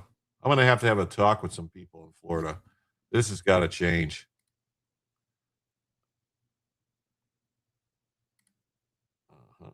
We got this. Journalists in Ohio discover more shocking Somalia immigrant fraud schemes. Burgos is white. That's tiny. 5'10", 130 pounds. I don't know. He looked kind of stocky. Is Bella coming back? I think so. I can go look for her if you give me a second. Better idea, take them fishing and bring chains. There's a lot of alligators in the swamps down here in Florida. Somalis in Ohio exposed for running EBT fraud rings by owning restaurants with attached grocery stores. They use welfare benefits to buy the ingredients in bulk and funneling the money into their cash-paying eateries while reporting losses for tax write-offs. He shows how the Muslims with multiple wives can have them all claim benefits. The dog is getting treats from the guests, probably. I'll go fetch her in a second. Let's see here. Oh yeah, the Somalians have it figured out in Columbus. I went to the Walmart on Georgesville to see if I could see people filling their carts or just kind of see what I could see. It's not the way they do it. They've got it figured out way better than that. Every single Somali restaurant has a grocery store right next door or within eyeshot of the restaurant. The specific one I went into today had it attached to the restaurant. And wow, what an adventure that was. Stay tuned for more on that. Anyways, the grocery store and the restaurant were the same building. So they don't have to go to a Walmart or a Sam's Club or a Costco necessarily. They can just order everything they need to their grocery store that's right next to or attached to the restaurant that they also own and never have to fill a single cart. And I guarantee you, if you looked at the records of those grocery stores, they lose tons of money every year, and it's probably used as a tax write-off because those groceries are being funneled into those restaurants, with a daycare center on the opposite side. And that's the common trend you'll see. There's restaurants, grocery stores, and daycare centers, and also home health care businesses. I can't forget the home health care businesses. Nakia was absolutely right. And the reason for the daycare centers I found out while I was at Walmart. 3/4 of the workers I saw working in Walmart, especially the cashiers, were Somali women. You got to figure if you have 2 or 3 wives that you don't have to claim, these women can go work at Walmart full time for $15 an hour and still qualify for food stamps as long as they have a couple kids, which you can guarantee you they at least have 2 kids. Hell, they average 7. Or same story as working as a home health care aide. They have most definitely figured out the system and how to take advantage of it.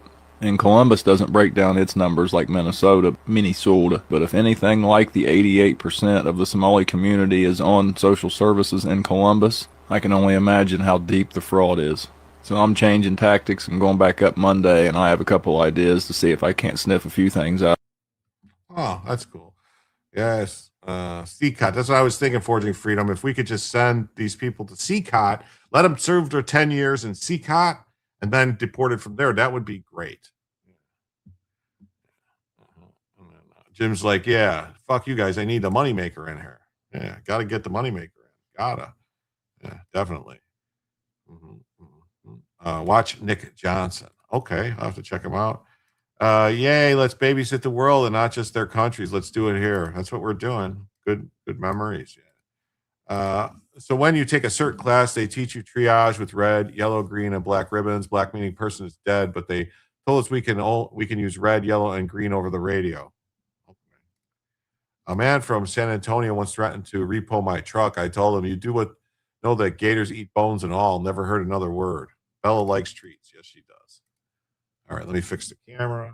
She's moved again. She was sitting up, so I had it focused in on her so everyone could see her. Stop licking your paws. Yes. She's paw licking.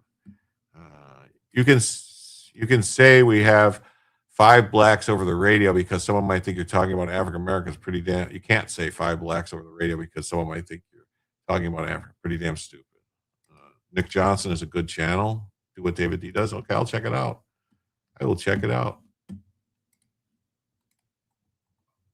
Somalis need to be deported, all of them. Somalis in Minnesota called the cops on independent journalist Nick Shirley after. Did I got this somewhere else? Hold on.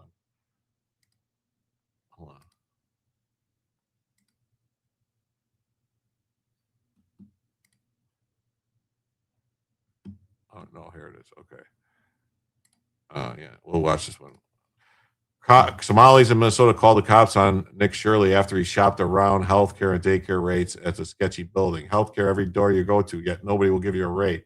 So instead of investigating suspicious activities, they just made sure Shirley left the building after he was accused of harassment. Minnesota is crooked. Let's see. Down information to give us a rate. However, when we left, we were then met with the police. We received a complaint that gentlemen matching your description were in this building harassing the individuals who stay here. Oh, we're checking out the rates for healthcare. Because there's 14 healthcare companies inside this building, so. Okay. Well, that's not what he said. He said there's 14 companies here, and he's trying to assume because they're Somali providers that everyone here is fraudulent. Okay. So he's here with some kind of like propaganda. No, we're just checking. No, this is a area that we're allowed to enforce trespassing ordinance. Is there any other reason that you guys are here? Well, we were checking rates. No, he's not. We were checking rates. We asked for rates. No, you're not. Okay. I'm gonna have, if you guys are all good, we're gonna step outside and we can continue this conversation. All right, let's leave. So, all right, we're getting escorted out right now. The police have arrived. We were checking out the rates, seeing what was happening inside this building. No one would really speak with us. We did go inside the one daycare center, and she actually did give us rates for childcare. Much respect to that lady. What's the problem, officer? Well, so again, we've been getting reports from multiple individuals that you guys were harassing individuals who work here. At the end of the day, this is private property, and it's one that people are allowed to ask you to leave, and it's also one the Minneapolis Police Department is allowed to enforce trespassing ordinance at this address. Yeah. So as we got escorted out of this building, the Somalis filmed us as we left, and we headed over to the next building that had 22 of the same home health care providers operating from inside. Wow. Fucking Minnesota cops, man. Nick is a Utah boy. I love Nick Shirley. Yeah, he's pretty good. Yeah. These fucking cops, man. They're brutal. They are. Sorry. Oh, man. Bumped my head on my own microphone. What am I doing?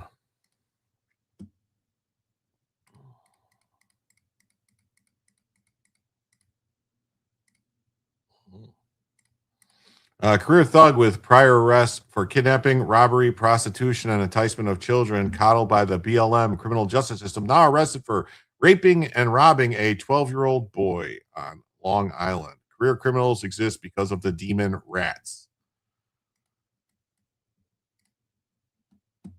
Piqua man is accused of raping a 12-year-old boy he met on a dating app. We want to warn you, the details of this case are disturbing, but we're bringing you this story to serve as a warning to parents. News 12's Kevin Vesey explains. This is the 34-year-old man who's accused of raping a 12-year-old boy. Prosecutors in Suffolk County say Marquise Utsi connected with the young victim on a dating app, went to the boy's house on December 6th, and raped him there while his parents were not home. Utsi then allegedly demanded money from the child. Piqua man is accused of raping a 12. Wow. Ooh, that's gross. They don't deserve an extra, rabid animals don't deserve an extra minute of oxygen. Judges allow them to walk and give them a hug a thug treatment. Yeah. What is this? We got the Muslim man now charged with hate crimes and held without bond following his arrest for trying to kill members of an LGBTQ plus running club in West Palm Beach, Florida. And they deserve the shit they wrote for. The question here is, why is a 12-year-old on a dating app looking for men? Yeah, I don't know. I don't have an answer for that. Islam is incompatible with the Western world. Let's see. Wow. A man accused of trying to hit members of an LGBTQ plus run club with an SUV is now charged with a hate crime. We first brought you this story when it happened last month. Witnesses say the suspect tried to hit the group multiple times in Howard Park in West Palm Beach. And according to the police report, the suspect was, quote, offended and enraged because he felt one of the runners was making sexual advances toward him. The suspect also told police that he was not regretful for his actions. He remains in the Palm Beach County Jail without bond. This morning, a man accused of trying to... That's some crazy stuff. That's some crazy stuff, man. Crazy stuff. Let me fix her camera here. She's very restless. She keeps moving around tonight. And making it so I have to work overtime on this camera angle here.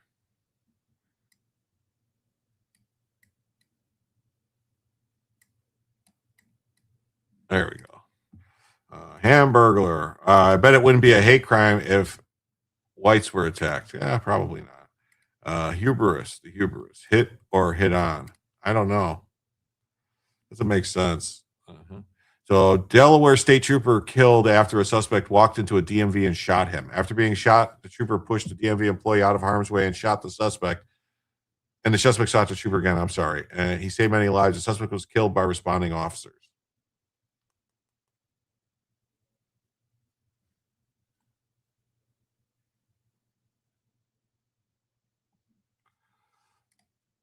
Around 2 p.m. Tuesday, police say a 44-year-old man entered the DMV on Hessler Boulevard in Minquadale as a customer.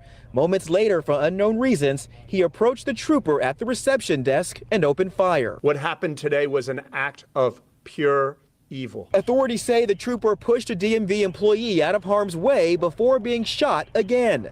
The suspect was then shot by a responding Newcastle County police officer. Both the suspect and the trooper later died at the hospital. Around 2 p.m. Tuesday, police say a 44-year-old... The reality of being a police officer is that you wake up every day not knowing if you'll come home because you took an oath to lay down your own life for complete strangers. Well, I mean, yeah. All right. I think I had that clip of Nick Shirley getting thrown out was supposed to be after this stuff, so I kind of played it out of order. I'm sorry. Journalists went to Minnesota to actually found locations of the Somali community that are set up to send remittances. Actually, I don't think this is Nick Shirley. Maybe it's the next one. Somali immigrants. They found locations in the Somali community that are set up to send remittances back to Somalia. So smelly immigrants send money from taxpayers with fraud, then steal money from taxpayers with fraud, then use these businesses to send the money back to Smelia to buy properties.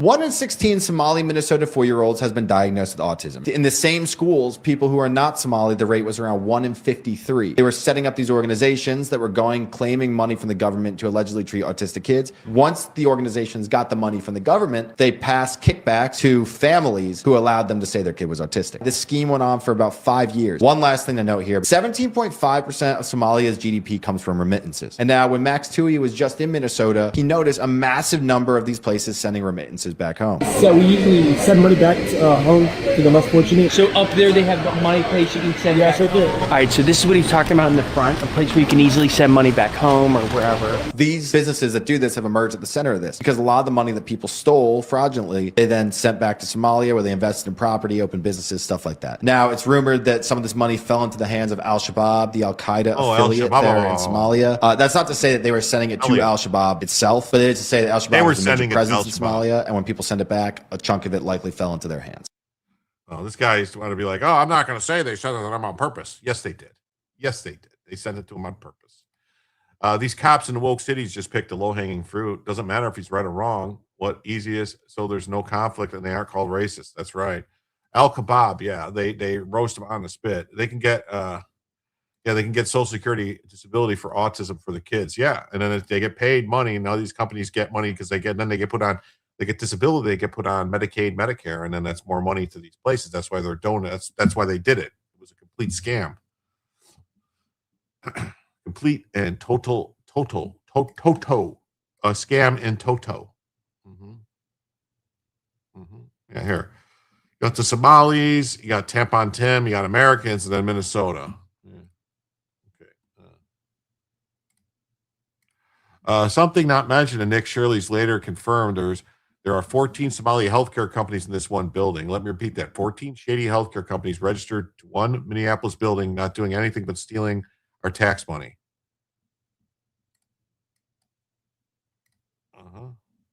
A list of all of the healthcare companies. Loads of them right here. We want healthcare. No, it's okay. Yes, we'd like to speak about getting healthcare here. No. Why can't I get healthcare here? No, wait. Warning, you are under video surveillance. No trespassing, security, armed. This is the strangest place I've ever been to get healthcare. Just a bunch of different places. Healthcare here, healthcare right here. Another healthcare company right here. There are 3 healthcare companies inside of this building right here in this room of 7C. Now we have another Helping Hands, Home Care LLC, another healthcare company. Present Help right here. We're looking for the best rates of healthcare here inside this building because we have so many options. Who can we talk about getting the best healthcare? I don't know. No? Sorry. All right. We will not get any healthcare here. David, this is one of the stranger places I've ever been. Literally, healthcare every door you go to, yet nobody will give you a rate. How much money do you think's been funneled through this building? Every year, I would say 50 to 60 million at least. And finally, we were accepted into one of the daycare centers and they actually took down our information to give us a rate. However, when we left, we were then met with the police. We received a complaint that gentleman matching your description were in this building harassing the individuals who stay here. Oh, we're checking out the rates for healthcare. Because there's 14 healthcare companies inside this building, so. Okay. Well, that's not what he said. He said there's 14 companies here, and he's trying to assume because they're Somali providers, everyone here is fraudulent. Okay. So he's here with some kind of like propaganda. No, we're just You guys checking. know, this is a area that we're allowed to enforce trespassing ordinance. Is there any other reason that you guys are here? Well, we were checking rates. No, he's not. We were checking rates. We asked for rates. No, you're not. Okay. I'm gonna have, if you guys are all good, we're gonna step outside and we can continue this conversation. All right, Who's that do-gooder? All right, we're getting escorted out right now. I'd like to know. The police No, he's have not. arrived. Okay, so the police just We're checking out the rates, seeing what was happening him inside this word. building. No one would really That's speak with fair. us. We did go inside the one daycare center, and she actually did give us rates for childcare. Much respect to that lady. What's the problem, officer? Well, so again, we've been getting reports from multiple individuals that you guys were harassing individuals who work here. At the end of the day, this is private property, and it's one that people are allowed to ask you to leave, and it's also one the Minneapolis Police Department is allowed to enforce trespassing ordinance at Harass this him. address. Yeah. So As we got Nobody escorted out told of him this to- building, the Somalis filmed. Nobody told him to leave on any of those videos, did they? Did anyone say get out, leave? That's weird. Huh. us as we left, and we headed over to the next building that had 22 of the same home health care providers. There are other immigrant groups that do the same thing in different parts of the country. They have no shame in scamming American taxpayers. This is insane. It is. It's insane. It's really insane. And then this is some good news. They got the Trump Energy Department scuttles planned closure of 2 Indiana coal plants. That's right. They wanted to shut down all the coal plants. They look totally innocent. Yeah, dirty cop. Well, they all are dirty cops that work in Minneapolis. All right. Think about it. Look what they did to Derek Chauvin. They all threw him under the bus because of what? Some guy OD'd and they just blame him. It's nuts. Nuts. Trump Energy Department scuttles plans to close. If you're lucky, Nick will come in, hate your town. I don't know, rate your town maybe. What's this? I'd like to wish a No. What happened? Oh, this is about Trump calling service members for Christmas. Whatever. Trump administration on Wednesday issued emergency orders to keep 2 set-to-be-shuttered coal plants in Indiana running through the end of the year, providing a lifeline to a favored industry while arguing it would ensure people with secure, affordable electricity. Maryland man Kilmar Abrego Garcia has 2 autistic kids and 1 epileptic kid. Surprise? Well, no, because he's probably scamming the system that way. If you want to see other cities are scamming autism, just use AI prompt to search the highest incidences. You won't be shocked. All blue cities. Yeah, they have no allegiance to America, but Americans want to help them. It's crazy. It is. The towns Nick hates are completely shite. Well, Senor John L., what's up? Great to see you. Energy Secretary Chris Wright announced the orders directing the Northern Indiana Public Service Company and the Mid-Continent Independent System Operator to take steps to ensure that FB Cully and RM Schaefer generation stations in Indiana are available to operate. The Trump administration remains committed to swiftly deploying all available tools and authorities to safeguard the revival, affordability, and security of the nation's energy system. Keeping these coal plants online has the potential to save lives. It's just common sense. And I'm going to say, I don't know, but a friend of mine had a place in where was it? Michigan City, Indiana. Was it Michigan? I don't know, somewhere in Indiana, right almost at the border of Michigan and Indiana, right off of right on Lake Michigan. And there was a casino right there too. I can't remember what it was. It was a Hard Rock or something like that. Some kind of casino right there. Anyway, this is a long time ago, but they had a coal plant right there and it had water that would cascade down and collect everything. And you didn't smell anything. It was a huge coal-fired power plant. And the scrubbers and the water that scrubbed it and stuff, there was no smoke. There was no pollutants. The water absorbed everything and cleaned it. You didn't smell anything. You didn't see any smoke. There was some steam, little steam, no smoke, no smells. Why? That's clean coal, baby. That works. I don't know why they just don't do that everywhere. I mean, I guess the water's dirty, but you do something with the water then. So keeping these coal plants online has the potential to save the lives, and it's just common sense.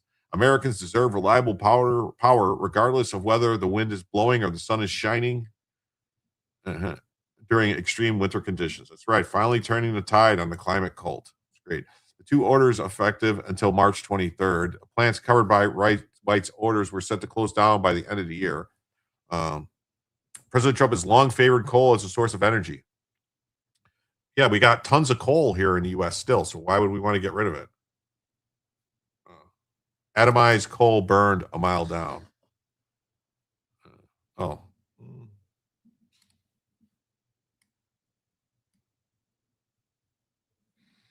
President Trump has long favored coal as a source of energy. In his first year of his second term, he has taken a number of steps to help coal companies, while he has separately sought to limit new production of cleaner kinds of renewable energy, such as wind and solar panels. But are they really cleaner? It's not cleaner to manufacture them. That's the thing. They say oh, it's clean, get in it. But how did you have to dig up to make it and all the stuff that says, Germany just blew up a coal-fired electric plant that they built 6 years ago. The country's actively committing suicide. Coal is from dead plants. It's green. Yes, it is totally renewable too. That's crazy. On Wednesday, while taking calls from children as part of the North American Aerospace Defense Command Santa Tracker hotline, Trump briefly joked about coal when one child said they did not wish to get coal from Santa. Not coal. No, you don't want coal. You mean clean, beautiful coal. I had to do that. I'm sorry, Trump said with a laugh. No, coal is clean and beautiful. Please remember that at all costs. But you don't want clean, beautiful coal, right? What would you like? Yeah, coal is plant-based, totally. Yeah, how is wind or solar cleaner? Freaking commie propaganda. It's not. I mean, what happens when you have to dispose of those wind turbines or dispose of the solar panels? What did it take to make them? How much carbon did it take to make them? Way more than they never repay themselves. Never. New York Times reported that the retiring coal plant unit at the Cully station located in Warwick County was estimated to save its customers $80 million on their electric bill over the next 20 years. How could it save them $80 million over the next 20 years? That doesn't make any sense. The Times reported that Northern Indiana Public Service Company intended to close the 2 final coal-powered units at Schaefer and Wheatfield, saved by rights order, so it could pursue more natural gas, wind, and solar power in addition to battery storage. Oh, yeah, battery storage. A new recycling industry. Yeah. They don't care about the disposal. The cult ignores it. While seeking to stop any closure of coal plants on Trump's watch, the administration has taken several steps to curb the growth of wind power. Earlier this week, citing national security concerns, it suspended the authority of 5 offshore wind farms to keep building in federal waters. Doug Burgum sent a post on the social media platform X that the 5 leases were being paused. Due to national security concerns identified by the Department of War, they're pausing 5 expensive, unreliable, and heavily subsidized offshore wind farms. One natural gas pipeline supplied as much energy as these 5 projects. POTUS is bringing common sense back to energy policy and putting security first. A press release from the Interior Department particularly cited potential radar interference known as clutter from the turbines. Water scrubbers, that sounds like a bong. It's how it works, man. The water scrubbers, that's how it works, man. And it works great. That's the thing. Like, they have to do something with the water, recycle the water to get it back out. But there's a way to do it where, you could actually boil the water off and then the solids and stuff collect on plates and stuff like that. And there's a way to do it. Good night, all. God bless. Thanks, Marjorie. Thanks for stopping by. 5 offshore wind projects whose leases were halted are Vineyard Wind 1, Revolution Wind, Coastal Virginia, and Empire Wind. It's the New York Times, Jim. Invert everything they print. This is the Hill, but I invert it anyway. I'm just saying. Together, these projects were expected to generate enough electricity to power 2.5 million homes. Oh, wow. So 500,000 homes from, I don't buy none of it. I think it's all baloney. It's all bakuki.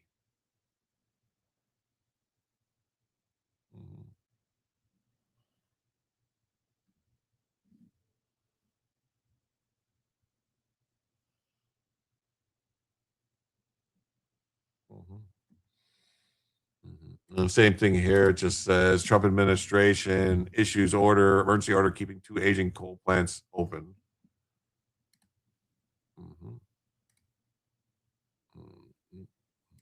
Trump administration orders 2 Indiana coal plants to keep burning coal. Headline will read, Trump breaks wind. It turned off the power. Water scrubbing works. I have a Venta Airwash Pro air cleaner. If I forget to turn it on before I go to bed, I'll wake up with breathing problems. The only air cleaner I notice.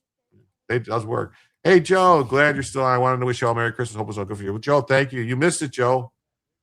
Joe, you missed it. We had you missed the game.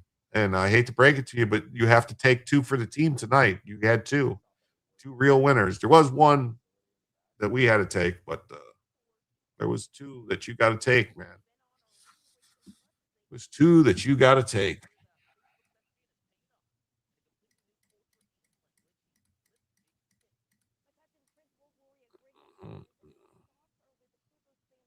Oh, here we go. Let's see what this is. Tri-States News and Weather Leader. Let's see what this person has to say. Now new tonight at 6, U.S. Secretary of Energy Chris Wright has issued emergency orders to keep 2 Indiana coal plants operational. One of them is CenterPoint Energy's FB Cully station in Newburgh. The Trump administration says this order will help guarantee people living in the Midwest have access to affordable and reliable electricity heading into the winter months. Officials say the other location is the R.M. Schaefer station in northern Indiana. They say certain units at the plants were scheduled to close at the end of the year. Officials say the orders will continue until March 23rd next year. Wow, that's crazy. He was known by everybody. Jim Bzowski was more than a pastor here at Cornerstone Bible Church in Hastings. I want you to know that Jesus loves you. He selflessly donated his time. He didn't do this, to pad his pocketbook. He did it because he had a big heart. Jim volunteered as a chaplain for 47 years. Oh, this is some different news. This wasn't what we were talking about. So I just wanted to hear what they said about that. We got here. Here we go. This is a good story. Amen. Trump is saving fellow Christians from mass slaughter by Islamists. Yes, he is. Merry Christmas. Yes. Tonight at my direction as commander-in-chief, this is from Trump. The United States launched a powerful and deadly strike against ISIS terrorist scum in northwest Nigeria, who have been targeting and viciously killing primarily innocent Christians at levels not seen for many years and even centuries. I have previously warned these terrorists that if they did not stop the slaughtering of Christians, there would be hell to pay. And tonight there was. The Department of War executed numerous perfect strikes, as the only United States is capable of doing. Under my leadership, our country will not tolerate radical Islamic terrorism. We will destroy it. We will seek it out. We will go on a crusade. May God bless our military. Merry Christmas to all, including the dead terrorists. May there be many more in their slaughter. There will be many, of which there will be many more if their slaughter of Christians continues. Donald J. Trump. Thank you for your attention to this matter. That's right. Trump announces deadly Christmas Day strikes against ISIS, terrorist scum. We read that. The deadly strikes come after President Trump warned last month that the U.S. would intervene to stop the killing of innocent Christians in Nigeria. President Trump recently told the Department of War to prepare for military action. Prepare to repel borders. Earlier this week, it was reported that the U.S. was conducting surveillance flights over Nigeria. Yay to the new crusades. That's right. A knight of Christendom must always tell the truth, even if it leads to his death. It's the opposite of Takia. Secretary of War Pete Hegseth thanked the Nigerian government for their support and cooperation. Grateful for Nigerian government support and cooperation. They didn't really have a choice, did they? They didn't tell us no. They wouldn't be the government of Nigeria very long. Let's see. We're going to watch some strikes. Let's see. The real reason you're stiff after sitting. You can live a very long time without getting old. You're not going to believe what this shampoo does to your hair. Wow. It looks like a tomahawk. We'll watch that again.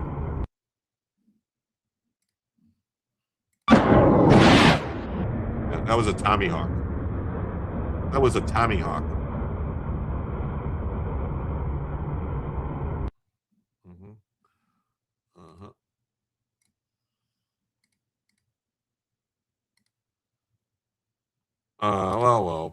Oops. I boomered it.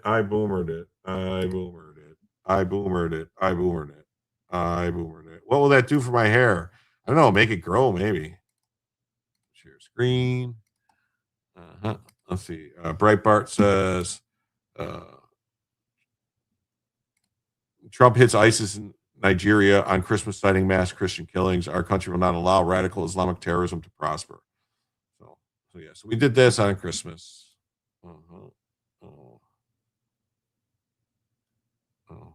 We got this story. We've sanctioned all these people in Britain. All right. For their hate, for affecting hate speech. Joe says, I'll be listening for a few more minutes. Have to take my son to the airport for a safe return back. Hope it won't take another 2 years to see him again. I hope not. Drifting off kids. Catch you next time. All right. Well, it's going to end right now anyway. So I was trying to get one last story in before the end. But, it is what it is. I was trying to get squeeze one last story in for the end. So we sanctioned all these people, U.S. State Department responds to UK censorship operations. Supreme Court and Congress repeatedly made clear the United States is under no obligation to allow foreign aliens to come and reside in our country. That's right. We're not. So, all right, everybody. I want to thank everybody who was here. It's a great night. I gave you an extra 20 minutes tonight because it's Christmas, and 20 minutes is all I could do. But I want to thank you all for being here. I'm going to try to do again Saturday night and Sunday night. We'll see what happens. All right. Keep informed. 9, 10 o'clock, something like that, probably 10 o'clock-ish Saturday night.